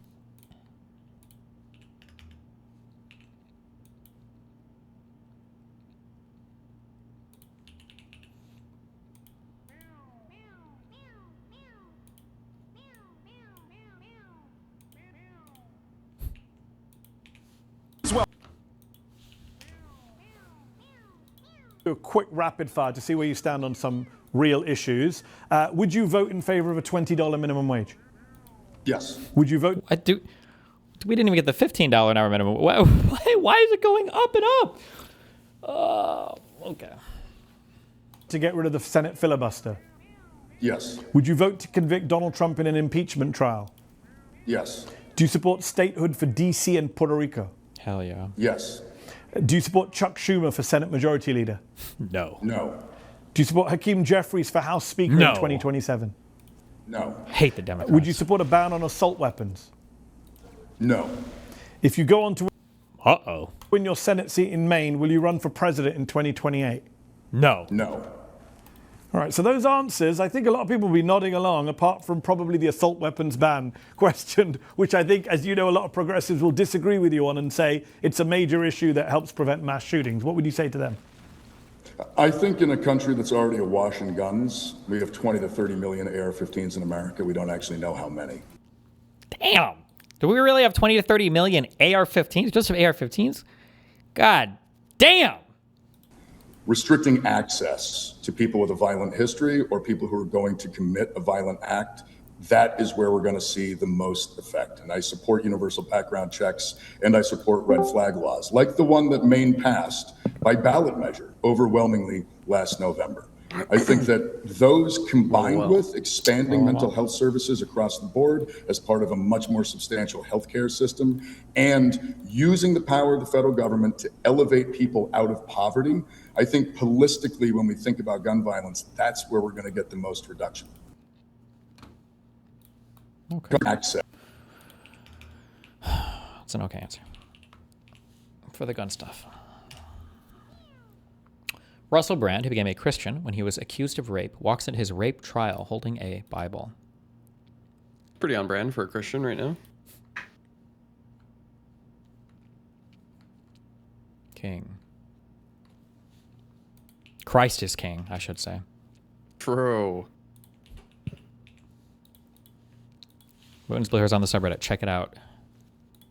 There's reporting today that there's still, Iran says there's significant differences. Well, there could be. Let's see what happens. If there are, we'll have to straighten it out, but I don't think there's too many significant differences. On the blockade, Mr. President, what will it take to end the blockade? When the agreement is signed, the blockade ends. As soon as the agreement gets signed, that's when the blockade ends. I'm really confused because this morning Trump was tweeting out that the strait's completely open. It is, And dipshit. I swear to God, not 4 minutes later, he truthed out like, actually, the blockade is completely in effect, still to and from ports. Okay, I'm fucking confused. Problem? Yeah, I got no clue what's going on. I have no idea. I don't know who that is either. Stupid question. I'm going to my Stupid plane. question. Yeah. Me and Linus are gonna catch our flight out of here.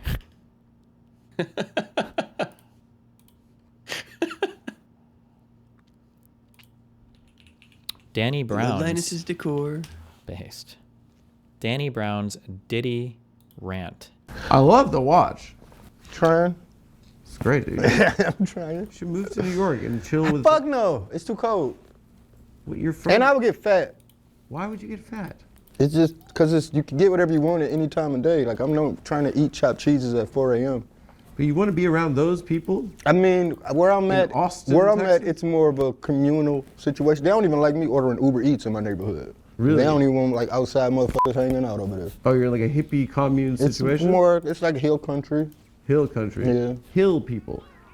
I guess, yeah. Sounds... It's real communal. I really like it. I go to the market. They want you to, it's all like only local shops. Really? So yeah. You wave at your neighbor? Hey. I mean, you got to. Jeff? Everybody just drive golf carts. Do you do a nod?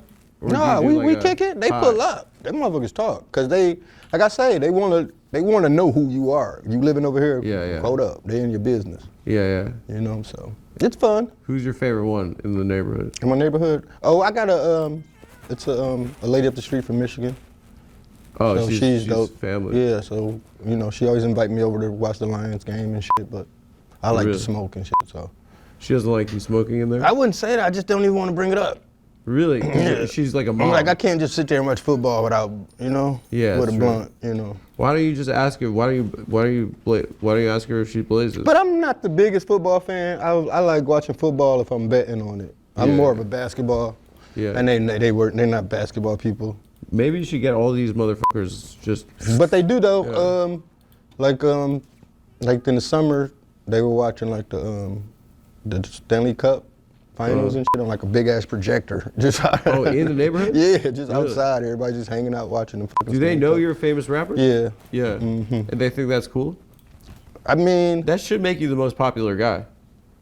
I'm definitely like the youngest.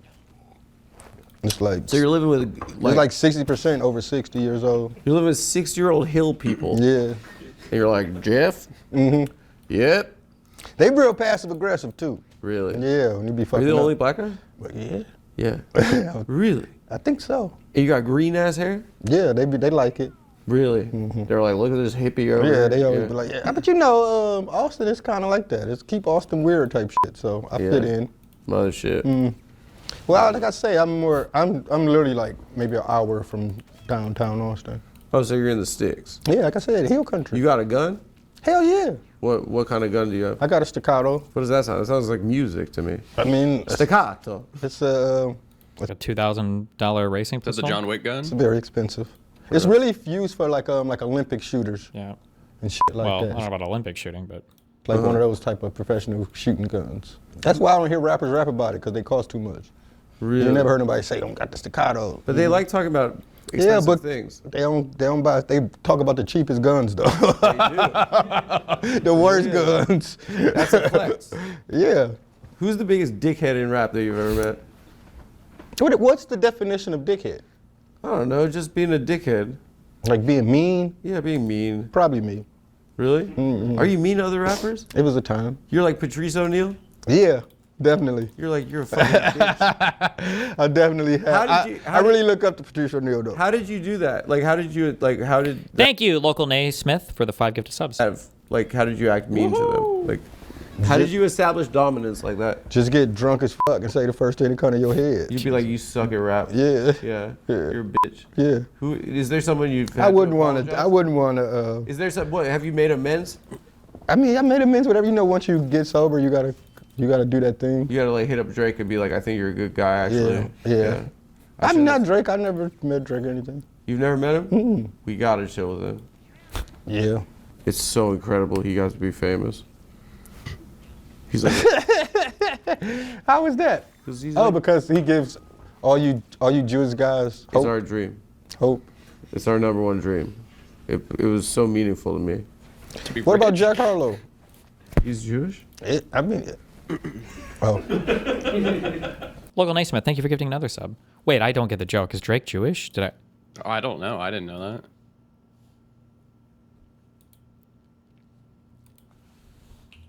Yes. Yeah, duh. You didn't know that, Mooten? No.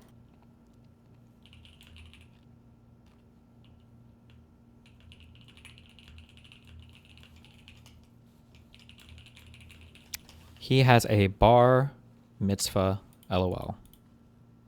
Okay. I don't know. I don't know how to. Look at him knowing everyone who's Jewish. No, he's not Jewish. He's not on my list. Okay. Schindler's. who are some Jewish rappers? Bob Dylan, technically. Yeah. I can say Bob Dylan. Bob Dylan had some bars. Yeah. Subterranean. I don't know. We shouldn't talk about Jewish anymore. Okay. I don't want to talk about it anymore. I'm sick of it. I wish I could quit. I looked up foreskin reattachment. You know that? Why would you want to do that? Because BB was being such an ass. You can do that though. Apparently, but you don't regain. It ain't that shit gonna look. Man, what? All the sensitivity. It'd be cool if I got a different Oh, color. I guess you. Right? I guess you could. Imagine if I had a different color at the end. Helmet. You can get the style, a different style. Different style. You can get a style like pick your. Switch your shit up. Yeah, like go hoodie or turtleneck. Yeah. You know what I'm saying? Mine would be an intellectual. He'd be like a beatnik. You can get like, you know what I'm saying? Want to leave it extra skin right here, you know? Yeah. Get a little. I'm all down for dick surgery, man. Yeah. I'm all down with it. I'm too scared. Like I don't give a fuck if I get to like 60, be like fuck it, just give me the long dong silver. Yeah. Just a and just stay hard all the time. Yeah. Give it full hard. I don't gotta have no feeling in it. Yeah. And did you know that Hasidic Jews circumcised down to the base? What? Shut the fuck up. There's no way that's possible. No, that's the only reason. It's the only reason. So your dick looks like the fucking colossal titan or whatever? No shot. Stop. Why I work out. Really? It's just to be able to fuck when I'm in my 60s. Yeah, it's true. Because I did realize, like, I would always think that, like, if you can't have sex anymore, you. That's why you see old people when they be angry all the time and mean, because they ain't fucking. They got you could just take a thing now. But, no, I mean, yeah, but it's all about your physical prowess. Yeah, but my grandma's doing unspeakable things. You know, like I told you, these hill no. country, these motherfuckers old and in shape. So you think that they're having key parties? They definitely getting freaky. Yeah, really. Mm-hmm. And they're judging your ass for being a rapper. No, they don't judge me. They like that shit. They like you. Because they like, man, he cool. Yeah. You know. And then they know, like, they know I had got sober and all that kind of shit. So they're impressed. Yeah. I mean, they know I'm not partying. I don't know wild shit. Yeah. So it's cool. Jeff. I mean, because you know, it's. Why am I okay? I don't care about this. Yeah, this is terrible, man.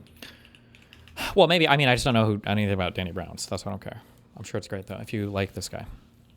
Okay, is Dan or Mooten right about my take on BPD women? Oh God. Eminem over here, nice. That's she kills him. That's some De Laguna fucking look. Did you see that? She kills him. Did you go back 5 seconds? Did you see that? What happened? That's some fucking. She kills him. That's some De Laguna fucking look. Did you see that? She kills him. Did you go back 5 seconds? That was a De Laguna look. That's all I needed to see. Is that how your dad hit your mom? He didn't hit mom. Bullshit. He didn't hit you either. Hey, honey. Oh yeah. Woohoo! I'm out. Okay. These both of these people seem incredibly toxic. He shouldn't have slapped her. She shouldn't have slapped him. But by the way, you know what Steve say in a situation like this? What would he say? Say, what do you want me to say? Crazy girls are more interesting. Okay, sorry. Like for stream content, not for dating. For stream content. Disagree. I don't think Dear Leader would say that. I think you're slandering Dear Leader again. He would absolutely say that right now. I will not have you in here slandering his. Dan is engaged in a practice we call projection. Okay, we've got our good brown friend, Mamdani. When you were campaigning, President Trump did have names for you. He called you a communist lunatic. Wait. When you were campaigning, President Trump did have names for you. He called you a communist lunatic, and you had names for him. You called him a fascist. Now that you've met with him, that you've spoken with him multiple times, do you still think he's a fascist? Yes. And do you tell him that? Yes. Look at the war in Iran today. We're talking about a federal administration that has spent close to $30 billion killing thousands of people at a time when working class people across this country cannot afford the bare minimum. This must have been recorded recently, right? If they're showing it. Is it only 30 billion? I thought they were asking for so much more. Are you That's still a lot of fucking money, though. But in these conversations about the future of the party? In a group chat, or you think? I don't know. Do you have a WhatsApp chat? New York City Mayor Zohran Mamdani was swept into office on a promise of affordability that resonated with so many voters. It's been just over 100 days that he's been in office, so I came to City Hall to ask him about his accomplishments, the economy, the war in Iran, and his relationship with President Trump. We're in a different place. We're in City Hall from the last time that we spoke. It's been over 100 days. You've made inroads on some of your campaign promises. On others, you have not. What would you give yourself as a grade? I will always leave it to New Yorkers to provide the grades. What I will say is that I'm very proud of what the team was able to accomplish over those first 100 days. This was a time when, just on day 8, we delivered $1.2 billion to make universal childcare a reality across our city.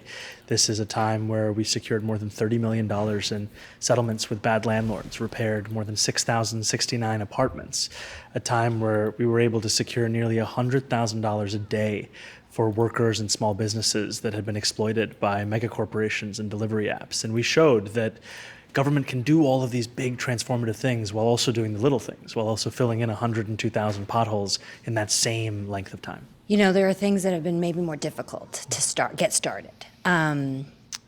Police reform being one.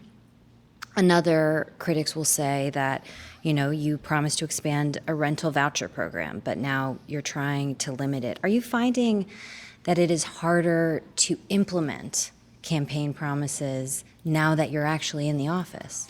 I think this job comes with an immense amount of difficulty, but that's also because it has an immense amount of possibility within it. And when I ran for mayor, you know, we built our campaign around 3 central promises. We talked about the importance of delivering universal childcare, the importance of making buses fast and free, and how we believed that tenants deserved a rent freeze and rent stabilized housing. And I'm proud of the fact that beyond the universal childcare, we also announced just on Sunday that we were going to be speeding up buses for more than 1 million New Yorkers. Because as you know, we have the slowest buses in America here in New York City. Some of them are riding at an average speed of 5 miles an hour. We're going to be putting up to 6 minutes back into New Yorkers' lives from each of these trips. And then when it comes to the Rent Guidelines Board, we had 6 vacancies on that independent board. I feel like Mamdani, one of the nice things for his campaign, even as mayor, is I don't remember him making these like massive pie in the sky promises. So it's not like he promised to, you know, rent stabilize every single apartment unit in New York City, or promised that all buses would be free 6 months into office or something like that. Freeze all rents. Did he? Did he say he was going to freeze all rents? I believe he did a rent freeze, yeah.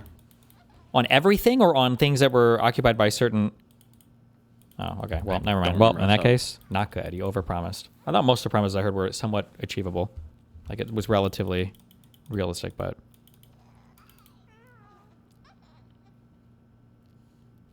And we filled all of them. And we're now the childcare one would probably be the most expensive promise. True. Looking forward to the decision that they come to. But I share this with all of you to give you a sense of where we are on what animated so many. Oh, that on already rent stabilized units. Okay, gotcha. And how that, coupled with just today's announcement of delivering on city-run grocery stores within our first term, it shows people that the very things they were told they would be wrong to believe in are in fact the ones that we can deliver on. When will New Yorkers start to feel that promise of affordability? I think there are many who are feeling it already. You know, I think of a young mother who told me that she wouldn't consider having another child until she heard the news that we were going to save working parents upwards of $20,000 a year with free childcare for 2-year-olds. I think about... Okay, well, that's kind of silly if you haven't done it yet, though. But, okay. About even just the cyclist who would come up to me and tell me about the fact that now that we've decriminalized what was previously a criminal summons for cyclists across the city, how it's easier for them to get around, be treated the same as they would if they were driving a car. I even just think about the city workers who've been at the heart of so much of this accomplishment and so much of this work, even predating this administration, who for the first time in a long time are getting some of that deserved recognition for what they do to keep the city running. One of the places where it seems a bit more challenging is on your promise around police reform, especially because you and the commissioner don't seem to be on the same page. When you look back at what you did promise on policing, especially when it's that particular unit that deals with protesters, some accuse it of heavy-handed tactics, where do you stand now?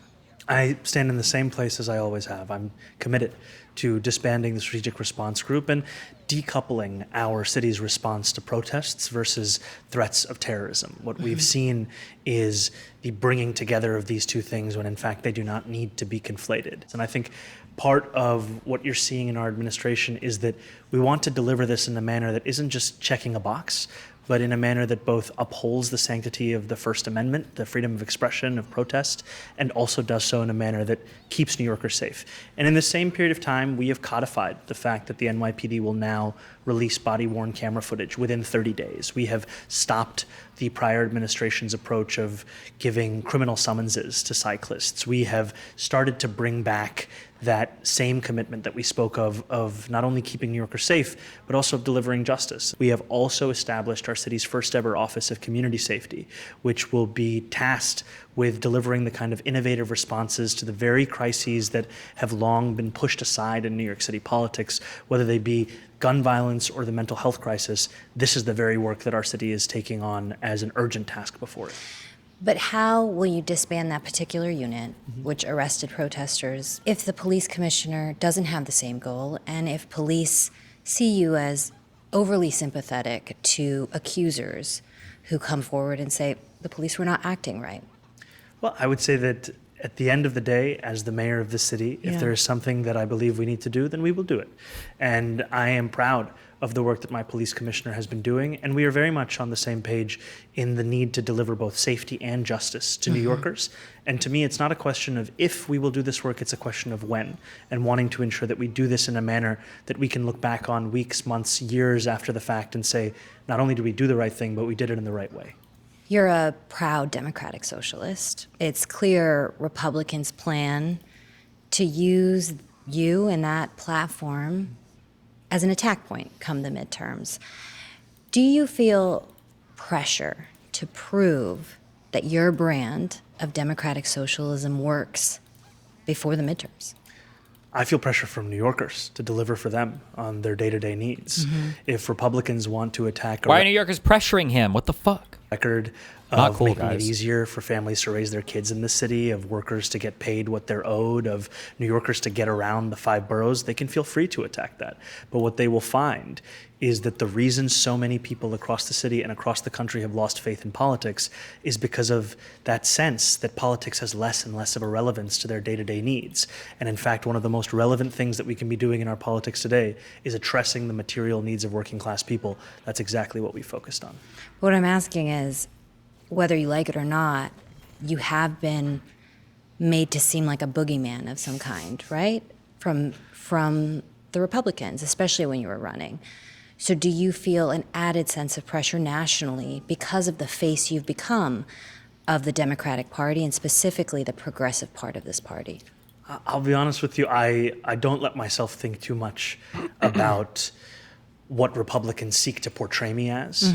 I think about the fact that the power of an ideology is judged in the worth of its delivery.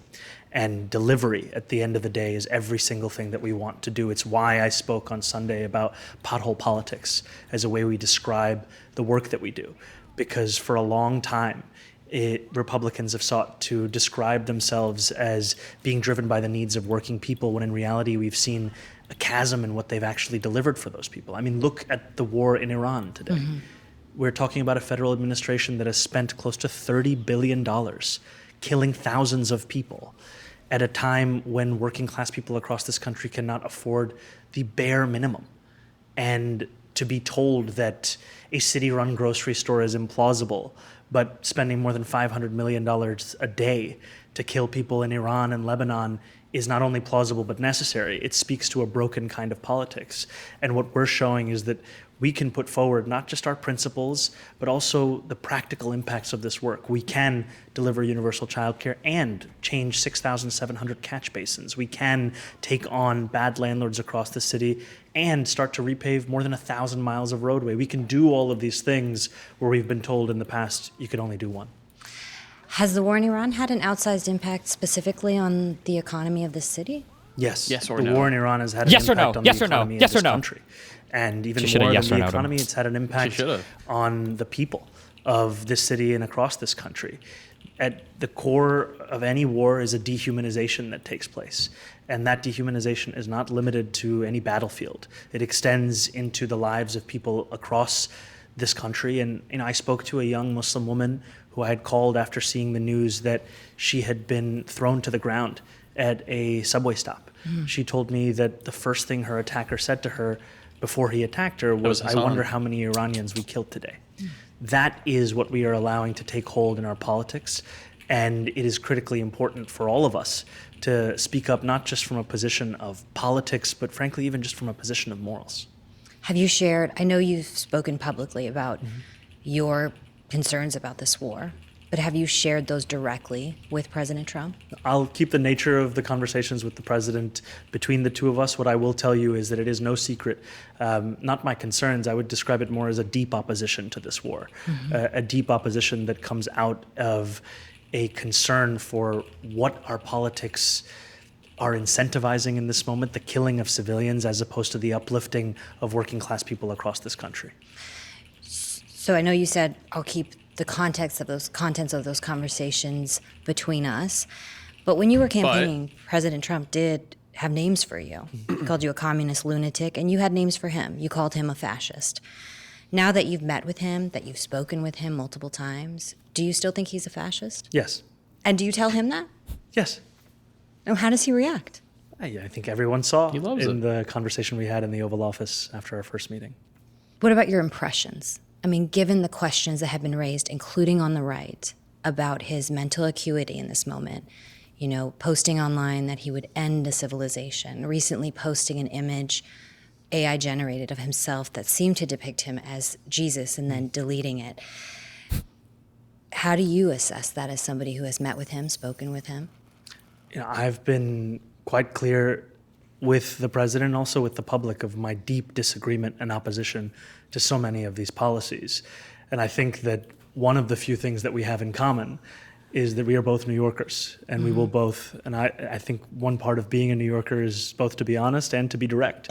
And when I'm sitting with the president, we talk about places of potential collaboration, whether it could be working together to deliver more than 12,000 homes, the most homes delivered in a single housing development the city has seen since the early 1970s. But we're also very clear about places of disagreement. And one place that I mentioned to the president was on my views around ICE. I believe that ICE raids are cruel and inhumane. I believe they do nothing to deliver us on the stated intent of public safety. And in the previous meeting that I had with the president, I mentioned that just that morning, a Columbia student had been detained by ICE. And I said that this was actually part of a larger pattern of 5 individuals who had been detained in or around Columbia University. I gave him that list. About 30 minutes after the meeting, he called me and said that he had now made the decision that he was going to release that Columbia student.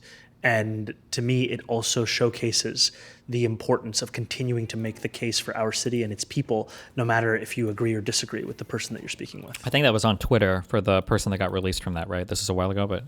He seems to like you. Are you and the president friends? I would say that he's the president and I'm the mayor, and the basis of the relationship comes from those two positions. But other Democratic mayors have asked for people to be released from detention. They have seen ICE presences in their cities that we haven't seen here in New York City.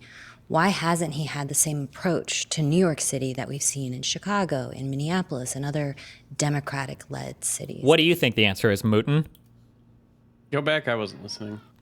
Unbelievable. No, she asked Mamdani, why do you think Donald Trump sees you as somebody that's worth working with, and you have apparently so much success in working with him on getting things done? He probably jerked him off in the fucking office. But not for other Democratic leaders, you think?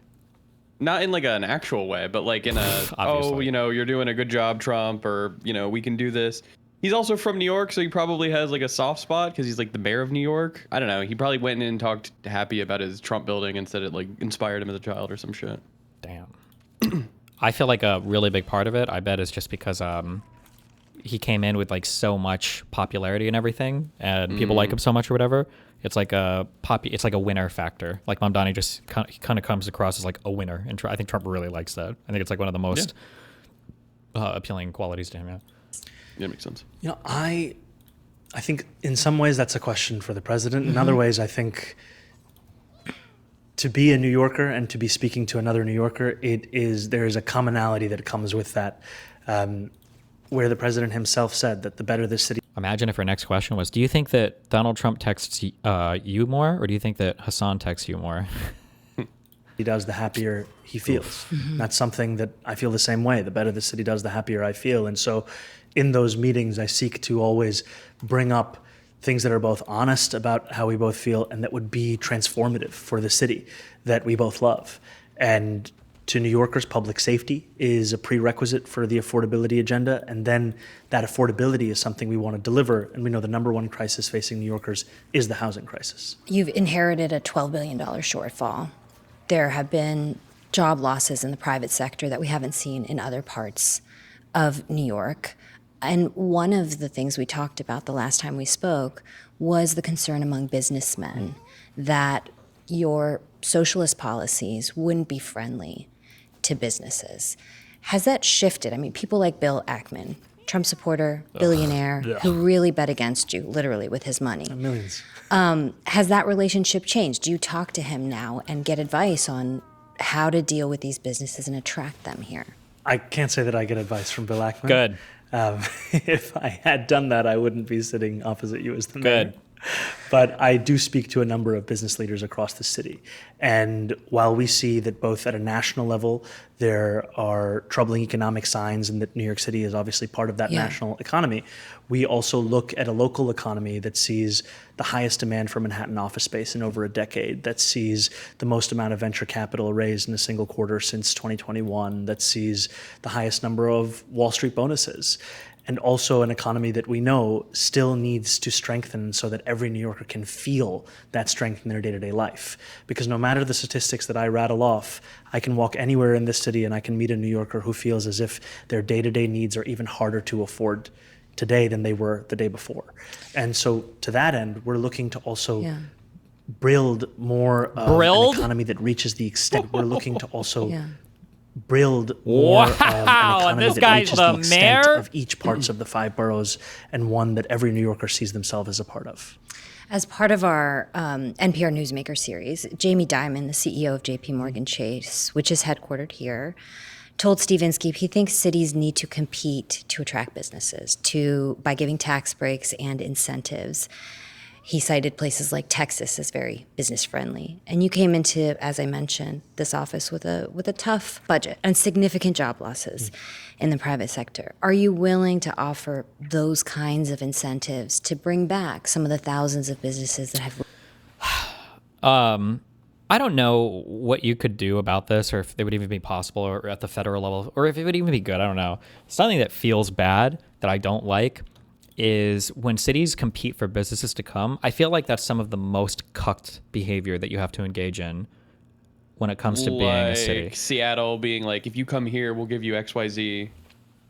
Yeah, basically tax incentives, or like get rid of all the taxes for you. I remember because this came up in Nebraska, because I think the College World Series was there. It was, I don't know, but like cities would literally throw themselves to their knees to like give infinite tax breaks to stadiums or whatever the fuck. We'll make it back on hot dogs. I promise. The hot dogs. We'll host the Olympic swim trials here, guys. It'll be worth it. Please, tax-free stadium, please. Like among like Amazon distribution centers and everything else, like there are other things too. But I don't know. It feels a little cucky that cities will just like race to throw away all of the whatever taxes and shit they have to try to attract companies to come and set up shop there. Not only that, they'll give them money for the fucking stadiums and shit. This is a big thing with stadiums. Like billionaires will want a stadium and the city will fucking fully fund it with taxpayer money. It's crazy. Yeah. Left or shuttered over the last few years. You know, first, you are absolutely correct to describe this, what we inherited, as difficult. We're talking about initially a $12 billion fiscal deficit that through an immense amount of work and savings and use of our own reserves, we were able to bring down to $5.4 billion. That's still where it stands today. And it is the kind of amount of work. From what to what? From 12 to 5? That's pretty good, right? Shuttered over the last few years. You know, first, you are absolutely correct to describe this, what we inherited, as difficult. We're talking about initially a $12 billion fiscal deficit that through an immense amount of work and savings and use of our own reserves, we were able to bring down to $5.4 billion. That's maybe still where it stands depending on what today. reserves means there, but yeah. And it is the kind of fiscal deficit the city has not seen for a generation, dwarfs even that of the Great Recession. What makes this distinct, however, unlike the Great Recession, is it's a crisis purely of city government's making, not one of any external factors. It's an inability to budget in an honest way to actually account for the expenses of what is in our city government services. We are looking now for every potential saving and any example of fraud or inefficiency or waste is something to eliminate entirely. Now, amidst all of that, we also want to build a city that, in the words of Jamie Dimon, competes. Because I agree, we do not have the right to be, it is not something that we inherit to be the greatest city in the world. We have to prove it and earn it every single day. And part of the ways that we do that, I don't think it's necessarily through a government and policy of subsidy and tax breaks. I think it's through a government that delivers the highest quality of public services across the country. I think it's by ensuring that New Yorkers can look at streets that are paved, at potholes that are filled, at a quality of life that has no competition, frankly. And I think a big part of this also that I've heard from many business leaders as well as New Yorkers across the 5 boroughs is public safety. And that's why it's been such a focus for us, is how do we drive down already record crime to even lower levels, such that when businesses are thinking about where they want to open a business, where they want to keep that business, they think of New York City. And we're excited by the fact that not only has JP Morgan Chase opened their new multi-billion-dollar headquarters, but also that Amex has decided to build a new global headquarters here, that Bank of America has recommitted to a long-term lease with the city, and that when we look at the World Cup coming in now less than 60 days, that there's a multi-billion-dollar economic opportunity that comes with that as well. You talked about wanting to build stronger relationships with all kinds of New Yorkers, but specifically Jewish New Yorkers. You drew significant support from liberal and leftist Jewish Americans, Jewish communities, but you also drew a lot of skepticism, and there was a lot of fear that your sharp criticisms of Israel would also translate into something else. You did not renew 2 executive orders from your predecessor. One that adopted a broad definition of anti-Semitism, and another that prohibited city employees from engaging in the boycott, divest, and sanctions movement against Israel. And this drew some concerns from some Jewish groups here. Why did you make that decision? So we made the decision coming into office that we would revoke all executive orders that the prior mayor had signed after he was federally indicted. That was a moment at which many New Yorkers started to ask themselves, what was the motivation of any one executive order? Was it driven by self-interest, or was it in fact being driven by what it should be, which is public interest? And we've also sought to show that we are fully committed in fulfilling what we had spoken about over the course of the campaign, to not just keep Jewish New Yorkers safe across the city alongside each and every New Yorker, but also to celebrate and cherish those same New Yorkers.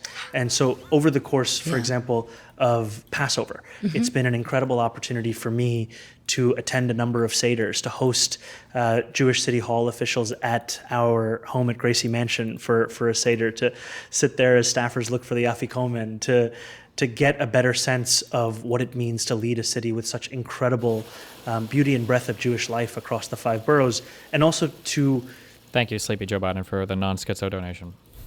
Get a glimpse into the amount of service that so many organizations within the Jewish community are providing, whether it was joining with an organization on an airfield to give out food that they had procured for teachers in the community, or if it was sitting with a Jewish New Yorker looking at, Civil War era texts together. It has all been a joy to be able to be the mayor of a city with such a flourishing community that I am so proud to represent. How will your office define anti-Semitism? So we actually have the Office to Combat Anti-Semitism here at Anytime at anyone's City mean Hall. to Jews. And one of their jobs is to not only define that, but frankly, to conduct a listening tour to actually bring in the perspectives of Jewish New Yorkers from across the 5 boroughs. You've faced a lot of anti-Muslim rhetoric and fear-mongering around your faith. Well, Illuminati, thank you for the 5 units. Sounds like kick. And the faith of many Americans. You're getting some money today, huh? An example that you'll bring Islamic law to New York City. But you do turn to scripture to make political points, both from within your faith and from other faiths. And for example, on immigration, you quoted the Quran, you quoted the Bible. Should there be a role for religion in politics? What's up, YouTube chat and Kick chat? Religion is a part. What? I'm saying, what's up to your YouTube and Kick chat today? They always cry that I don't read them, and I have the big chat open, and I got them all in there. Nice. Part of so many New Yorkers' lives. Yeah. And it also provides a guide for many as to what it looks like to bring a morality into a politics that is often missing. And what I mean by a morality is a belief in the dignity of those who are struggling. And we've seen religion used as a tool to divide, and I've instead seen it across the city as a tool to actually find commonality amongst so many. Because the lessons of many scriptures, they are similar in the empowerment of working people and in the belief that there has to be something more than simply a desire of profit when it comes to delivering for people. You said we've seen religion used to divide. Are you talking about this administration? I think it is something that is frankly not exclusive to any one administration. We're seeing it within this federal administration. We've also seen it within both political parties in this country. So much of the bigotry that I faced, it was not just in the general election, it was also in the primary election. And the language that was used then was language that was used among and by Democrats within a primary for this position. And we're speaking about a city that has more than 1 million Muslims that call it home, and yet it's a city where so many are made to feel as if they're guests, as if their belonging is forever in question. And I want this to be a city where every New Yorker, no matter their faith, no matter where they were born, understands that their belonging is never in question. Has that changed in your party? Because when we spoke, when you were the presumptive nominee, there were still many Democratic leaders who would not endorse you and had severe criticisms for you, and at times said things directly about your faith. I think that many Local Naismith. Thank you also for the 5 gifted kick subs. Are waking up to a New York City that is eager for a new era of politics, and one where there is a belief in that most sacred thing, which is what makes all of us New Yorkers. And we define being a New Yorker as anyone who lives here.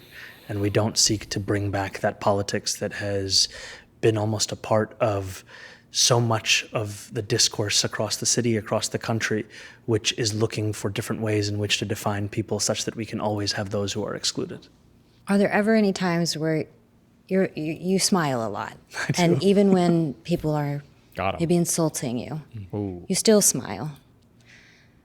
Are there ever the kindest thing I can He's just say happy in to be in return America. sometimes? Just happy to be Are there here. ever any times where you're like, I'm done being nice about this? It is much easier for me. My natural disposition is to smile. However, there are things in our politics that are worthy of being pushed back against. And I make sure to make that clear in my own words and my own actions. In as much as there is so much that we're fighting for, I also make it clear what it is that we will fight back against. Because what we see is that the kind of bigotry and cruelty that has become endemic in our politics, it's not unique in that so many people across the city face it. What makes that unique sometimes is the willingness to allow it to fester. And it requires the kind of forceful pushback that I think has often been missing. You are a leading voice in your party. You're the mayor of New York, but you are also a national figure. Are you included in these conversations about the future of the party and what Americans writ large want from this party? In a group chat, or you think? I don't know. Do you have a WhatsApp chat? I don't Is there have a group one. chat? I was going to say I'm not. in a Freaking group chat. epic. I don't know if they have it. I think what has been really exciting is that the hunger that I speak about for a new kind of politics, it doesn't feel specific to New York City. It feels broader than that.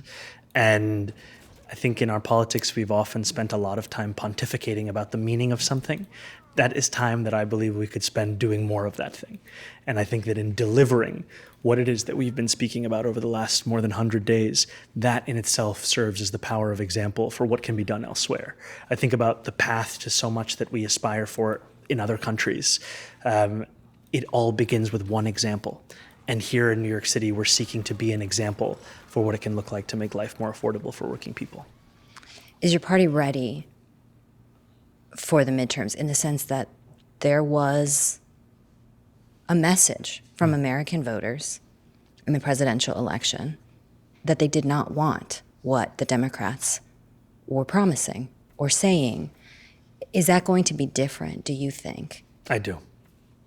I think that what we are going to see is a message that Americans across the country are fed up with what politics has come to mean over these last few years.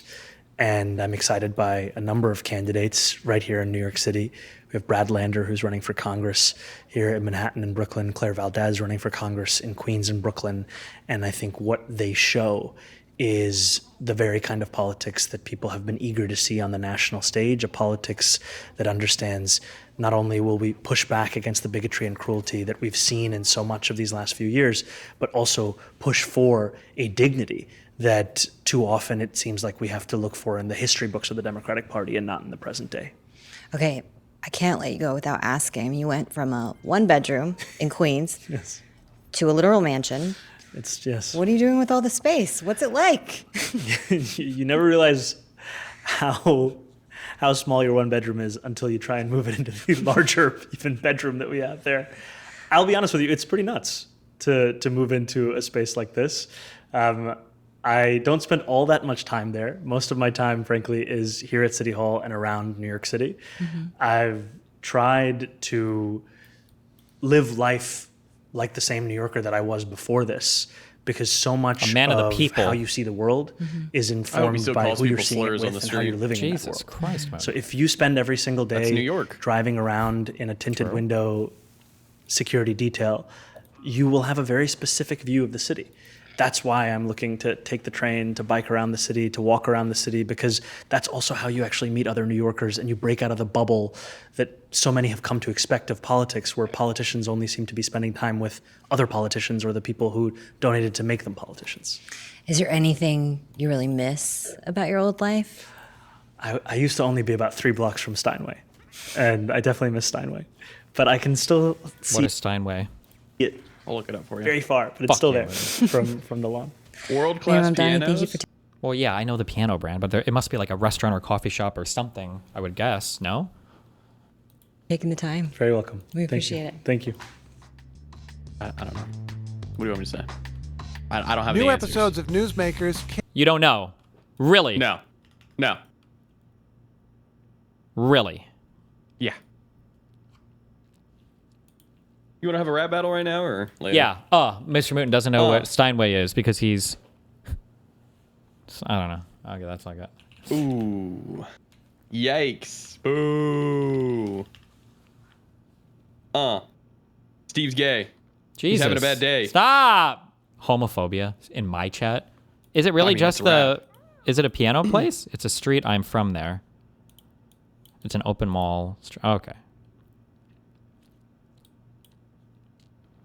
There's this trend going on at school, and one of the kids is actually pregnant. Is this real?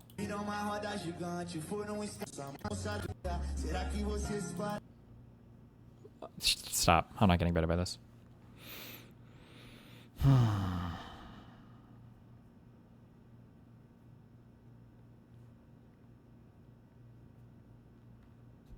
Don't go into that lava tile. It'll burn you. No. I can go into whatever tile I want. bitch. How do you feel about Mamdani? I think he's okay. Seems fine. How are the grocery stores? Anybody know? I don't know if they've started those yet. New York. Apparently Cash Patel is drunk. People are saying that's been happening. In case people wanted to know. Cash might get removed soon. Yeah. He hasn't done anything My good. favorite part. I want the penis. You get underneath it and you just squirt it right into your mouth. You're saying that's not healthy. Don't just whip it out. Allegedly, he was just whipping it out in a car in broad daylight in front of the intern. Like, that's not the moment you do it. It has to be done in the moment of maybe some passion. I want the penis. You get underneath it and you... Good, epic. Okay. Then we've got some Pisco slop. It's my last video. I don't want to have a pope. Somebody an hour in. Go into it with, be open to a different interpretation, because I actually rewatched that. Tim Miller's going on. I watched it at the time and I had the same reaction that I did the last time I watched it, which is a few days ago, just to like remember what that was about. I think in that moment, she is a adult who feels a bit of contempt and frustration that she has to like talk to children. Oh, that's the my thing. take. That's on why I that. said regardless of your politics, I just think optically it still looked bad. Like, I don't think she handled that well if you agree with her. I don't think she handled it well if you disagree with her. Like, I think that is not I disagree. if you're going to be under fire or running for president, I think it's really just not a good look if that's how you handle adversary. And if you like compare that Keep in mind that the President Trump didn't go on any shows where there was anything adversarial ever. It never happened, but to like, I don't know, Bill Clinton on like Fox News, I just don't think she had good responses. And I agree. I really don't like Chris Paul and Sagar and on a lot of issues. So I'm not like saying this as like a... They're talking about, I think, SLOKKUNO when she did her interview with Crystal Ball, which was just unbelievable. A Crystal Ball Breaking Points fan, so I could not disagree more. Like, I've never watched that. I heard that you were saying that she got like giga ambushed on there. Yeah. Shit.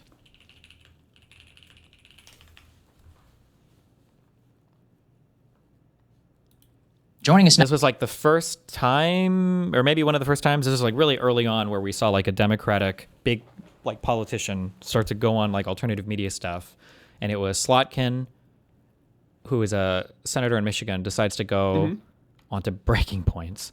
And I think she thought that this was going to be like one right-leaning guy and one left-leaning girl, and she didn't realize it was just two slopulists. And they fucking grilled her? Yeah, let me see. But it wasn't, it was not even just that they grilled her. It's that, fuck. When did they get to Israel? God. It's like crazy brutal. Hold on. General election. He is the Democratic nominee. I see. I see. I'm sorry. This is why I'm saying I don't follow New York politics, and I think you'd have to ask them. I don't know. I know that for me, whoever wins the Democratic primary. Oh, this is like why isn't everybody endorsed Mamdani? Why didn't they all endorse Mamdani? In the state of Michigan for the Senate seat that's up, that's who I will endorse, regardless of who it is. That was my last question. So I'm sure it's a question. Yeah. So I mean, I guess I'm actually a little curious, and forgive me if this is impolite. Like, I'm curious why you wanted to talk to us. What do you mean? Well, like, we don't have actually a lot of senators, especially ones who have very different ideology than us, reach out. So I'm curious what your goal was and why you thought to come here. Well, first of all, I think you have a good audience. I mean, right? If you appeal to like 4 friends on YouTube or whatever, then I probably wouldn't be here. But I think, to me, part of the problem is that people have kind of gone to their corners. And I live this, right? I live on my family farm in a town that voted heavily for Donald Trump. I've never won my town. I've never won my precinct. I've never won my neighbors. We get along, but I never won them, and I probably never will. So to me, I think that the people have gone to their corners, and like people who used to be able to talk about politics and disagree don't even get in the same room together. So I kind of like the idea of your show. Like, it was interesting to me when my team pitched me, right? We go through, and like, there's no hiding it. Lots of people are like, how do we evolve in this new space? You know, like that's not it's not that conversation isn't happening. It is, and I think that's good, and to the credit of lots of shows like yours. Yeah. But I think your show appealed to me as I was being pitched because you guys don't agree.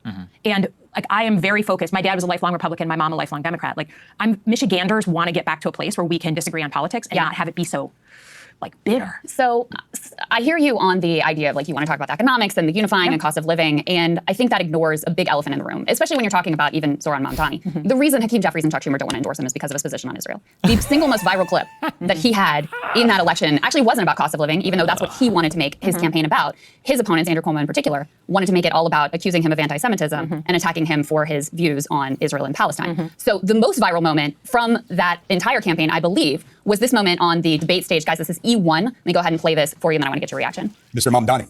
I would stay in New York City. My plans are to address New Yorkers across the 5 boroughs and focus on that. Mr. Mamdani, can I just jump in? Would you visit Israel as mayor? I will be doing, as the mayor, I'll be standing up for Jewish New Yorkers, and I'll be meeting them wherever they are across the 5 boroughs, whether that's in their synagogues and temples or at their homes or at the subway platform, because ultimately we need to focus on delivering on their concerns. And just yes or no, do you believe in a Jewish state of Israel? I believe Israel has the right to exist. Not as a Jewish state? As a state with equal rights. Now, this was considered very controversial when he said it, and I think the result are in. Technically no, but kind of yes. I don't know how up on Israel-Palestine he is, but technically when you say, I want the state of Israel to exist as a state with equal rights, that's usually a dog whistle Is that for... a two-state solution? No, that's a one-state solution with an Arab majority. But yeah, but I don't think any of the people that were on the stage even realized that that's what that is supposed to mean. It was a fine enough answer. For the reality is he's the fucking mayor of New York City. Who the fuck cares? He's not doing foreign policy. At this point, that he didn't win in spite of his position there. He won in part because of it, including if you listen to Andrew Cuomo's numbers, he won a majority of Jewish voters inside of New York City. And so what I'm curious for your view on is, while, I would love to debate you on your healthcare policy, I think we need Medicare for all, you think public option, your housing policy, et cetera. I'm just being really real with you. I want to talk about Israel. I don't really hear what you say if you are still supporting a genocide in Gaza.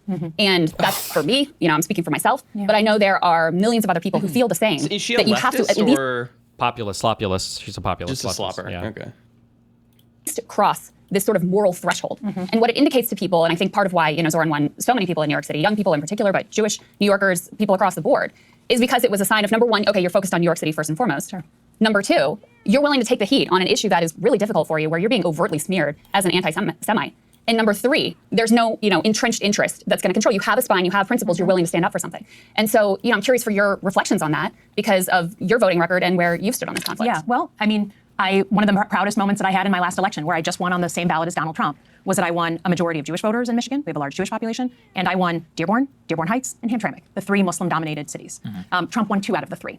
So I think the thing that I would push back on is the voters vote with their feet, right? We have a moment in an election where they get to decide. And there was no issue that was more difficult for me in this last, I would say 6 years, but certainly in this last election, other than this issue. Because remember, Michigan, largest Arab population, I think, in the United States, right? Dearborn is obviously a hot topic, right? So this is the singular most contentious issue that she has to navigate. And this is what they decide we're going to fucking... Because we're going to fight you on Israel the fuck out of when her all of yeah. your constituents are like, it's personal. I'm a Middle East analyst by training. And so what I tried to do and why I think I managed to win both those communities is call balls and strikes literally up to this week on what's going on. So let's talk a little bit more about that. But I think it's important, right? If you're going to push on me, then I think there's one of us that's had an election and had to appeal to my voters and win. And so it doesn't surprise me at all that Mr. Mamdani won. Or actually, I didn't know his name. I didn't know much about him until he won. But because I think this issue is motivating people in a very visceral and personal way. Yeah. But it's not the only issue that my voters in Michigan care about. Of course. And the online world is extremely, extremely focused on this. But that doesn't always represent the majority. And I think if I can push back, like we're out on the road every day in Michigan when I'm there. In some communities, that issue is the number one issue, 100%. And up till this morning, right? She's giving the best answer she really can. To try to take into account that there are people online that feel strongly about this without totally discounting their opinion, but then pointing out that she did win all of these Muslim majority areas, and she's navigating she won well. Israeli areas too, yeah. People texting my phone. Whoa, you mean Jewish? Whoa, sorry, whoa, Jewish. Whoa. Talking about a plan we're working on. No, but I go she said Jewish. outside the Detroit area, it's not in the top 40. But Senator, it's not just a political issue, it's also a moral issue is what I'm trying to Oh my God. get to. So let's talk about those, calling them balls and strikes, if you will. So first of all, do you accept that Israel has a policy of enforced famine and starvation in the Gaza Strip? Back to my notes on the difference between a hostile conversation. this isn't a friendly conversation with differences being pointed out. This isn't even an adversarial conversation. This is a hostile conversation, right? This is about as bad as you get. This is to dig. She's trying to move on from the topic, and this lady or not even move on. She gave a decent answer, and now she wants to ground it out in a very specific. I need your fucking I need your actual stance on this specific thing that Israel does. And it's Jesus. box, if you will. So first of all, do you accept that Israel has a policy of enforced famine and starvation in the Gaza Strip? I think I literally put my name on a letter yesterday or last night that says like a policy of starvation, people are starting to starve. And in general, I mean, I served in places like Ramadi and Fallujah. I watched in 2004 and 2005, Al-Qaeda terrorists drag American citizens behind a vehicle until they died, right? Like horrible, and then string them up, like a lynching. Okay. We still had a responsibility to get aid into Fallujah, despite the fact that we were fighting Al-Qaeda cells in Fallujah, and I have been clear about that. So this is a crime against humanity. Forced starvation is a crime against humanity. The occupying power has a responsibility to get aid into the war zone, period. So by the law of war. So in addition, That's do you true. accept that the Israeli plan, as reported by Haaretz, as discussed openly by ministers like Ben-Gvir and Is a Smotrich, genocide. as backed by the President of the United States, is forced ethnic cleansing? I think we have, as recently as Yes or no? yesterday, the Prime Minister of Israel talking about forced migration into certain areas and then potentially out of the country. That is not legal. That is not on any international standard since World War II. And I've been clear about that. So I would ask for a little bit of an open mind. Well, what I would ask is, listen, I'm a YouTuber. You know, I have my words, that's all I have. But you're a United States Senator. Like you're not the president, but you have power. So what are you going to do? Because so far what we've seen, I mean, you voted for some of the aid that's been used to massacre children and innocents. You know, you have backed Israel, as far as I can tell, from your voting record at almost every turn. You voted for a definition of anti-Semitism that would, codify anti-Zionism as anti-Semitism. You voted as a member of the House to sanction the ICC for indicting Benjamin Netanyahu, who you just admitted is a war criminal, by your own words.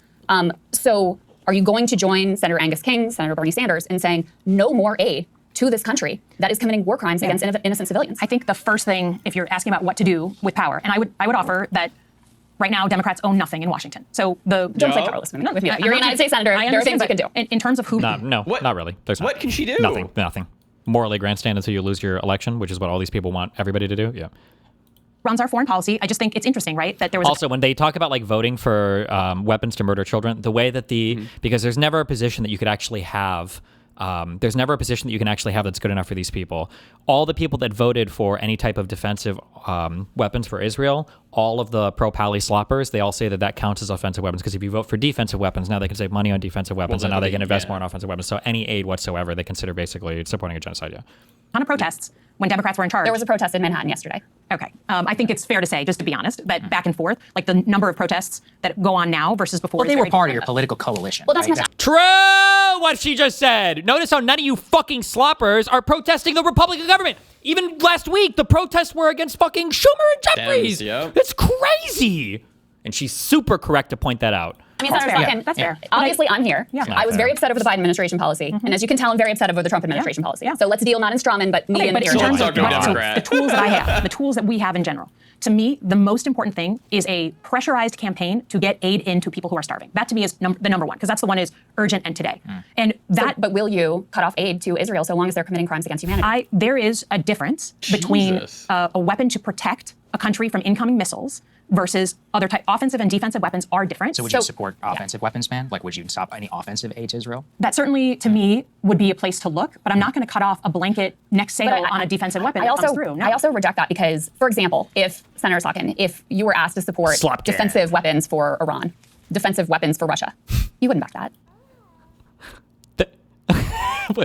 Well, Iran and Russia are our enemies. So, I mean, like, yeah, we probably wouldn't support that. No, but Iran, but they're defensive. They're just protecting civilians, right? So how is it different? But because Israel being shot at. I mean, so is Iran. So is Russia. Ukraine shooting at Russia right now. I'm sorry. This is the difference between allies, partners, and adversaries. Why is it an ally then? What are they doing right now which makes it an ally? I think allied relationships, just like Lithuania right now, like an allied relationship or a partner relationship is a long-standing relationship of information sharing and diplomacy. And that is, to me, it's not a like every day we decide Lithuania is our ally or not. We're allied or not. And sometimes we have big breaks with allies, right? Sometimes we have difficult moments with allies. Sometimes it goes the wrong way with allies. But an allied relationship is a long-term relationship. It's hard for me to understand why we should ally. Like, I'm sure you believe in, like, or claim to believe in liberal human rights. Why would we ally with a nation that is committing a genocide and live streaming it? So can I ask literally, like this, I think about this from the mirror image way, because I do not support the things that Donald Trump is doing, right? But I'm an American. So do I want other countries to look at America and be like, we can't stand Donald Trump, so we're going to end any longstanding relationship we have with the American people. We're going to cut off any support we give them on information sharing or intelligence sharing. Like, we are not just our elected leaders. And I think that's the thing that's been lost in the conversation. So B'Tselem and another Israeli human rights organization joined the Global Consensus Amnesty International, some 800 scholars. There was a piece from an Israeli scholar in the New York Times in saying this is a genocide. Do you accept, even Marjorie Taylor Greene yesterday came out and said it's genocide. Yes or no? Do you accept that? And if you do, Is it a what genocide? responsibility does a United States senator have? For this is a nation that, we send every year billions of dollars to aid that you have, voted for and supported. Like, what responsibility does a United States senator have to prevent genocide and to stop genocide that we see ongoing? We have a responsibility up till today to ensure that food is getting in. Is it so a that genocide? People don't starve. I don't know that I'd use that term. Why? But it is using the it is violating the law of war. Why don't you use the term though? Because I think, it's, to me, do I think it's ethnic cleansing, which is what I think of in genocide? I don't know if it meets that definition. They're Didn't announcing you it. say it earlier that it was ethnic cleansing? You said that they wanted to force it. I mean, this is open from the Israeli government. These people they're are saying, crazy. They're concerned with It's national true. security. They come out and they're like, we don't need shells. We need shells, not food, and we need to encourage migration. Look, they're saying. you're not going to get me to Yeah. support what the Israeli government is saying right now. I think the point I was trying to make is it's not just. It doesn't matter if you support it or not. What matters is you got to use the right words and the right vernacular and the right cool, hip, trendy things. Like that's the only You thing have that to matters. say XYZ, yeah. Yeah, it's so fucking. I don't think I've seen a harder interview. Yeah, this it's like this is nuts. crazy. Yeah. All right, so back to, is this a genocide? Yes or no? Yeah, exactly. Yeah.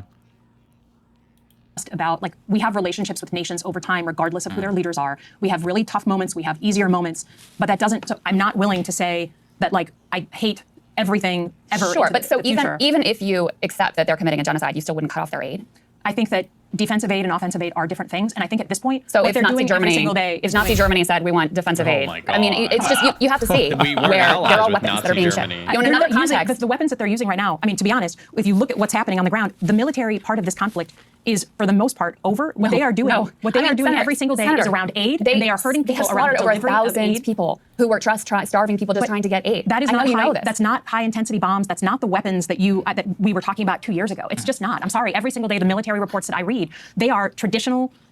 This is a military that has a bad strategy. It is not the bombs that we were seeing 2 years ago. It's not a military that has a bad strategy. The strategy is forced starvation. That and is- ethnic that is cleansing. not a- That's that is- their strategy, and they're accomplishing it very effectively with the full backing of the United States government, including sadly Democrats. And so a couple more questions that I know you have to run. I'm curious why you condemned Rashida Tlaib for using the rally chant, from the river to the sea, something she said for her evokes equal rights, and you have not condemned Randy Fine, who said that Gazans should, quote, starve away, who floated that the Gaza Strip should be nuked, who called Ilhan Omar and Rashida Tlaib and Zohran as well, called them Muslim terrorists. Where is the concern over him? I have no problem condemning Randy Fine, who I don't know. I'm sorry, I don't know who that person is. I have no problem condemning someone who talks like that. Senator, we have to ask your last question because your staff is telling us. Do you think AIPAC should register as a foreign body? Yeah, this is we need to get out of here. I don't know the answer to that. I think that I know plenty of people who think they should. I don't. It's kind of a cop-out answer, don't you think? I mean, I literally, I just guess I'd have to look at the definition. I certainly have had my tough moments with that organization. And so you stop accepting their funding? You gotta get your facts straight. I have not been endorsed by AIPAC. I have not. I'm sorry. I was the first Jew elected to the Senate that was not endorsed by any Jewish group. AIPAC, J Street. You've been the recipient of their funds. In 2018, when I first ran, people who were members, yes, but I've not been endorsed since then. And I just got to be honest. I think that this is where facts really matter. I've had very, very difficult conversations with my colleagues in that organization, and made a choice back in 2021.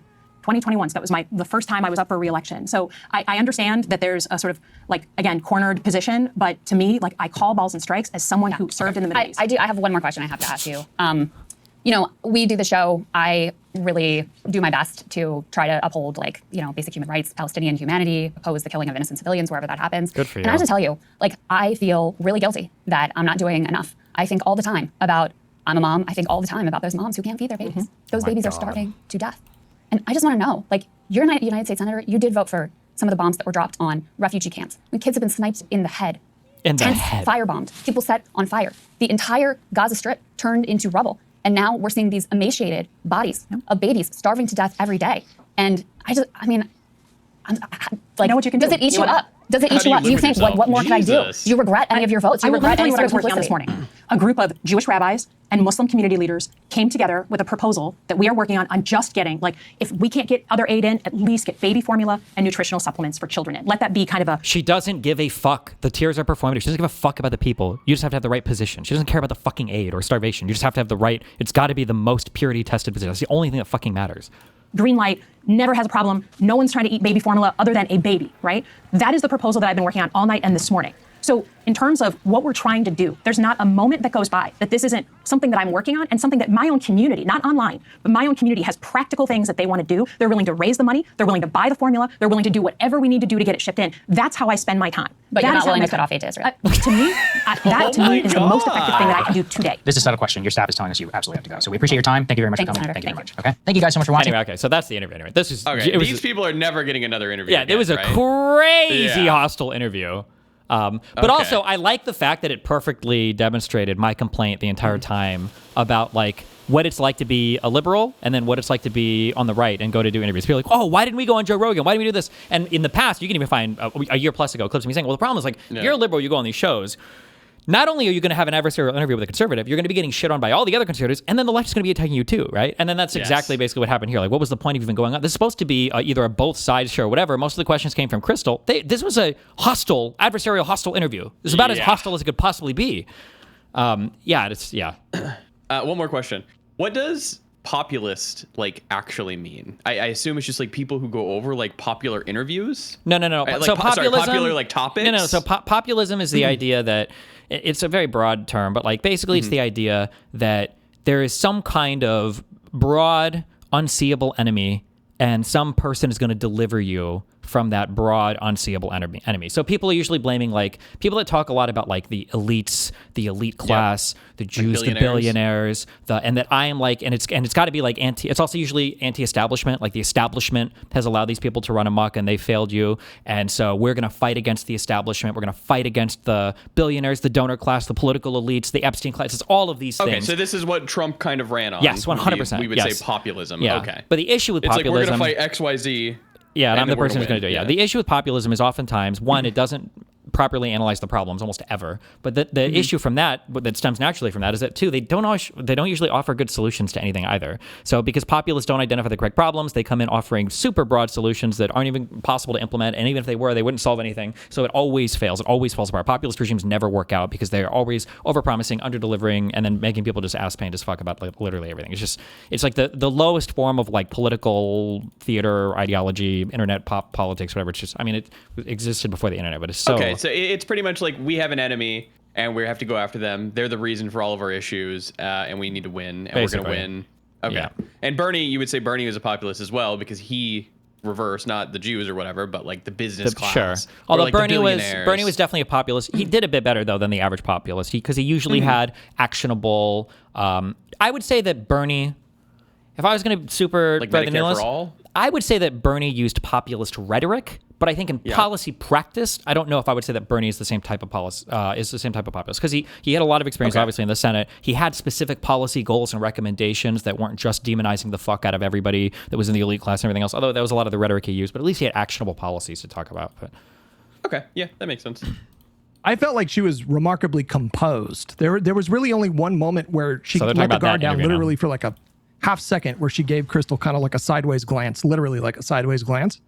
But they were pressing her and asking her questions, and she was answering their questions. And then basically every time she started to answer their questions, they would cut her off, not address what she had just said, and then deflect to some other question. True. And some of the questions that they were asking her, I'm sorry, were fucking ridiculous. Like this gotcha question that Crystal asked, where she said, oh, you support, providing Iron Dome to Israel? Why wouldn't you also support giving it to Iran and Russia to help protect their civilians? As if there's not like 5 immediate non-starters for why we would never give Iran and Russia the Iron Dome. But you're attacking. Is the question unfair? Simon. Wait, is the question unfair, or is you just disagree The with question is with her answer? ridiculous. The Wait, question, in virtue of what is it Iran ridiculous? and Russia you literally tell me, piece. supply fucking terrorist organizations that are yeah, it's just anti-US totally interests. different in kind. It's a weird. Which they would just give it to them. Yeah, it's fucking retarded. It's a very weird gotcha question. Yeah. Can you Well, think of any I reason haven't- why we wouldn't give Iran and Russia the Iron Dome? 100%. But are you just saying that the question is unfair because it's obvious what the answer is, and so you shouldn't ask? I didn't say. Oh, I said it's. I a thought you said it stupid was unfair. question. I said it's a silly question. It's Yeah, a but how- really, really, really profoundly I silly think the question. way she answered the silly question was not nearly so optically good as she could have. Like it looked like she's on the back foot where the answer should be a simple like, "Hey, we have." Also, just God, fuck. This is such a good interview. Actually, this whole thing is going to be really good. the reason why the entire media apparatus right now is obsessed with all of these feel-good interviews where all you do is you yes-and each other, you never push each other, you never challenge each other ever. It's because you always look good in these shows. Every single fucking time. You always look good. You always look good. And you're seeing right now, well, if you do an adversarial conversation, of which I do think people should do more of, I think political people should always be held to the standard of doing this. And people that comment on politics especially should be held to the standard of doing this. But this is why people don't. Because that was an incredibly hostile interview. It was incredibly challenging. Keep in mind that she has everything staked against somebody who has nothing at stake. She's a U.S. senator that's going to be fighting for re-election in a district of many types of people, and Crystal Ball is just a sloppy list who can say whatever retarded shit she wants in her program with absolutely zero pushback at all, because who the fuck cares, right? And now you've got these people who are digging through, did Slotkin give the optically correct answer when she was being grilled on whether or not we should give defensive aid to enemies of the United States of America? Like, Jesus fucking Christ. Like, what a crazy thing to be evaluated on. Like people like Republicans could just never put themselves in these positions, and people on the far left will never put themselves. Yeah, and neither people on the far left. They will never have this type of conversation about like Hasan or about any like super far left person, because they never put themselves in these positions. They won't go on adversarial platforms ever. And to be fair, it doesn't seem like the Slotkin lady knew that she was going on a very adversarial platform either. Yeah, I don't know what her staffers told her or what information she had, but I definitely don't think that she was expecting it to be like that. Would be my guess. Yeah. Allies and we have adversaries, and I'm just saying I'm not so confident that she could perform well on a presidential. So is that a layup question then, Hutch? If it's so obvious, it's a layup if you're not a politician and you don't need to worry about being composed, because you. Oh, holy shit! Me and Hutch are fucking mind melded, dude. Would just look at Crystal with a silly face and be like, "What the fuck are you talking about?" But she had to like pause, compose herself, and then explain really basic concepts like adversaries versus allies. Like we would never in a million years. I think Crystal's question is sort of questioning that Israel should be an ally of America as it's currently operating. Then ask that question. Just get to that question. Get that point, but there's a better way to do that. Yeah. Yes. I need a mind meld soundboard effect. And they eventually did get to that question, and they started to kind of dive into what that is. But they're asking questions like, what do we get out of a relationship with Israel? Which is like, I mean, they cover geopolitics for a living. They should understand, like, you can have a moral opposition to our, like, being allied with Israel. I'm fine with questioning Wait, so what's wrong with the question then? If it's like easy to answer, and it's like, well, Israel's our ally. And he didn't say it was easy to answer. He said it was easy to answer if you have nothing at stake. I don't know why he only hears like half the question sometimes, or he's like selectively ignoring things. Should be our ally. What's wrong? Why is it like a gotcha question? Why is the question wrong if there's just a very easy answer to it? Is it because Democrats shouldn't be questioned on Israel? And that's crazy to obtusely jump to such an insane, like, do you think that that's what Hutch is going to say? Like, yes, I think that Democrats should never have to answer questions on Israel. Jesus. Oh, that's not what I'm saying.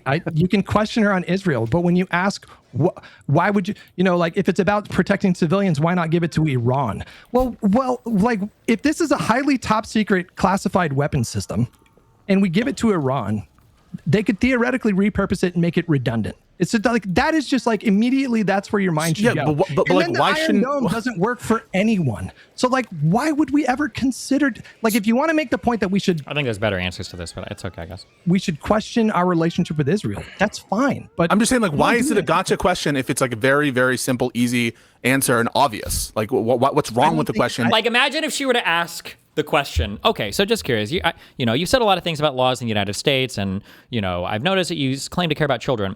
Do you really think there's a difference between a child who's 17 years and 364 days and 18 years old? Do you think there's and it's like, well, shouldn't that be a layup question? And it's like, Jesus Christ, like, what the fuck? What the fuck kind of question is that? Holy shit, like, how do you, like, it's such a stupid thing. It's like, well, if it's an easy question to answer, shouldn't it be like, Jesus? I don't think it was simple or obvious to like Crystal. I think she legitimately thought that it was a slam dunk gotcha question. Yes, it was. That is what she thought, obviously. Couldn't like figure her way out of. But Slotkin, like, literally. Wait, can I go in the rift right now? I should be able to, right? Paused, composed herself, and said, "We have allies, we have adversaries, and we have strategic partners." And she had to like explain this dynamic, which is just really, this is like really basic level geopolitical stuff. Well, if it's really basic, why is it a problem? Like if someone asks me a really basic question, like look at Pete Buttigieg, right? Pete Buttigieg gets a really basic fucking question about inflation, or is like, hold on. Let me check real quick. So I want to say something retarded. Pete is not currently holding any office right now, is he? Did he run again for... Pisco? No, he is not. What? He's not holding any office. Did you say Pisco? Mm-hmm. No, I said Pete Buttigieg. Okay, well, I'm saying Pisco isn't a problem. True. Pisco's not true. Is Pete planning on running again for, like, mayor or something? I don't know. Pete's not a currently elected official. Pete has a ton of flexibility to go around and do a ton of these podcasts and be on a ton of adversarial platforms and answer questions with a whole host of, like, flexible strategies that are not really available to a sitting U.S. senator. It's a totally different thing. Like, look at Pete Buttigieg, right? Yeah. Pete Buttigieg gets a really basic fucking question about inflation, or is like with this guy on this, whatever. I don't even know what news I think it was. And he makes a really simple set of like parameters. Like at that point in time, who is Pete's constituency, right? It's like the people who are watching the program. That's his audience. Whereas SLOKKUNO has to answer questions trying to appeal to the audience of breaking points, while also trying to appeal like broadly to the U.S. left Democratic Party kind of, while also appealing to the constituents back in Michigan, in her home state, and then make sure that she's not like closing off future potential avenues for work or talking to future constituents or whatever. Like it's just, there's a lot more of a calculation going on there than Pete, who I guess maybe is running in 2028. It's a totally different type of mental math that's going on per question here.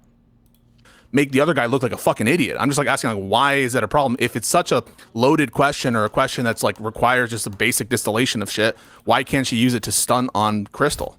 Yeah, and Hutch, really quick, because I want to give an example of what Peace was talking about. Like, have you seen like Bernie Sanders on like Sacha Baron Cohen's like Who Is America? It's been a while. It's been a while. That show is crazy. Yeah, he's playing this like obese like Southern dipshit, and he's like, why don't we put the 99% and put them in the 1%?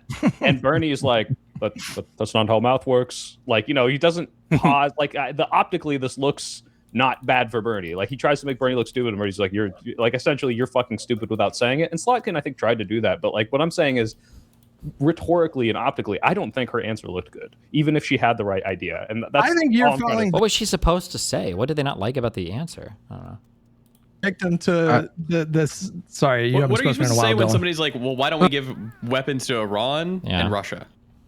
I just wanted to say that personally, I want both teams to lose. So like, I think that number one, going on breaking points is kind of like a Guantanamo Bay torture tactic, like that you can use against anyone. And so seeing our political class have to deal with that program, I mean, watching them interview Kat was like watching like two monkeys trying to like build a car. It was an impossible. It was just complete fucking mess. I can't watch breaking points with. This is Kat Abou-Gazella out of Illinois, who ran for the 9th district, right? Yeah, out of Illinois. Just like the questions they asked, or when I hear like Crystal just make shit up about wars. Like it's like she's just like winging it. Like when we gave Ukraine all the jets, we never gave Ukraine jets. That's why they invaded Kirk. Just like random stuff. So I don't like them, but also I do want the political class to be put in front of bad shows and bad programs to deal with bad questions. If you're going to run for president of the United States, you're going to be in a room eventually where you're going to have some Fox News. Just to be clear, that's not true though right now. It's just not true. Donald Trump, what were the tough rooms that Donald Trump was in when he was running for president? Was there a single one for 2024?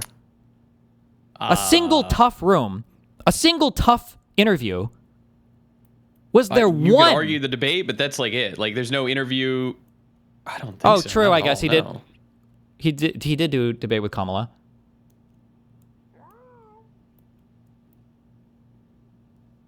Like, anything else? He skipped his debates, by the way, with the other Republicans. He skipped the ones. He didn't do any with DeSantis or with Nikki Haley. He did, didn't he? I thought he did a Nikki Haley debate. No. I'm pretty sure he did. Definitely not. Definitely not.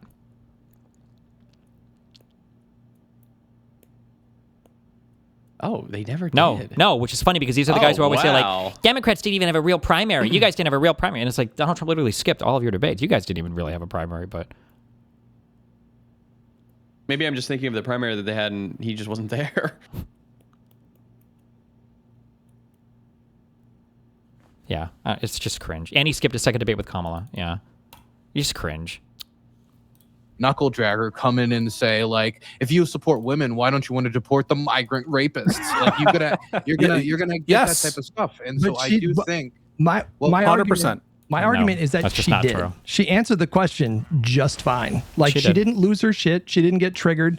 She wasn't. what's the treating problem? It, she wasn't treating it like Pisco. What are you doing with me right now? Do you agree that that was a stupid question or not?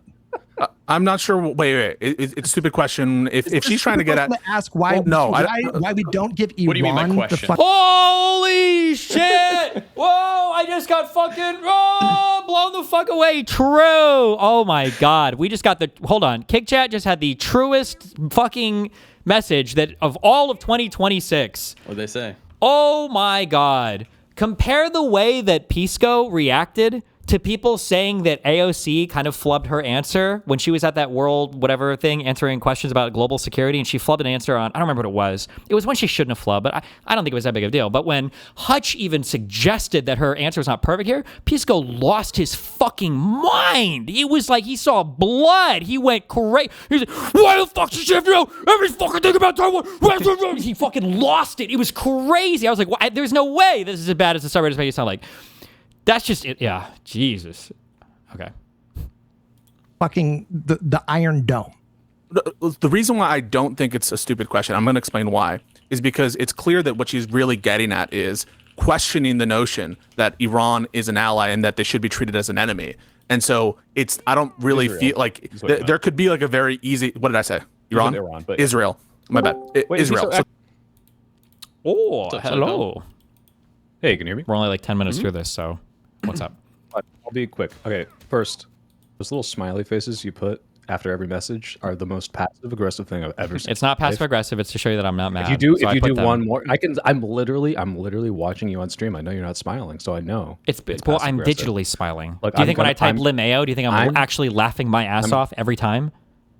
You have to be, otherwise you're disingenuous and you're a liar. And I'm gonna start self-harming if you keep doing it. Jesus all right? So, Christ. Okay, real quick. Yeah, what's up? I'm gonna share, just like, to be clear, I don't necessarily agree with Pisco on this. But if you go, do you have the interview open? I can screen share if you don't. SLOKKUNO? No, but we literally just rewatched it just to refresh our brains on it. Okay, but like I want to refresh like a specific moment to like 10 seconds of it just to show like this is what's frustrating about this as someone who can say look at it and say, look, if you agree or disagree with this person, I don't think this is good. And I just want to like exemplify that, but here I'll share it. Let me know if you can see mine. Yep.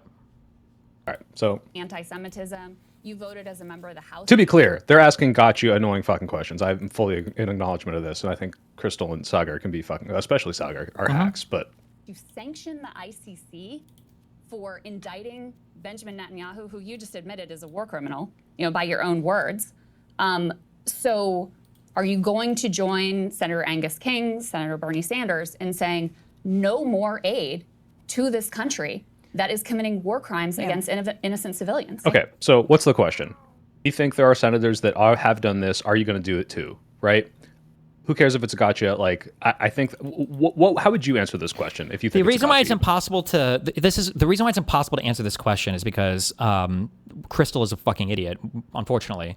But it's because what she's done is she's taken a moral good and she's put it behind a policy that she's led people to believe would effect that moral good, but it would probably do just the opposite. And then she's asking Slotkin to commit to the stupid policy that won't get the moral good done, while Slotkin is an actual senator and has actual policy positions at risk with actual constituents in an actual Congress. Okay, wait. That she has to work. So Yes. for instance, wait. So like Wait, the that's question, perfect. yeah. So the question is like, what do we do to help the Palestinians? And Crystal has posed the question as though if we just cut off all aid to Israel, that'll help the Palestinians. But that's just not true. It wouldn't, right? And she kind of, I believe in her answer, she basically speaks to this. She's like, I think the major war fighting is kind of done. It's not like Israel's there bombing every day now. Like the major thing now is to try to get aid into the Gaza Strip. I don't think cutting off defensive weapons or cutting off offensive weapons or anything else to Israel is going to do anything to facilitate more food going to the Palestinians. This is basically what she says.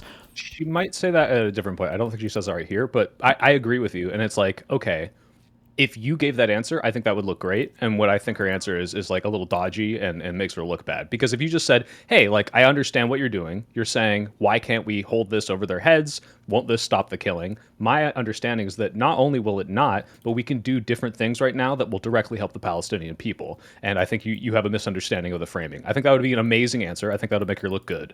Okay, we can listen to how she answers. Yeah, because I feel like I think what she does here is like not optically great. I think the first thing, if you're asking about what to do with power, and I would offer that right now Democrats own nothing in Washington. So don't play powerless with me. Though. You're a United States senator. There are things you can do. In terms so of, like already, I acknowledge obviously Democrats are not fucking in power. We don't have Senate majority. We can't do like fucking Green Lantern theory. Sure. But that already seems, leading off with this seems a little dodgy to me. Like the answer you gave, the answer I tried to summarize. Sure, that's better, she leads right? off with that. Sure, like, she does lead off with that because they're talking about legislations. Like, will you join Bernie Sanders? Like, I'm so sorry, but these were the force to vote people. Like, eat shit and die. Oh, sure, like this idea It's of not gonna virtue signaling on legislation that isn't even going to make it to the Senate floor, let alone die on the Senate floor, let alone get no support in the House, let alone would be vetoed by the president. Like, it's just such a stupid. Like, will you please support my legislation that's not ever going to fucking leave the fucking Twitter desk of fucking Bernie Sanders? It's such a if you don't, boring. we'll primary you. But that's the thing. So is, I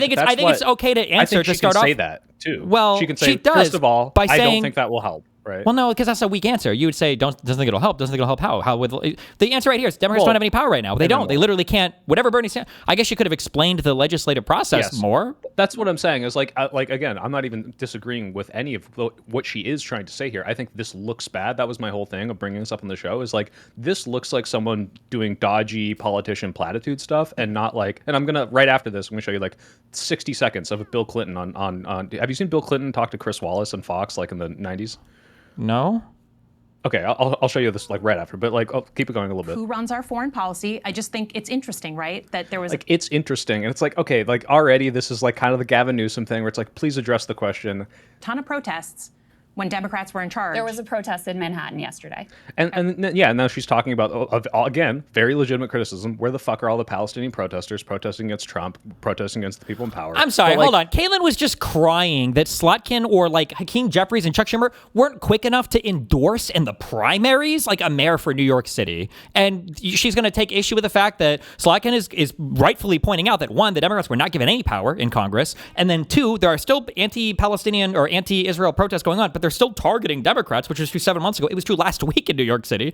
I think it's a totally fair thing to point out. No, I again, that's why it was super frustrating because people think I'm like disagreeing with Slotkin here. It's like, no, everything she's saying is right. I think this looks bad when you have a specific say, hey, why aren't you doing the thing that Bernie Sanders and Angus King are doing? And you and I can look at that and say, hey, this is why that's not helpful. This is why I think you have a poor context on it. This is the material things that we can be doing. And instead, it looks like she's trying to dodge it, deflect blame. Like, I think this looks bad. I guess you could say that, but like you understand that like this type of thought is why we live in the media environment we do now, where nobody on the right will go on adversarial platforms and nobody on the far left will go on adversarial platforms. Like, why would you ever subject yourself to this level of hardcore scrutiny when not giving the perfect answer to the most hostile interviewer possible is like putting you in a rough position because you like, it's like, this is an impossible. Well, I'm not even saying like, oh, this is why I don't like Slotkin. This is like I don't think she can handle being on the national No stage. one can handle this, though. What do you mean can run for president? All right. Well, here, perfect transition.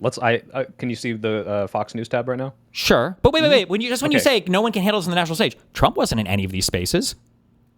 Okay. He won the presidency, right? So it seems like you can run for president and win the presidency without going into super adversarial spaces. That seems to be the case, no?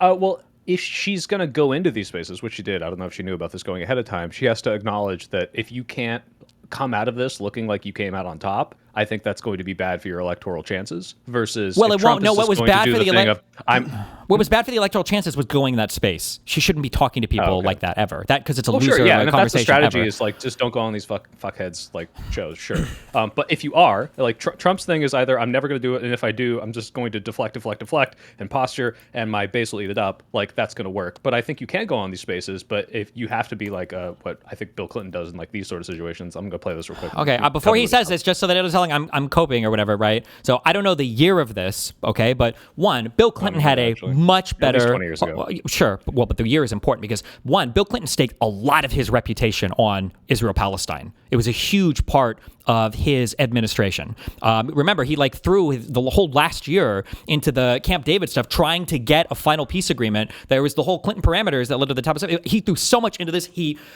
I think, arguably did a lot to help the Good Friday Agreement or whatever for the Irish people. Like, Bill Clinton has had a huge involvement in foreign politics, has a huge personal stake investment in Israel-Palestine, knew the situation a lot more, and might be, by the time this interview is happening, a lame duck president. So like, this isn't even like about Israel-Palestine, to be clear. This is just like this is Bill Clinton in an adversarial, like, super fucking gotcha interview. And like, I think if you're going to be able to go on these shows and you can't do this, I don't think you should go on the shows, which I guess we agree on. And two, like, I think it's fair to say that this is just a better performance than Slotkin in general. And you can tell me when to stop it. Okay. Talk about it. But the question is, why didn't you do more, connect the dots, and put them out of business? All right, let's talk. He's talking about Bin Laden. I'll answer all those things on the merits, but first I want to talk about the context in which this arises. I'm being asked this on the Fox network. ABC just had a right-wing conservative running their little pathway to 9/11, falsely claiming it was based on the 9/11 Commission report, with 3 things asserted against me directly contradicted by the 9/11 Commission report.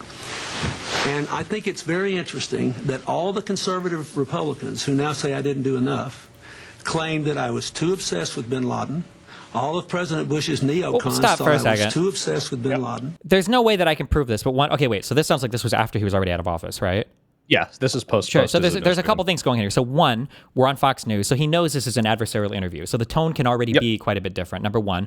Number two, I can't prove this, but I feel like if we were to hindsight this a different way, that you could give the exact same analysis to this that you would give. Because what did Slotkin say? That you didn't give the Democrats any power. What did Clinton say? Well, you guys lied about this thing here and you were being politically partisan. Like, I'm on Fox News, so this isn't fair. Like, I feel like somebody like you would argue the exact same thing, that he's crying and complaining too much. On paper, they're very close. I think the problem is that he is able to say, all right, follow me here. Let's first go through this. Let's contextualize why you're asking me this question. What's wrong with the question? Why this is unfair? And why you would never ask this of someone else. And I don't think Slotkin was able to do that. I think Slotkin kind of like, oh, wait. Yeah, but there's also the different thing here in that Crystal Ball and all of the lefties right now can hide behind the lay genocide thing, right? Like, she can't ask that same question because Crystal is going to do more fake tears and be like, it's because it's a genocide. And now you're fucked. What are you going to say? You don't care about a genocide? Like, their virtue signal on this issue is so much ramped up that I don't know how you could possibly navigate this with the same level of, I guess, ferocity that Bill Clinton can navigate this. Composure or ferocity. Well, you can, right?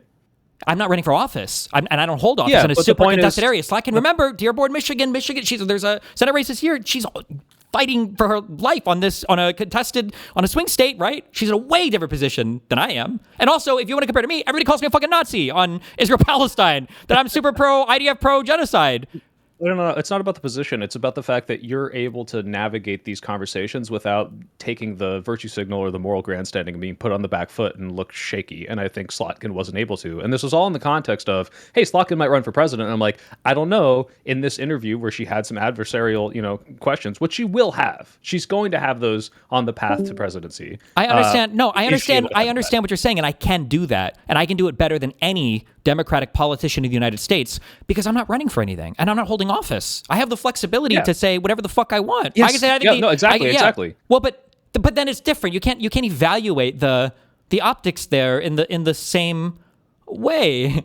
Like, well, the problem is, and it's not like I don't understand this. When you are in these positions and you have these constituencies to worry about, you have lobbying groups to worry about. It's like, who am I going to anger? What if I said the wrong thing? What if I'm clipped? Like, that is I don't think she's like a shaky, unconfident person, right? There's reasons why she looks like this. And I'm saying the politicians who are able to do that in such a way that doesn't sell as this like platitude generating inauthenticity are the ones who are going to excel if they are going to go in these spaces. Sure. And that's all I'm worried about. I understand what you're saying. Has it down yet. I understand what you're saying, but I would say that this particular issue by design, it's impossible to do that on. You can't take a conversation from a far left person on this topic because you can never give enough on it. You'll always be called pro-genocide or whatever, unless your position is literally the complete and total severing of ties from Israel in every single conceivable way and possibly supporting sanctions and military action against them to remove that administration. Like, that's the position you have to take, which is so far out of step with even the average American's position, even the average Democrat's position. So it's like, it's a loser. Are always going to move, yeah.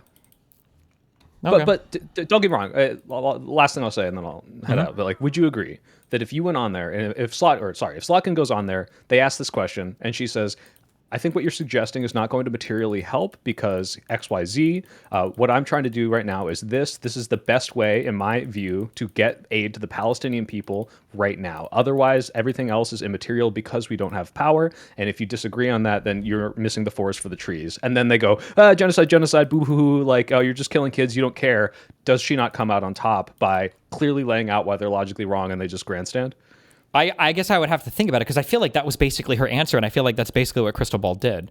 Is she basically explained, maybe a bit nicer, but that right now the major war fighting is stopped, that defensive weapons aren't the same as offensive weapons, and the biggest thing right now is getting aid to the Palestinians.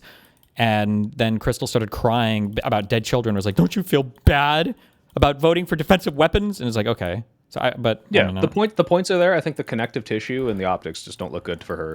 And I think, yeah, someone like you or anyone else who's able to like really boil this down in a concise and contextualized manner and show, hey, what you're doing right now is a gotcha. Let's recontextualize this, like the same way Bill Clinton does. If you can't do that, she shouldn't be going on these shows. You say the same way Bill Clinton does. Bill Clinton couldn't have navigated this either, like that. The children are being headshot. What are you going to do about it? Bill Clinton wouldn't have had a good answer here if he was a senator in a vulnerable state with an election coming up again, knowing that he's going to be attacked by the entire right and the entire far left. I don't think he would have had a better answer for this. Yeah, that's true. Maybe it's different considering this is post his administration, but I feel even if I'm able to look through this, if you or I or Hutch or anyone watching this would be like, I know what she means. This is ridiculous. This is lopsided. Nevertheless, voters are going to see this as inauthentic when they can look at someone who is able to give either bullshit populism answers to this, or deflect answers or grandstanding answers. And my worry is like, yeah, I don't think she has the rhetorical skills to handle like super adversarial things, even if they are gotcha. But that's what people running for president have to do. But that's not true. Donald Trump didn't. So it's people running for president. Yeah, if he doesn't go on the shows, if you just avoid him, which is like I think something I'd be curious about. I guess now I'm gotching, putting you on the spot. Can you think of a single person that's ever answered a question like this about Israel-Palestine satisfactorily on any of these far-left shows? I don't watch a lot of far-left shows, so not off the top of my head. But hey, you give me some homework. Sure. Okay, I'd be curious of anybody, because I feel like nobody... Because I remember even watching Kamala Harris, when Kamala was like, we need to call for a full and total ceasefire right now. And Hassan was like, he's like, oh, he doesn't mean it. Yeah, it's or a they're lie. like, oh, this Yeah, isn't it's not good anything. enough. Like, it doesn't matter. It's just a ceasefire, right? I don't know. Exactly the same as Trump, from what I understand. Sure. Yeah. Okay. Yeah. All right. Well, thanks. I'll send you a clip if I can find one. Yeah. All right. Thanks. Bye. SLOKKUNO isn't up for election this year. Oh, never mind. I thought she was running again this year. My bad. I guess, did she say she got in 2018? So she'd be up again in 2032? Oh, she won in 2024. 2030? Then? Okay. But that's what the question is getting at. Wait, Pisco, I think you're also missing a point here, which is this is in the context of AOC saying we need to sanction Israel, but voting yes on Iron Dome funding because she says, "Hey, this is strictly defensive." She didn't know.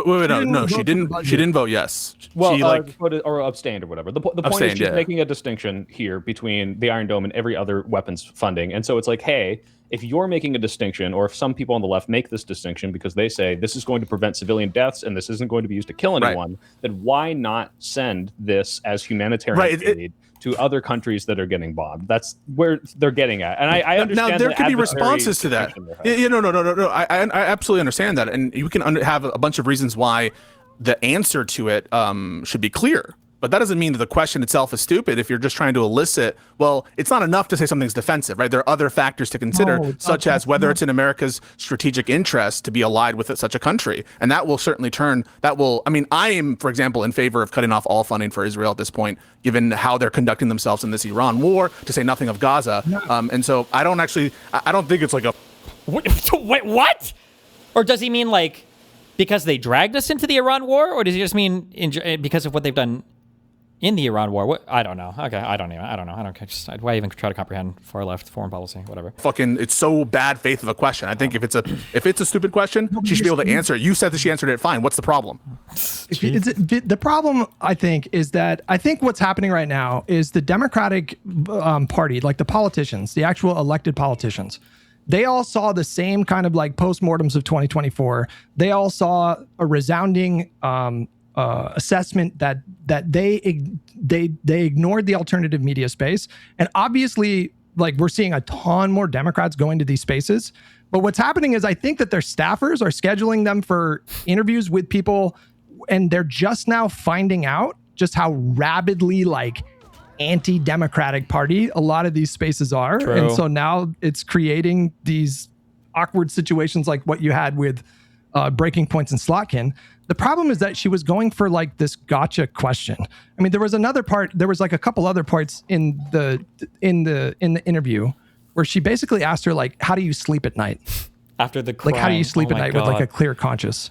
Or like she said at one point, you said, you care about like human rights, or you say you care about human rights. I mean, it was like she was skewering her. Yeah. And then just today or yesterday on Breaking Points, they posted a video where they were reacting to Alyssa Slotkin having a town hall, and then somebody asked her like, hey, so you took $4.2 million from the pro-Israel lobby.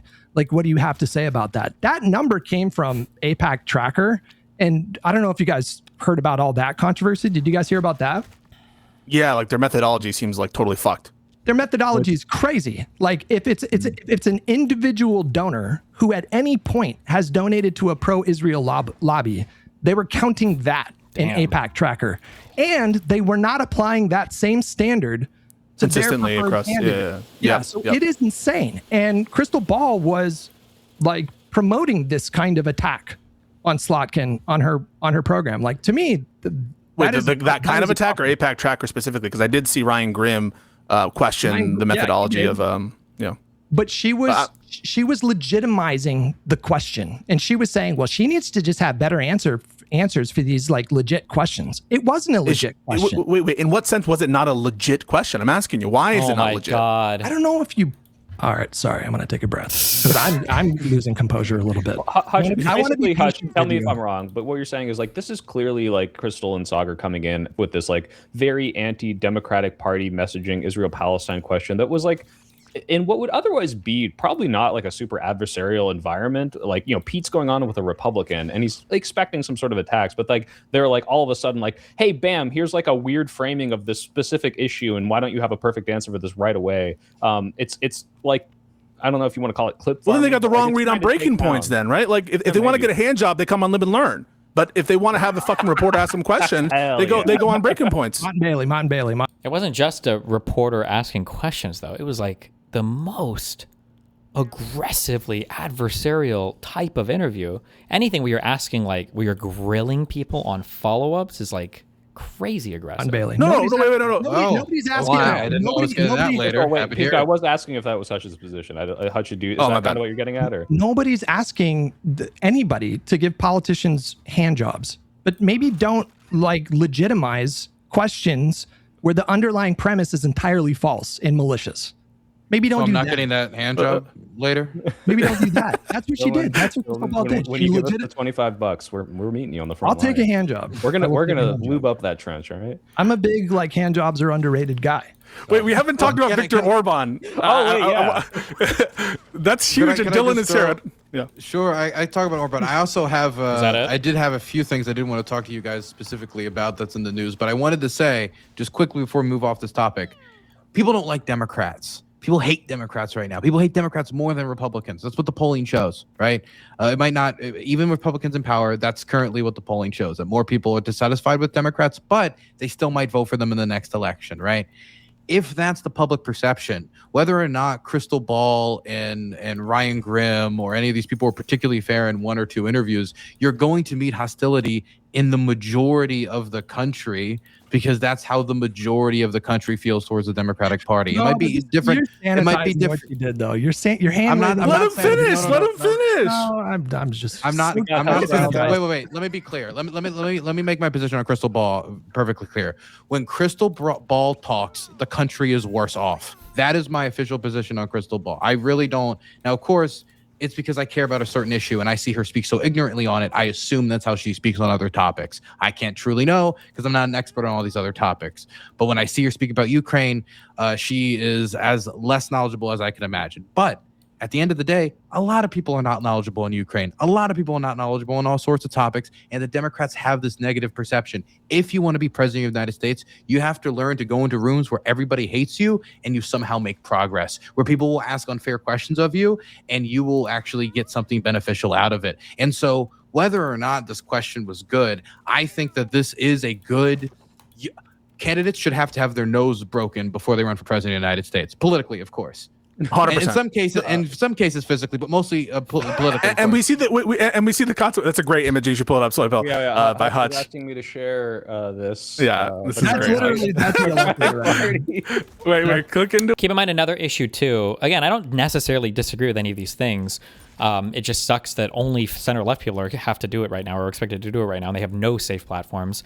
But the biggest issue here is the fact that she didn't know that she was signing up for that hardcore of an interview, and there was no reason to expect that it was going to be that hostile, especially from the left-leaning person on the show. Remember, these didn't come from Sagar, which I would understand it a little bit more. They came from Crystal. All of them did. Do it so people can see it. Wait, can you read it? That's the damn base right now. Yeah, he has a shirt that says "Vote blue no matter who." I hate Democrats, but I would never, ever, ever, ever, ever, never miss a special election. I promise. Listen, I'll take a party that has a lot of like dislikes leadership, but just like votes in every special election. Listen, I'll take that. It's not sustainable for the long run, but you know, I'd rather be. What do you think about Dylan's point though about reps? Because I thought that was an issue for both Biden and for Kamala, and maybe Biden it's because of his age. Because honestly, Biden was really good, although he made a lot of obviously slip ups, and he was known for gaffing and stuff. But when he was on it, he was pretty good in some contested settings. If you watch him in the VP debate with Paul Ryan, I thought he was incredibly good in those hostile environments. Pete gets reps, man. He gets reps on these shows. And so, what's wrong with the reps argument from D Burns? No, so the fact that she is doing a more aggressive media schedule, the fact that she's now using populist rhetoric, I don't know if you guys have seen, she's talking about the system being rigged, and she's definitely I don't know. I feel like she's definitely giving out feelers that she's going to run, and she's a serious person, so I would take that seriously in terms of her actually running. I'm not saying her chances, but my point that I was making is that she did handle that question well. I think Soypel fell victim to, I'm a victim. So what's the issue if she handled it well? Then what's the problem? She handled it well then. All due respect to Soypel, I think you fell victim to the idea of Crystal was so self-assured throughout that entire interview. And when I listened to the substance of what Crystal was asking, and when I actually listened to Slotkin's answers, I don't think it was Slotkin that looked silly in that interview, okay? Well, wait, you said you had to watch it twice, Hutch, right? Why did you have to watch it twice to come to that conclusion, though? Didn't you say you went back and watched it? I watched it as a refresher, Yeah. but I had the same exact opinion. You can ask my chat. We watched it at the time. I was like, this is fucking silly. The questions that they're and they're cutting her up. I'm not even necessarily disagreeing with that. I'm not saying, oh man, Crystal Ball fucking owned Alyssa Slotkin. I'm not. That's a falling victim to that. I'm watching. I'm like, Slotkin's not giving the answers that I think are making her look good here. Even if she is on the money for some of these, I don't think this is a good performance. And it makes me hesitant that if she's on a debate stage, that the same kind of questions are going to make her look good in polls when people reflect on the debate and say, I don't know, Slotkin didn't do well, even if I agree with her. That's what I'm saying. Well, I think that's the online bias, but we should talk about Orban a bit. We should. Orban. I want to hear Burns' take. Wait, well, before we get to Burns, can we all agree we can vote out fascism? It's possible. This hope pilled me for the Democrats in the midterms, and it's wow, it's the meme, right? It's you guys are so vindicated. Yeah, Guy and I are vindicated. Wait, I'm white pilled. It's our flowers. I've been white pilled for a while. I was always skeptical, but watching Orban get voted out, Dylan, why, guys? Let's vote harder. Why should Americans give a fuck about this? Why is this significant? Well, I think Americans specifically, they should give a fuck because Orban was the model. Before there was Trump, there was Orban. And people have forgot for a while, but that groove-sounding motherfucker has been lurching in the shadows for the longest period of time. You'd see him at CPAC, you'd see him at conservative conferences. Tucker Carlson was making fawning documentaries about how Orban saved Europe for the Fox News network before he lost his job and was interviewing people about sucking Obama's dick while on crack. So I think that what that shows is that Orban was a big influence. it was like a mecca for conservatives to go see how you could deal with migrants, how you could deal with the left, how you could deal with the LGBT propaganda. He was a culture war warrior in the middle of Europe. But he was also like a competent usurper, right? Like, talk about the ways that he like concentrated power in Hungary. Like, how did he actually change the? Okay.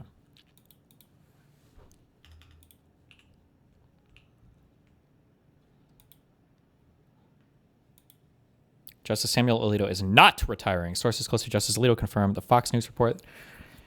Confirmed the Fox News report that he has decided not to step down this year. In addition, sources close to Justice Thomas tell me he's not retiring. Wow. Hold on, let's get some Vosh slop real quick. Uh-oh. I've been trying to think about how to begin this episode, which is a very, very tricky one. And I found not for a guy like me. Myself thinking about a debate I heard a lot in 2023 and 2024. Free Palestine! You would hear these chants and see these. We're getting now like the short-term version of the one day everyone will have always been against this from Ezra Klein. Like Ezra Klein has been a cheerleader and champion of genocide for years. Just a cheerleader and champion of genocide. Sheesh. Sheesh. Sheesh. In a moderate, chin stroking kind of way. But now, like, the needle's moved too far, so he has to pretend that some new revelation has come about that has changed his position, rather than it just being impossible to continue to hold this position in the face of public opinion turning. So now it's like, oh, well, at the time I felt this, but then after Israel did the same thing 500,000 times in a row, that's what changed my mind. From the river to the sea. From the river to the sea. And it flared into this huge controversy. Free Palestine from the river to the sea means get rid of all the Jews. No, from the river to the sea means the land in between is free. Everyone in between is free. No, this is a genocidal chant. What was always so strange to me, so backwards about this focus on college campus protesters, was that there was this reality people weren't really admitting, that there is one power from the Jordan River to the Mediterranean Sea. That power, that sovereign, which if you travel in that area, and I have, is just visually undeniable. It takes so long to say everything. Have you considered the regional power in Israel as Israel? Holy shit, really? Is Israel. American politics is not. The fucking enormously powerful militarized ethno-state given money and weapons by the United States that also has illegal nuclear weapons that it hasn't registered and refuses to acknowledge the existence of, and that drafts like every one of us. Is there a place? Do you register your nuclear weapon somewhere? Is that a thing? What do you mean by I have illegal nukes? Are you supposed to register them? Is there like a place? Maybe there might. I don't know. There might be some international nuke place where you go to register your nukes at. Certain that country, they have sole control over the region that they have control over. Grappled really at all. I'm sorry. I hate Ezra Klein. I just hate this like New York Times editorial columnist, chin stroking Substack motherfucker type who's like arriving at basic obvious conclusions everyone left of center arrived at ages ago, but they take forever to get there because they were like completely beholden to consultancy beforehand. So now they have to contrive some like intellectual justification for their polling over like after the average Democratic voter already has. Wow.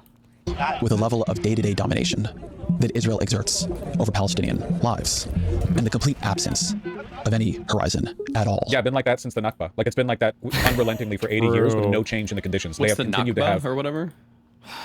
It's just AIDS. In 47, there was a big, in 47, there was a huge civil war that after there was this resolution that was put before the United Nations. I believe it was UN Resolution 181. It was the formal partition plan to split the mandatory Palestine area that British was going to hand over to the government of whoever emerged from that area. They was going to split it into two states. It would have been, one state would have been Israel, one state would have been Palestine. And obviously all of the all of the Arab states rejected this, of course. And then right after that, the Palestinian Arabs in the area commenced in a civil war against the Jewish people in the area. Initially, it was kind of dicey, but then eventually they fight back. And then in 48, obviously Israel declares itself a nation, and then all of the Arab states try to invade and all this bullshit. But in the course of this war, there are some 700,000 Arab Palestinians that are pushed out of the area that they lived in prior to the conflict beginning in 47. And the Arabs refer to this as the Nakba. I think it stands for tragedy or something, the tragedy or something. But so they always refer to that as, they'll say genocide or ethnic cleansing or whatever, but that is the Nakba is what they're referring to. unrelenting, overwhelming control over Palestinian lives for longer than you and I have been alive. Nothing new has happened. Nothing's changed. For that to end. And this was true before October 7th. Whoa. In early 2023, the political scientists Michael Barnett, Nathan Brown, Mark Lynch, and Shibli Pelhami published an edited volume called The One-State Reality. Their argument, which also made in a very controversial foreign affairs piece, was that, quote, Palestine is not a state in waiting, and Israel is not a democratic state incidentally occupying Palestinian territory. All the territory west of the Jordan River has long constituted a single state under Israeli rule, where the land and the people are subject to radically different legal regimes. That's such a crazy and controversial argument. That's fucking why they really said that. That thing that's been true for 80 years that everyone everywhere knows. That's crazy. And Palestinians are... It hasn't been true for 80 years. It's been true for 60 years. He's just not acknowledging, because no pro-Pali person acknowledges this, that west of the Jordan River, well, actually the Gaza Strip was run by Egypt from 48 to 67, and the West Bank was run by Jordan. Jordan even formally annexed the West Bank into their country, but whatever. Permanently treated. I guess if you mostly got your news from the New York Times, from Ezra Klein, this might actually be really novel to you. You're like, well, I'll be. It's like some kind of apartheid state over there. You're telling me that Palestinians and Israelis have two different sets of laws to follow? Why isn't anyone talking about this? As a lower caste. What they were saying then is that the hope of a two-state solution in the future had become a way, many in America particularly, avoided reckoning with the one-state reality of the present. That reality was not accidental, it is not intended to be transient. It was being etched into the land in stone and cement, in settlements and checkpoints, in the construction of walls and the demolition of homes. That might have been a controversial claim when they made it. In 2023. I'm saying, like, seriously, I can't believe... I got an email recently from someone who was like, do you think Ezra Klein's more reasonable than you think? Really? This guy? That might... Now listen, viewer, that might sound crazy, all those things I just told you. What's with this affect he's pushing? To make 80 IQ people feel smart. It's basically like the liberal equivalent of neo-Nazi Twitter midwits who pretend that they've read, like, Evol or whatever, you know? They're the kind of person who talks about fascism not in a, like, oorah race war way, but more in a, like, yes, it's true. Mankind has always been following the curvature of its evolutionary trajectory, and it seems our trajectories diverged sometime ago. And it's like... Okay, but true. You, like, get to the root of what they're saying, and they're basically saying, like, black people scary, you know? But it's meant to make you feel smart. It's meant to make you feel smart. You're so smart. What has happened since October 7th has made it an undeniable reality. Israel now occupies more than half of Gaza. The more than 2 million Gazans have been... Actually, occupies all of Gaza, because occupation refers not only to the literal physical presence of soldiers, but also to political and military dominion, which they... Not really. This is a retarded argument, but okay. They have complete and absolute power over. Herded into less than half of the land they formerly occupied. And Gaza, it should be said, was already one of the most overcrowded places on Earth. Fascinating. The conditions Gazans now live in... I feel very on the money so far that this is a video justifying a change in perspective that he's had for the first time in a many decades-long career. Not many, but like several decades-long career. But so far, every piece of evidence he cited to justify his change in position is from 80 years ago. And there is no near term, there's no imagined, there's no envisioned relief. This is and it remains collective punishment. Hamas, not the children of Gaza, attacked Israel on October 7th. The conditions the children of Gaza now live in are not, they're not more... It's revolutionary stuff if you read the New York Times and you were under the impression that October 7th was when a fucking company of Palestinian children invaded Israel. In the West Bank, Israel has choked off money to the Palestinian Authority. It has built settlements, chosen to build settlements, at a record pace. They didn't just appear there on their own? Fucking $20,000 more dollars to a Substack. This is the issue, man. That really He gets the hates kids this guy. fired up. Jesus. If they chose to build it, if they didn't just spontaneously erupt like acne from the earth? Settlements were approved in the last year alone than in the 2 decades before combined. Israel has protected a terrifying rise in settler violence and military violence I hadn't heard about towards this Palestinians. Right. There is no doubt, if you go there, who rules the West Bank, and it is not the PA. When Netanyahu signed a recent settlement project, a project the United States had opposed for a long time because it would effectively bisect the West Bank, making a Palestinian state physically unimaginable.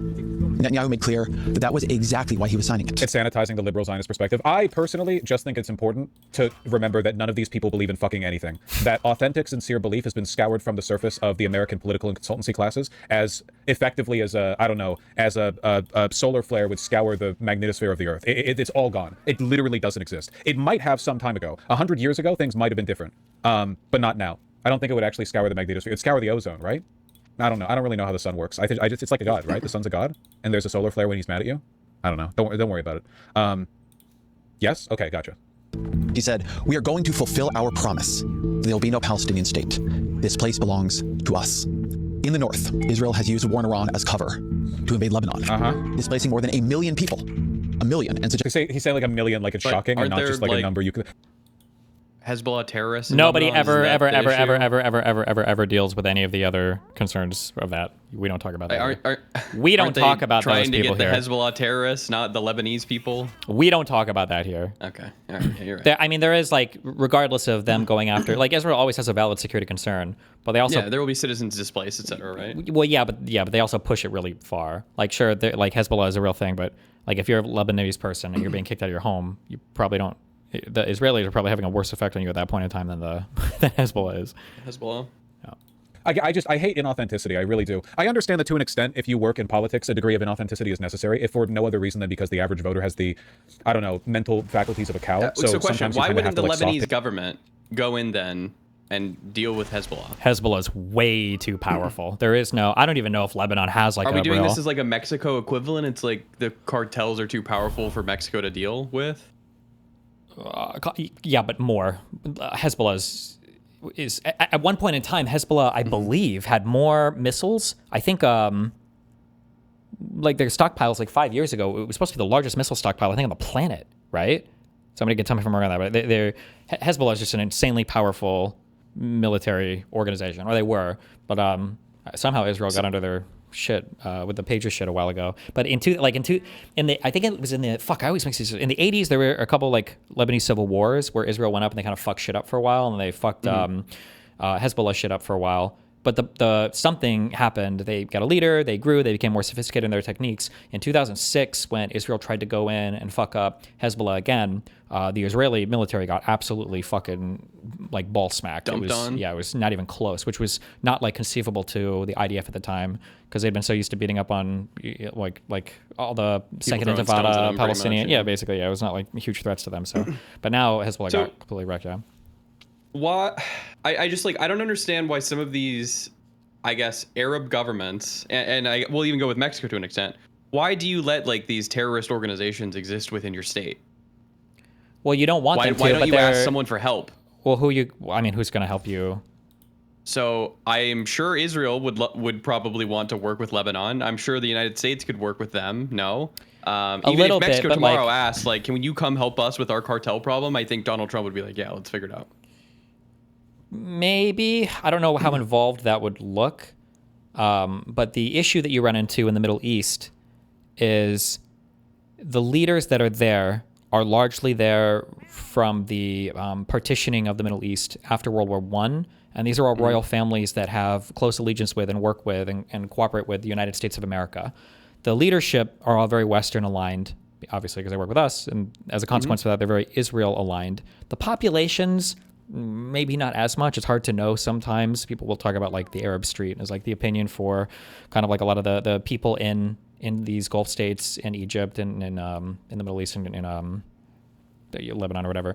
But like, so you run into an issue where like the leadership might be supportive of Israel, but like would the citizens be supportive of Israel, like going in and working with an Arab state? Although to be fair, Lebanon is like supposed to be like a tri-equal state between three different groups of people instead of just Arab, Muslim, or whatever. But it would be a really big deal to invite Israel in to come and work with you to kick somebody out. I just, for a variety of like geopolitical reasons, I just don't know. Your sovereignty as well. Yeah, it puts you in a weird spot because all the other Arab people are looking at you weird. I don't even know if the leadership in these Arab states would think it's a good idea. Israel also is like notorious. We now know this from our own perspective over the past few months. Israeli leadership just doesn't apparently have any mind at all for any other Arab leaders or any other leaders around the planet. They only think about their own leaders and how their own leaders look on the world stage. They have zero consideration for how other people look. Yeah. People are saying Lebanon doesn't even recognize Israel as a state right now. Yeah, that might be the case. I'm not sure who does or doesn't right now. So they might not. Yeah, so it's just a lot. Yeah. I mean, it all seems fucked over there. I don't know what you want me to say. It's fucked. Pretty fucked. It's kind of fucked. Yeah.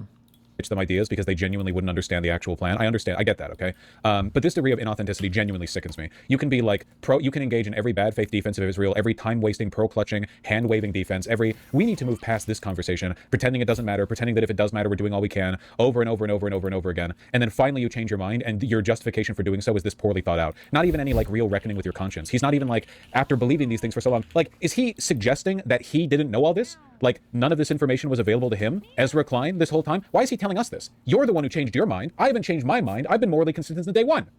Wow. I've always believed this. King. So you're the one who changed your mind. You tell me, why did you change your mind? You're just telling me why I should agree with you now. I already knew why.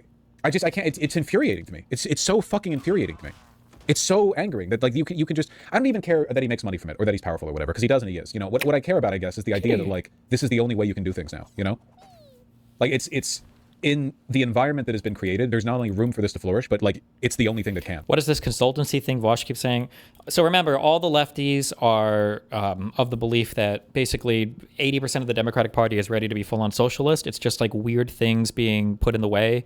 The billionaires, the elites, you know, they've got this concept of manufactured consent, that the media is actually, even if people aren't left-leaning, it's just because the media is forcing them not to be by brainwashing them.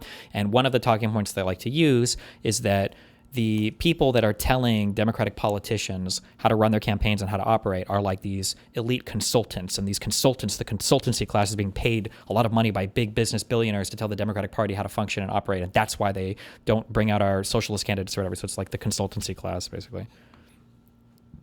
So it's not the voters. Correct. It's never the voters.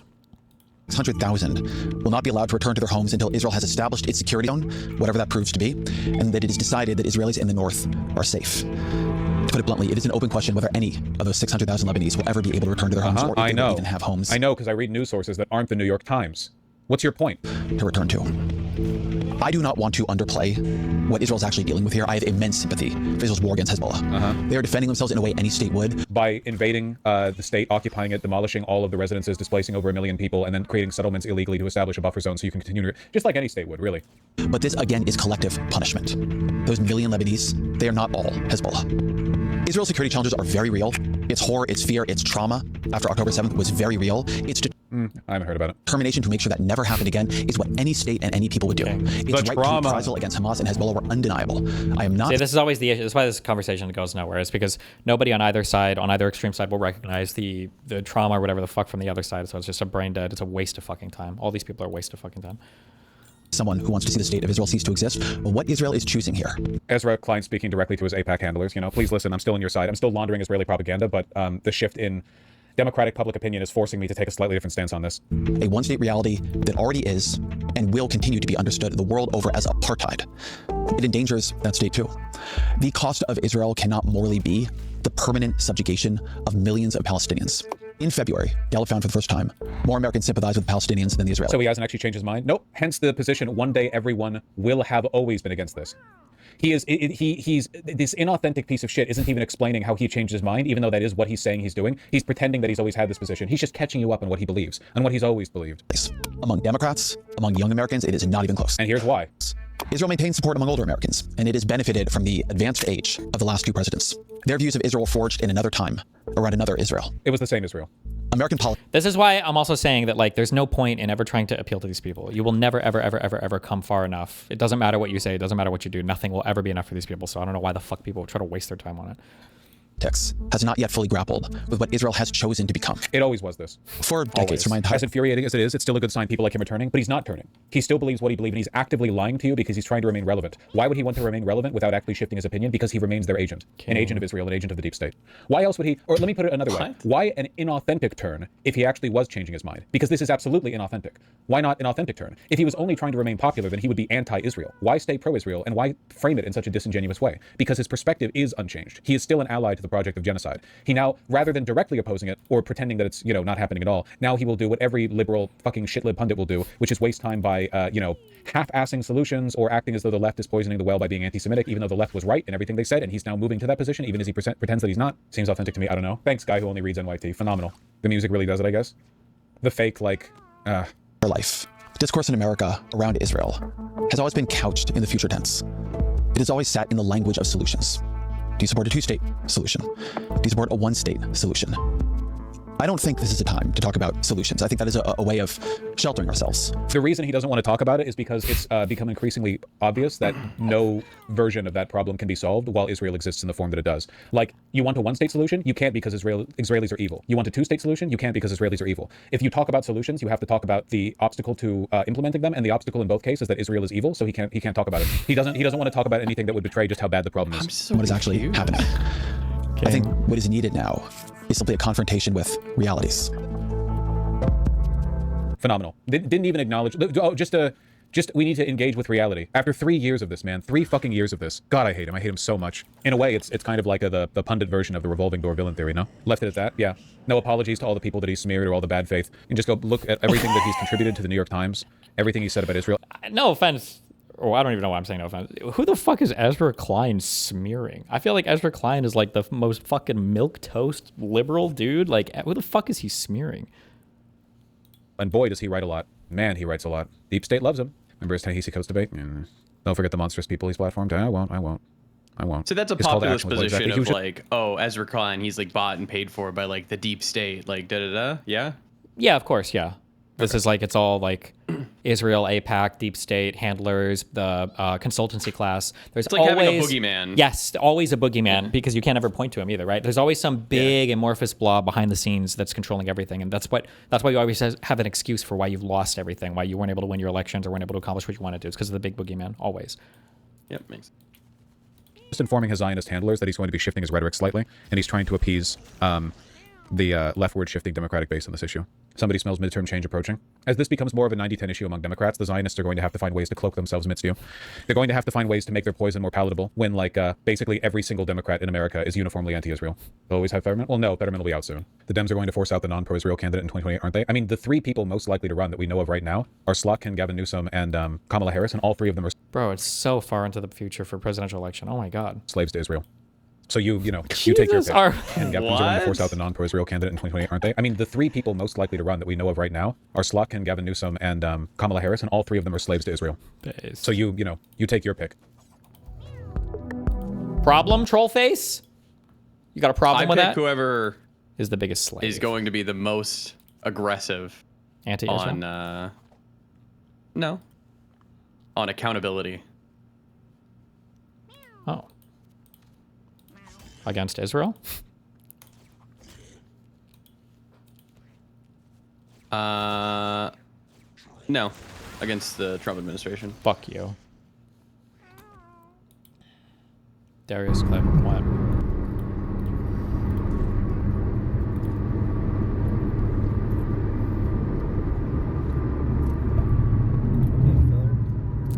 Careful, they're slowing down. Hey, I would invite you, but you are not verified like me. Dude, he doesn't know how to you drive. do not have enough.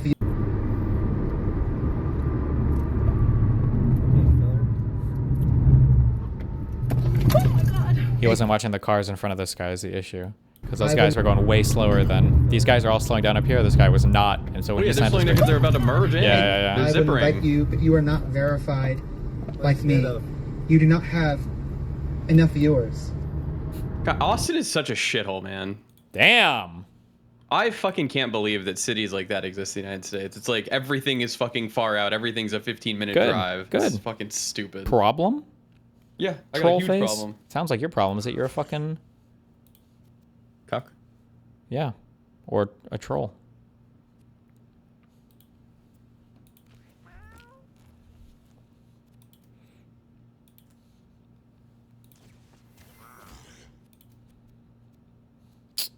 Well, what are you guys going to cover tomorrow? Are you hyped? Tomorrow? Tomorrow's WrestleMania at night. WrestleMania?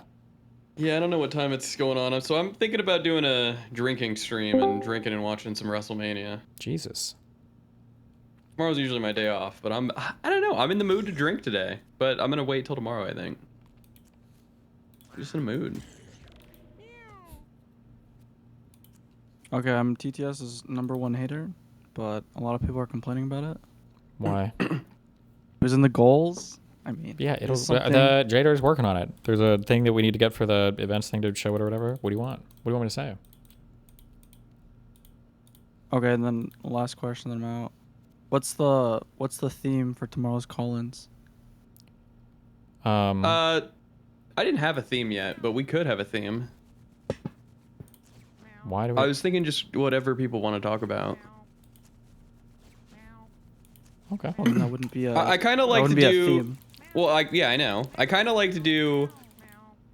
So Israel-Palestine theme, that was fun, and then the next day, or like, sorry, the next week, you do like just whatever anybody wants to come in, they can ask questions. So then like this week will just be whatever you want to talk about, and then next week we can actually do like a theme. And I'll think of it and I'll let everybody know. I'll think. Okay. It can't be Israel-Palestine again. Oh my God. Yeah, that's all. Yeah, maybe one week we'll do veganism. Fuck that. Damn. He kind of got you, Moot. No. He did.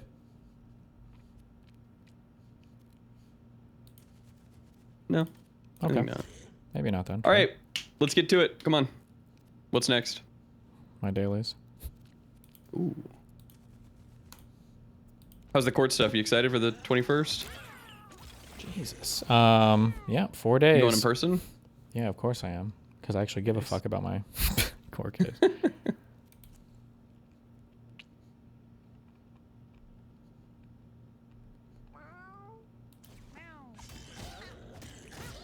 Jesus. This guy needs to chill. Is he gonna kill that little cat?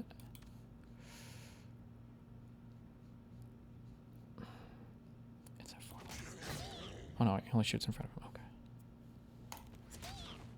Yeah, the season finale, guys.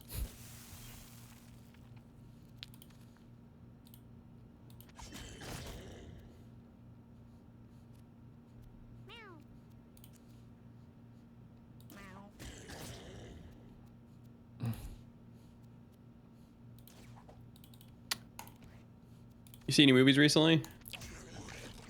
No. Based.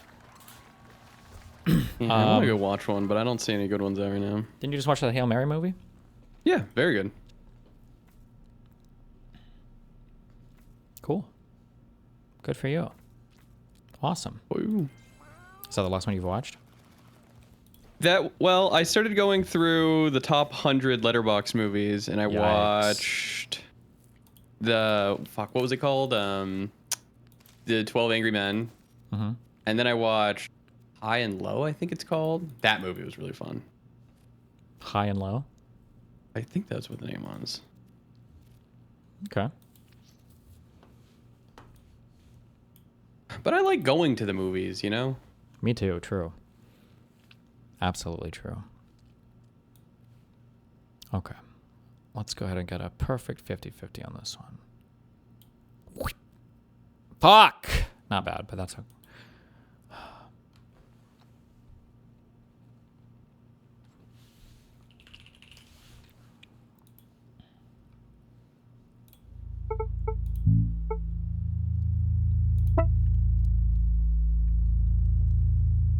My ears are on today, I can feel it.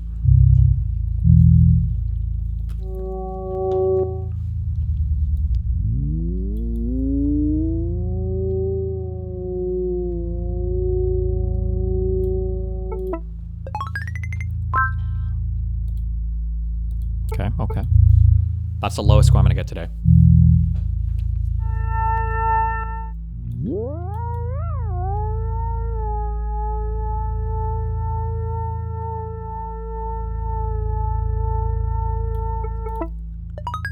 Okay.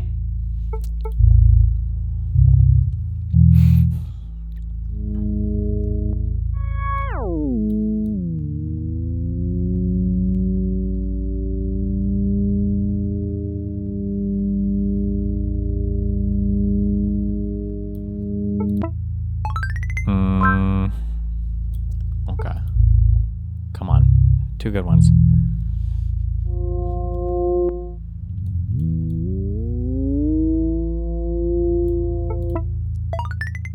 How? This is lying. My headphones are fucked.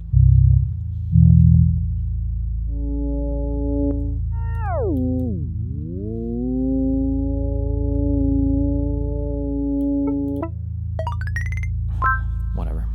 48?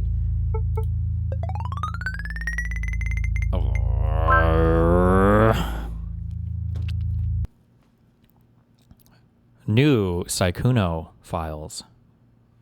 Jesus. Sykkuno became my friend when I was 17 and he was 28. Nothing inappropriate happened at that time, but that history shaped the trust I had in him later. I'm sorry.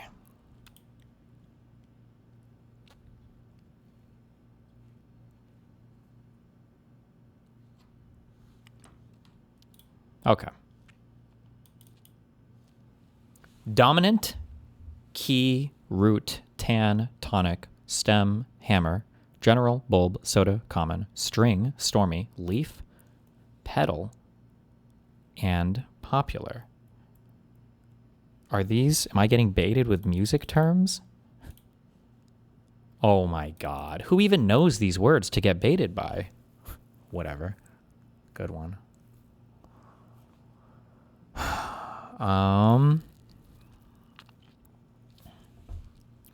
Dominant, general, common, and popular.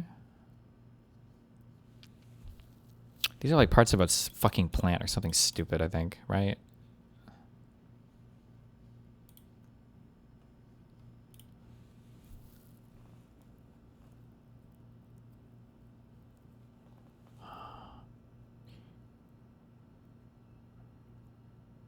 Parts of a piano.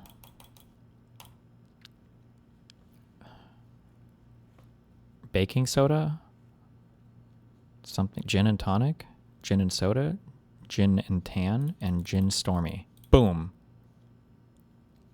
Second halves of drink names. Close enough. Fuck this one. Okay. Guess which country exports these products? Ooh, cars. $401 billion. This is a big boy country. Big boy country.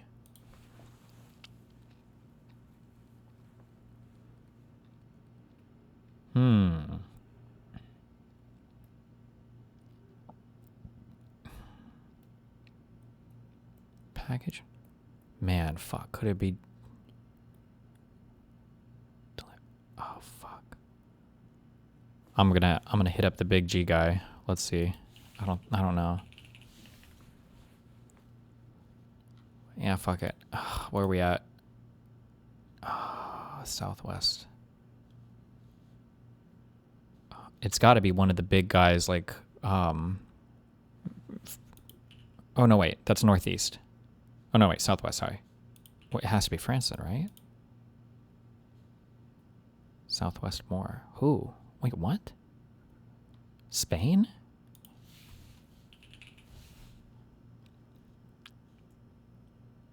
$802 kilometers. Okay.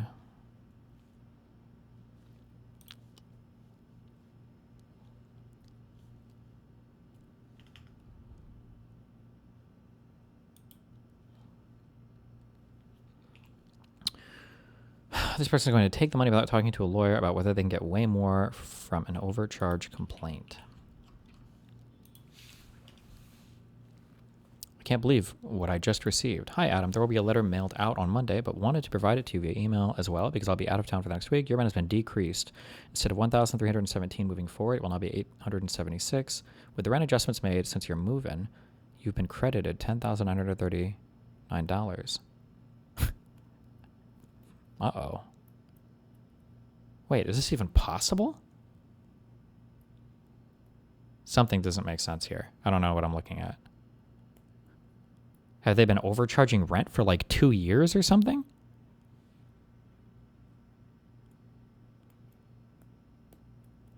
It's just fake?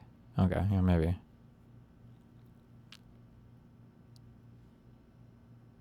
Talk about the shitty pit finale.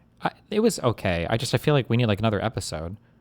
But I guess literally nothing is going to get wrapped up or whatever. I don't know.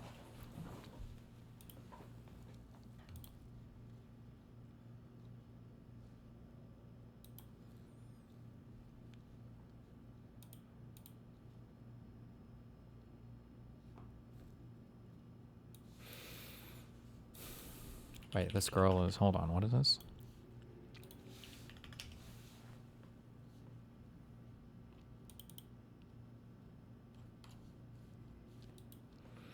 Sorry for hurting you and not communicating properly. Oh, April 14th. Oh, by the way, especially in today's era of like fucking docs and fucking lawsuits, you should never apologize to anybody for anything ever like this. Literally block and move on because there's literally 0 point. None of these demons will leave you alone. Why even ever risk any type of vulnerability right here, like, yeah, just don't waste your time doing it. Don't ever do it. Sorry for hurting you and not communicating properly. You're being dramatic. Yeah, I cried a lot, but I kind of knew. Why else would I ask you twice about it? Sorry for the drama. It's just been a hard time. She even knew. Nice. You are just made sense. I'm a human too, so I'm aware, and I hope you're doing as well as could be. I had lots of fun with you too. It's hard to be more than just crush right now. I don't know if that was a persona or not, but either way, we had some good laughs, and I appreciate that. What you did sucks, but it is what it is. I'm not the biggest victim here. You made me feel special, and that was nice. And I've met so many people through you.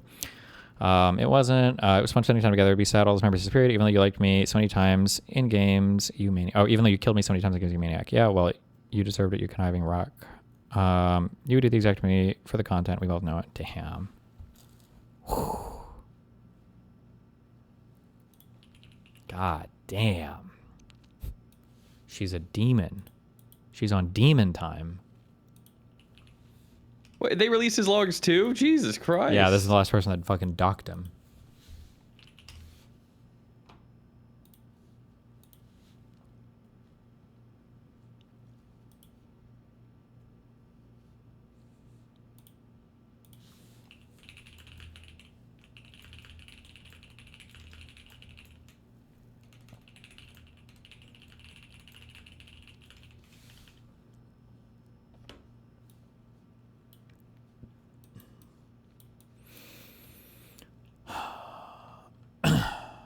Well,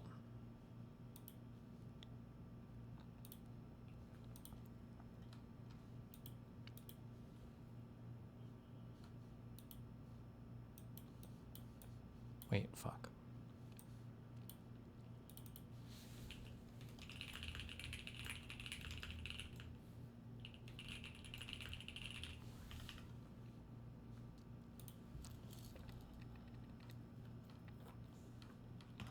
Redactyl.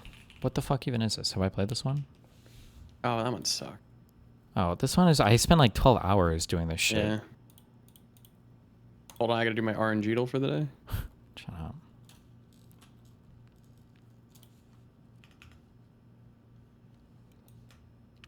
Terrible number. Okay. A blank. English for, Italian for, Arab for, Arabic. Let's go. Just kidding.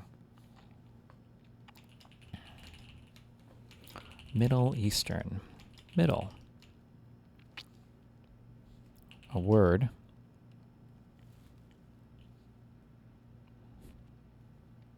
BC, AD.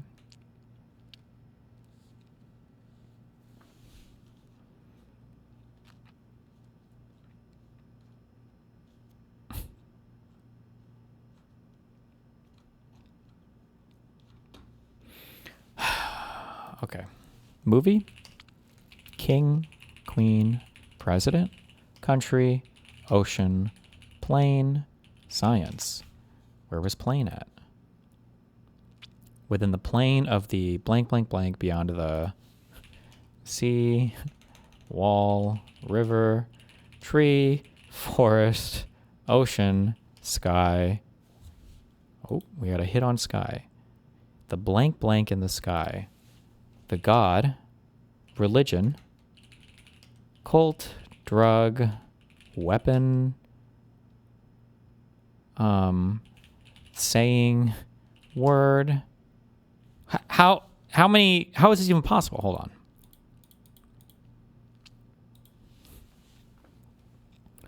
Creature, animal, flower, frog, light. Ooh. Crude, oil, weight.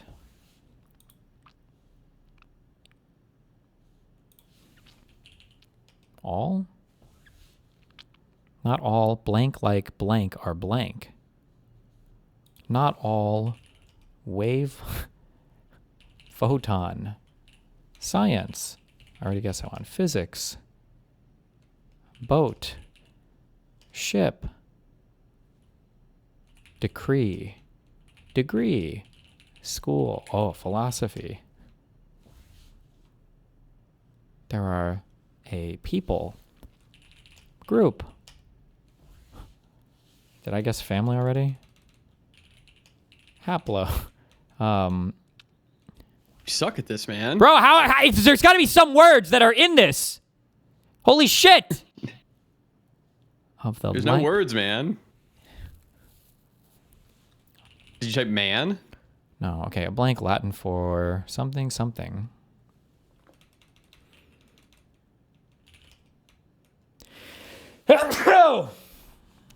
God bless you.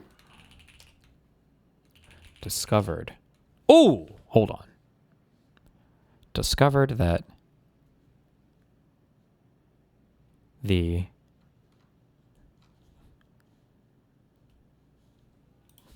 mass.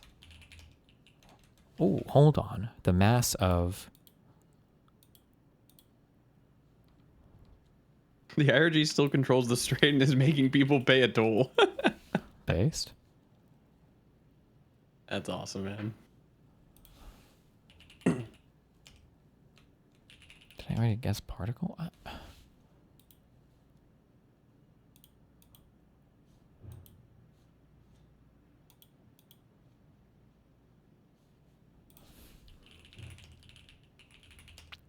Composed of something particles. Of what particles? Huge particles. No. Of. Shut up. Explored. Explore. Investigate. Investigated.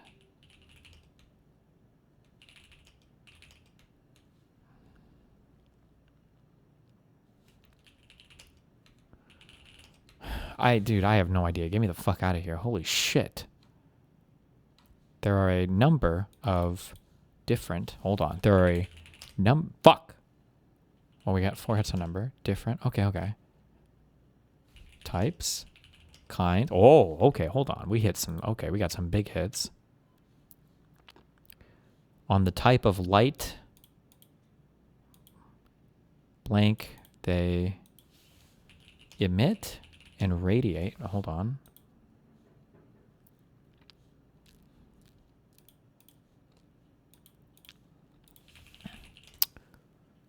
Radioactive. Radio. Oh, we got radio.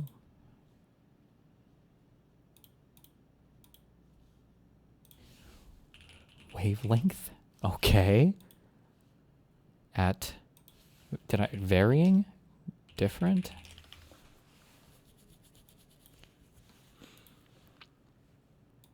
Varying in size. Okay.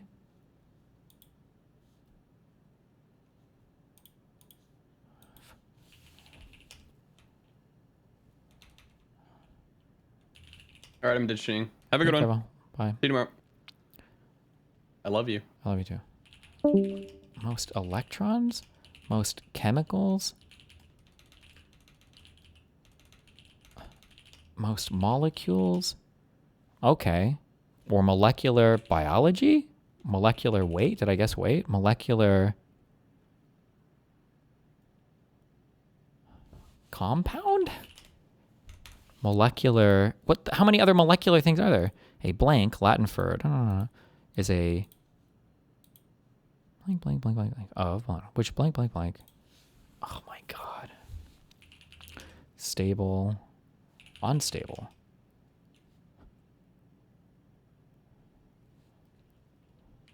Decay. Did I do radioactive? I did. No, wait, did I radioactive? Nuclear.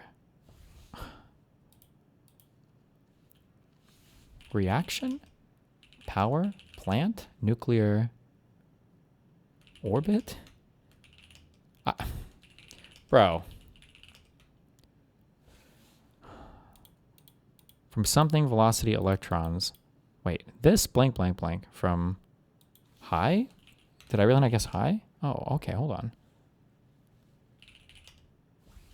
Higgs? Is that? No. That's not like a one word or something, is it? Fuck. No way. High velocity electrons fired. Shot. Accelerate. Accelerated. Particle. Accelerator. A blank blank blank is a high mass something dark. Oh! Energy. Oh, star. Oh! Okay, hold on. We're in outer space. Okay, hold on.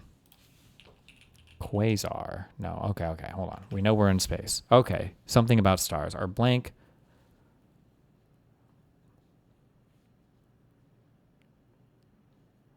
Most blank are blank within stars. Most elements, reactions.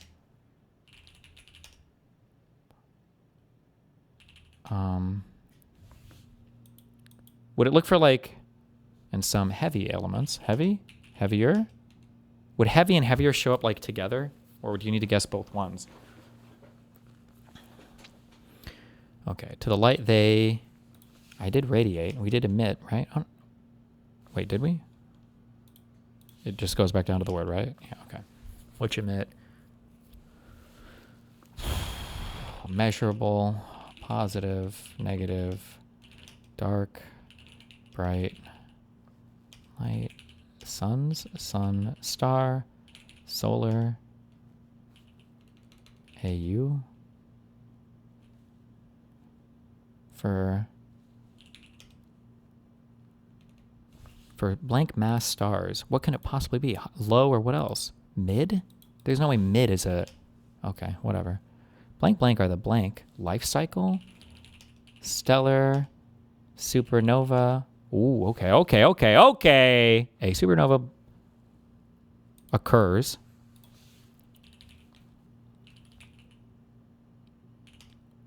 when a high mass star... Okay, a supernova occurs when a high mass star consumes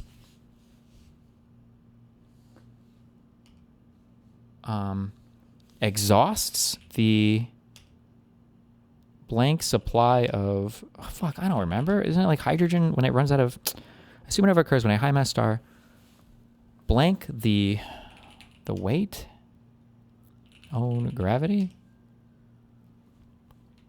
I already did collapse, right? A supernova occurs... What the fuck is this? Supernova explosion? A supernova occurs when a high mass star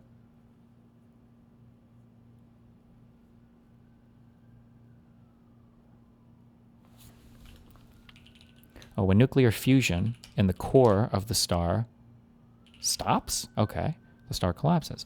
A supernova occurs when a high mass star blank the blank of blank blank exhausts the supply of its own... its fuel? Its energy, core, crust, mantle.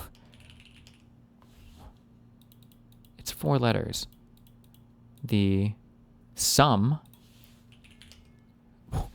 A supernova occurs when a high mass star blank the blank of its blank. I hate this stupid fucking game. When nuclear fusion in the core of the star stops, the star collapses. The blank blank blank blank or blank blank blank that it blank blank from the core. The star to... That... It's not collapse. The star to explode. Okay. The blank blank blank. The energy. The heat.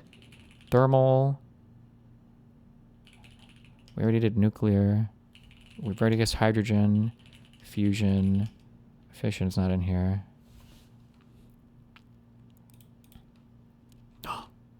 Types. Wait, did I guess stars?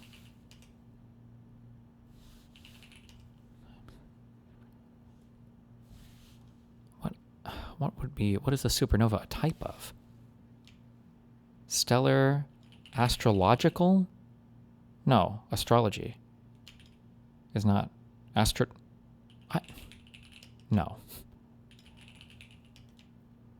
Cosmic? Oh.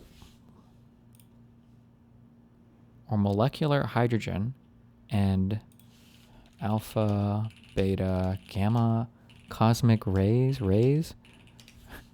cosmic... Dude.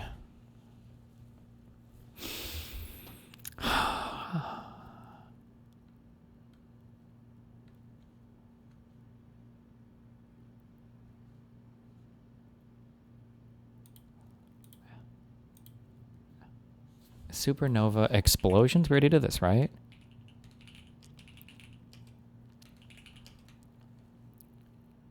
Dark matter? Energy? Wait, that's not even 7 letters. Dark bodies? Beyond the blank body of the horizon event. The super event was blank in the sky. It was bright.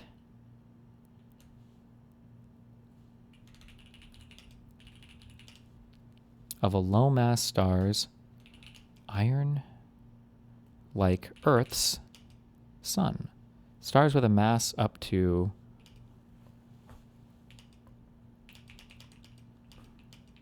8 to 10 solar masses. Okay, stars with a mass of up to 8 to 10 solar masses blank, merge, combine, collide into blank, blank, and blank, blank during blank in.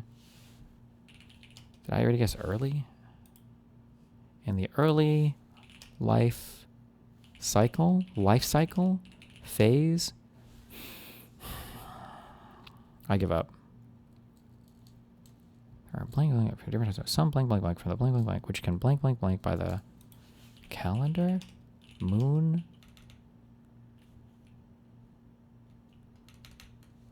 Rhythm. Did I already do orbit?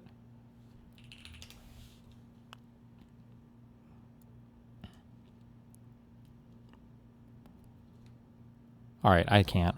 Use a hint? Where do I do hints at? Hint. Reveal a word or hint sentence. Get a vague one-sentence summary. These celestial objects are often observed in deep space. Fuck. Well, I don't know what I don't know what all the deep space objects are. There's like stars. There's, I feel like quasar. Isn't that like the super fucking bright things? Am I not spelling that correctly? Are like the brightest dudes, and then you've got black hole. Black hole. What else is in deep space? I don't fucking know. Dwarves? Dwarf? A type of, what, you've got red, blue. Are there black dwarves? I don't know. They're still stars. They would have to emit light, right? Are often observed in deep space. Cosmic background radiation? Or cosmic microwave background? CMB? Is that, I don't know. I don't know what the fuck else is out there in space. Planets, stars, planets. I don't even know what a quasar is. Just a bright ass fucking thing. Black holes, supernovas. To the exoplanets. Let's go ahead and throw that in there. Fuck. Pluto.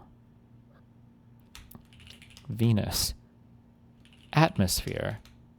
Oh, hold on.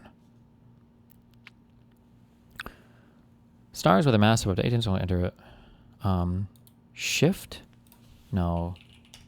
Transform, morph something into red. Dwarves into red.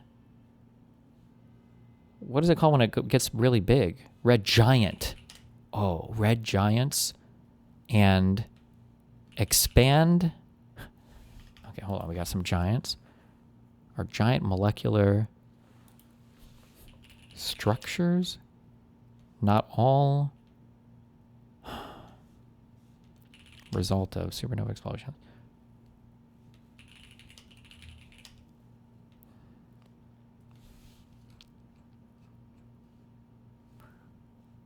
This is the worst game.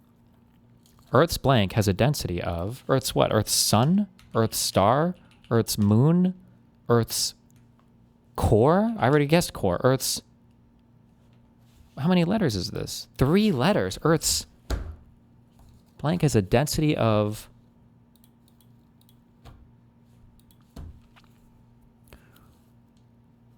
sky? Earth's what 3-letter thing does the Earth have? Earth's soul? Do we? I don't know, bro. How do you spell satellite? No. Probe. Telescope. In blank, blank, blank, blank, blank, blank, discovered the blank, blank using a telescope. This discovery, this finding, this...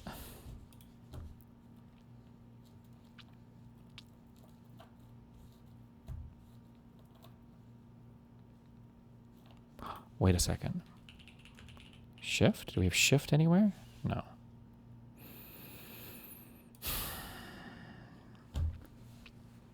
Hint. Reveal a word. Okay. I feel like if I have this, wait, types, blank types, classical types, there's only one of these? Quantum, is that a thing? No. Classical, novel, new. One blank, new horizon, new step, one small leap, mankind, NASA, explore, journey. Bro, okay. Hint, reveal another word. Okay. Okay, we're going to pick a good one this time. A blank, Latin for blank, blank, blank, is a, what is it? It is a adjective, adjective blank. Something, something, part. Fuck! Is a...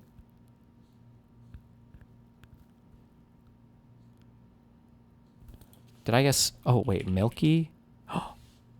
Beyond the Milky Way. Galaxy? Solar system? Universe? Okay, hold on. The blank galaxy for blank was blank blank to the I don't know how to spell it. Andromeda. Oh my god, I'm a god, actual god. Is light year a thing? Okay. Some are, let's say, dozens, hundreds, thousands. Most blank blank are of blank size. Some are hundreds of light years in diameter? No, that's huge. What? Wait, what are we talking about then? A galaxy?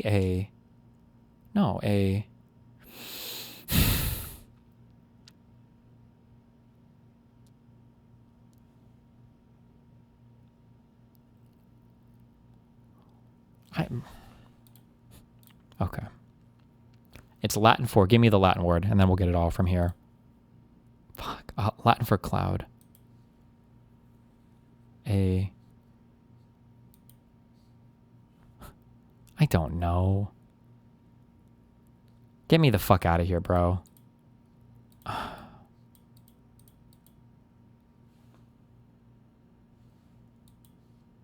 nimbus? Is that... I don't know what the fuck a nimbus is. A blank Latin for... Oh, a nebula? What is that like? Isn't that like the space dust of like a dead star or something? I have no fucking idea. Jesus Christ. A nebula is a distinct luminescent or luminescent part of interstellar medium, which can consist of ionized, neutral, or molecular hydrogen and also cosmic dust. Pillar of Creations and the Eagle. Oh my god, who cares? Holy shit. Protoplanetary nebulae. Supernova. Oh my fucking god. Examples kill me. Oh my god. Get me the fuck out of here.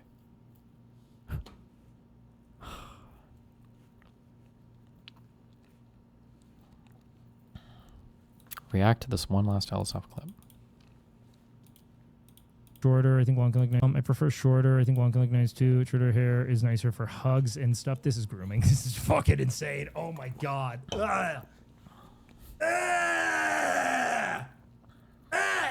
Fucking pathetic, dude. That is. Oh wait, because she was 17 at the time.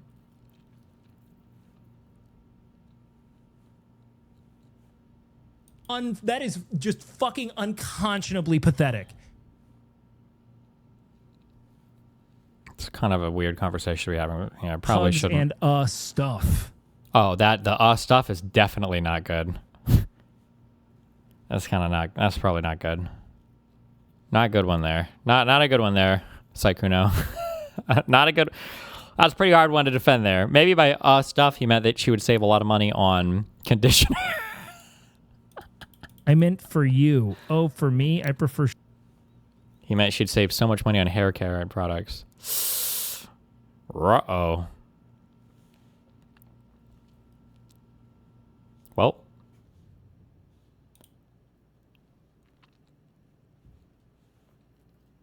Good luck. I love you guys. Rapino, cappuccino, cappuccino, cappuccino. I'll definitely be here at 1 p.m. sharp tomorrow. Don't die.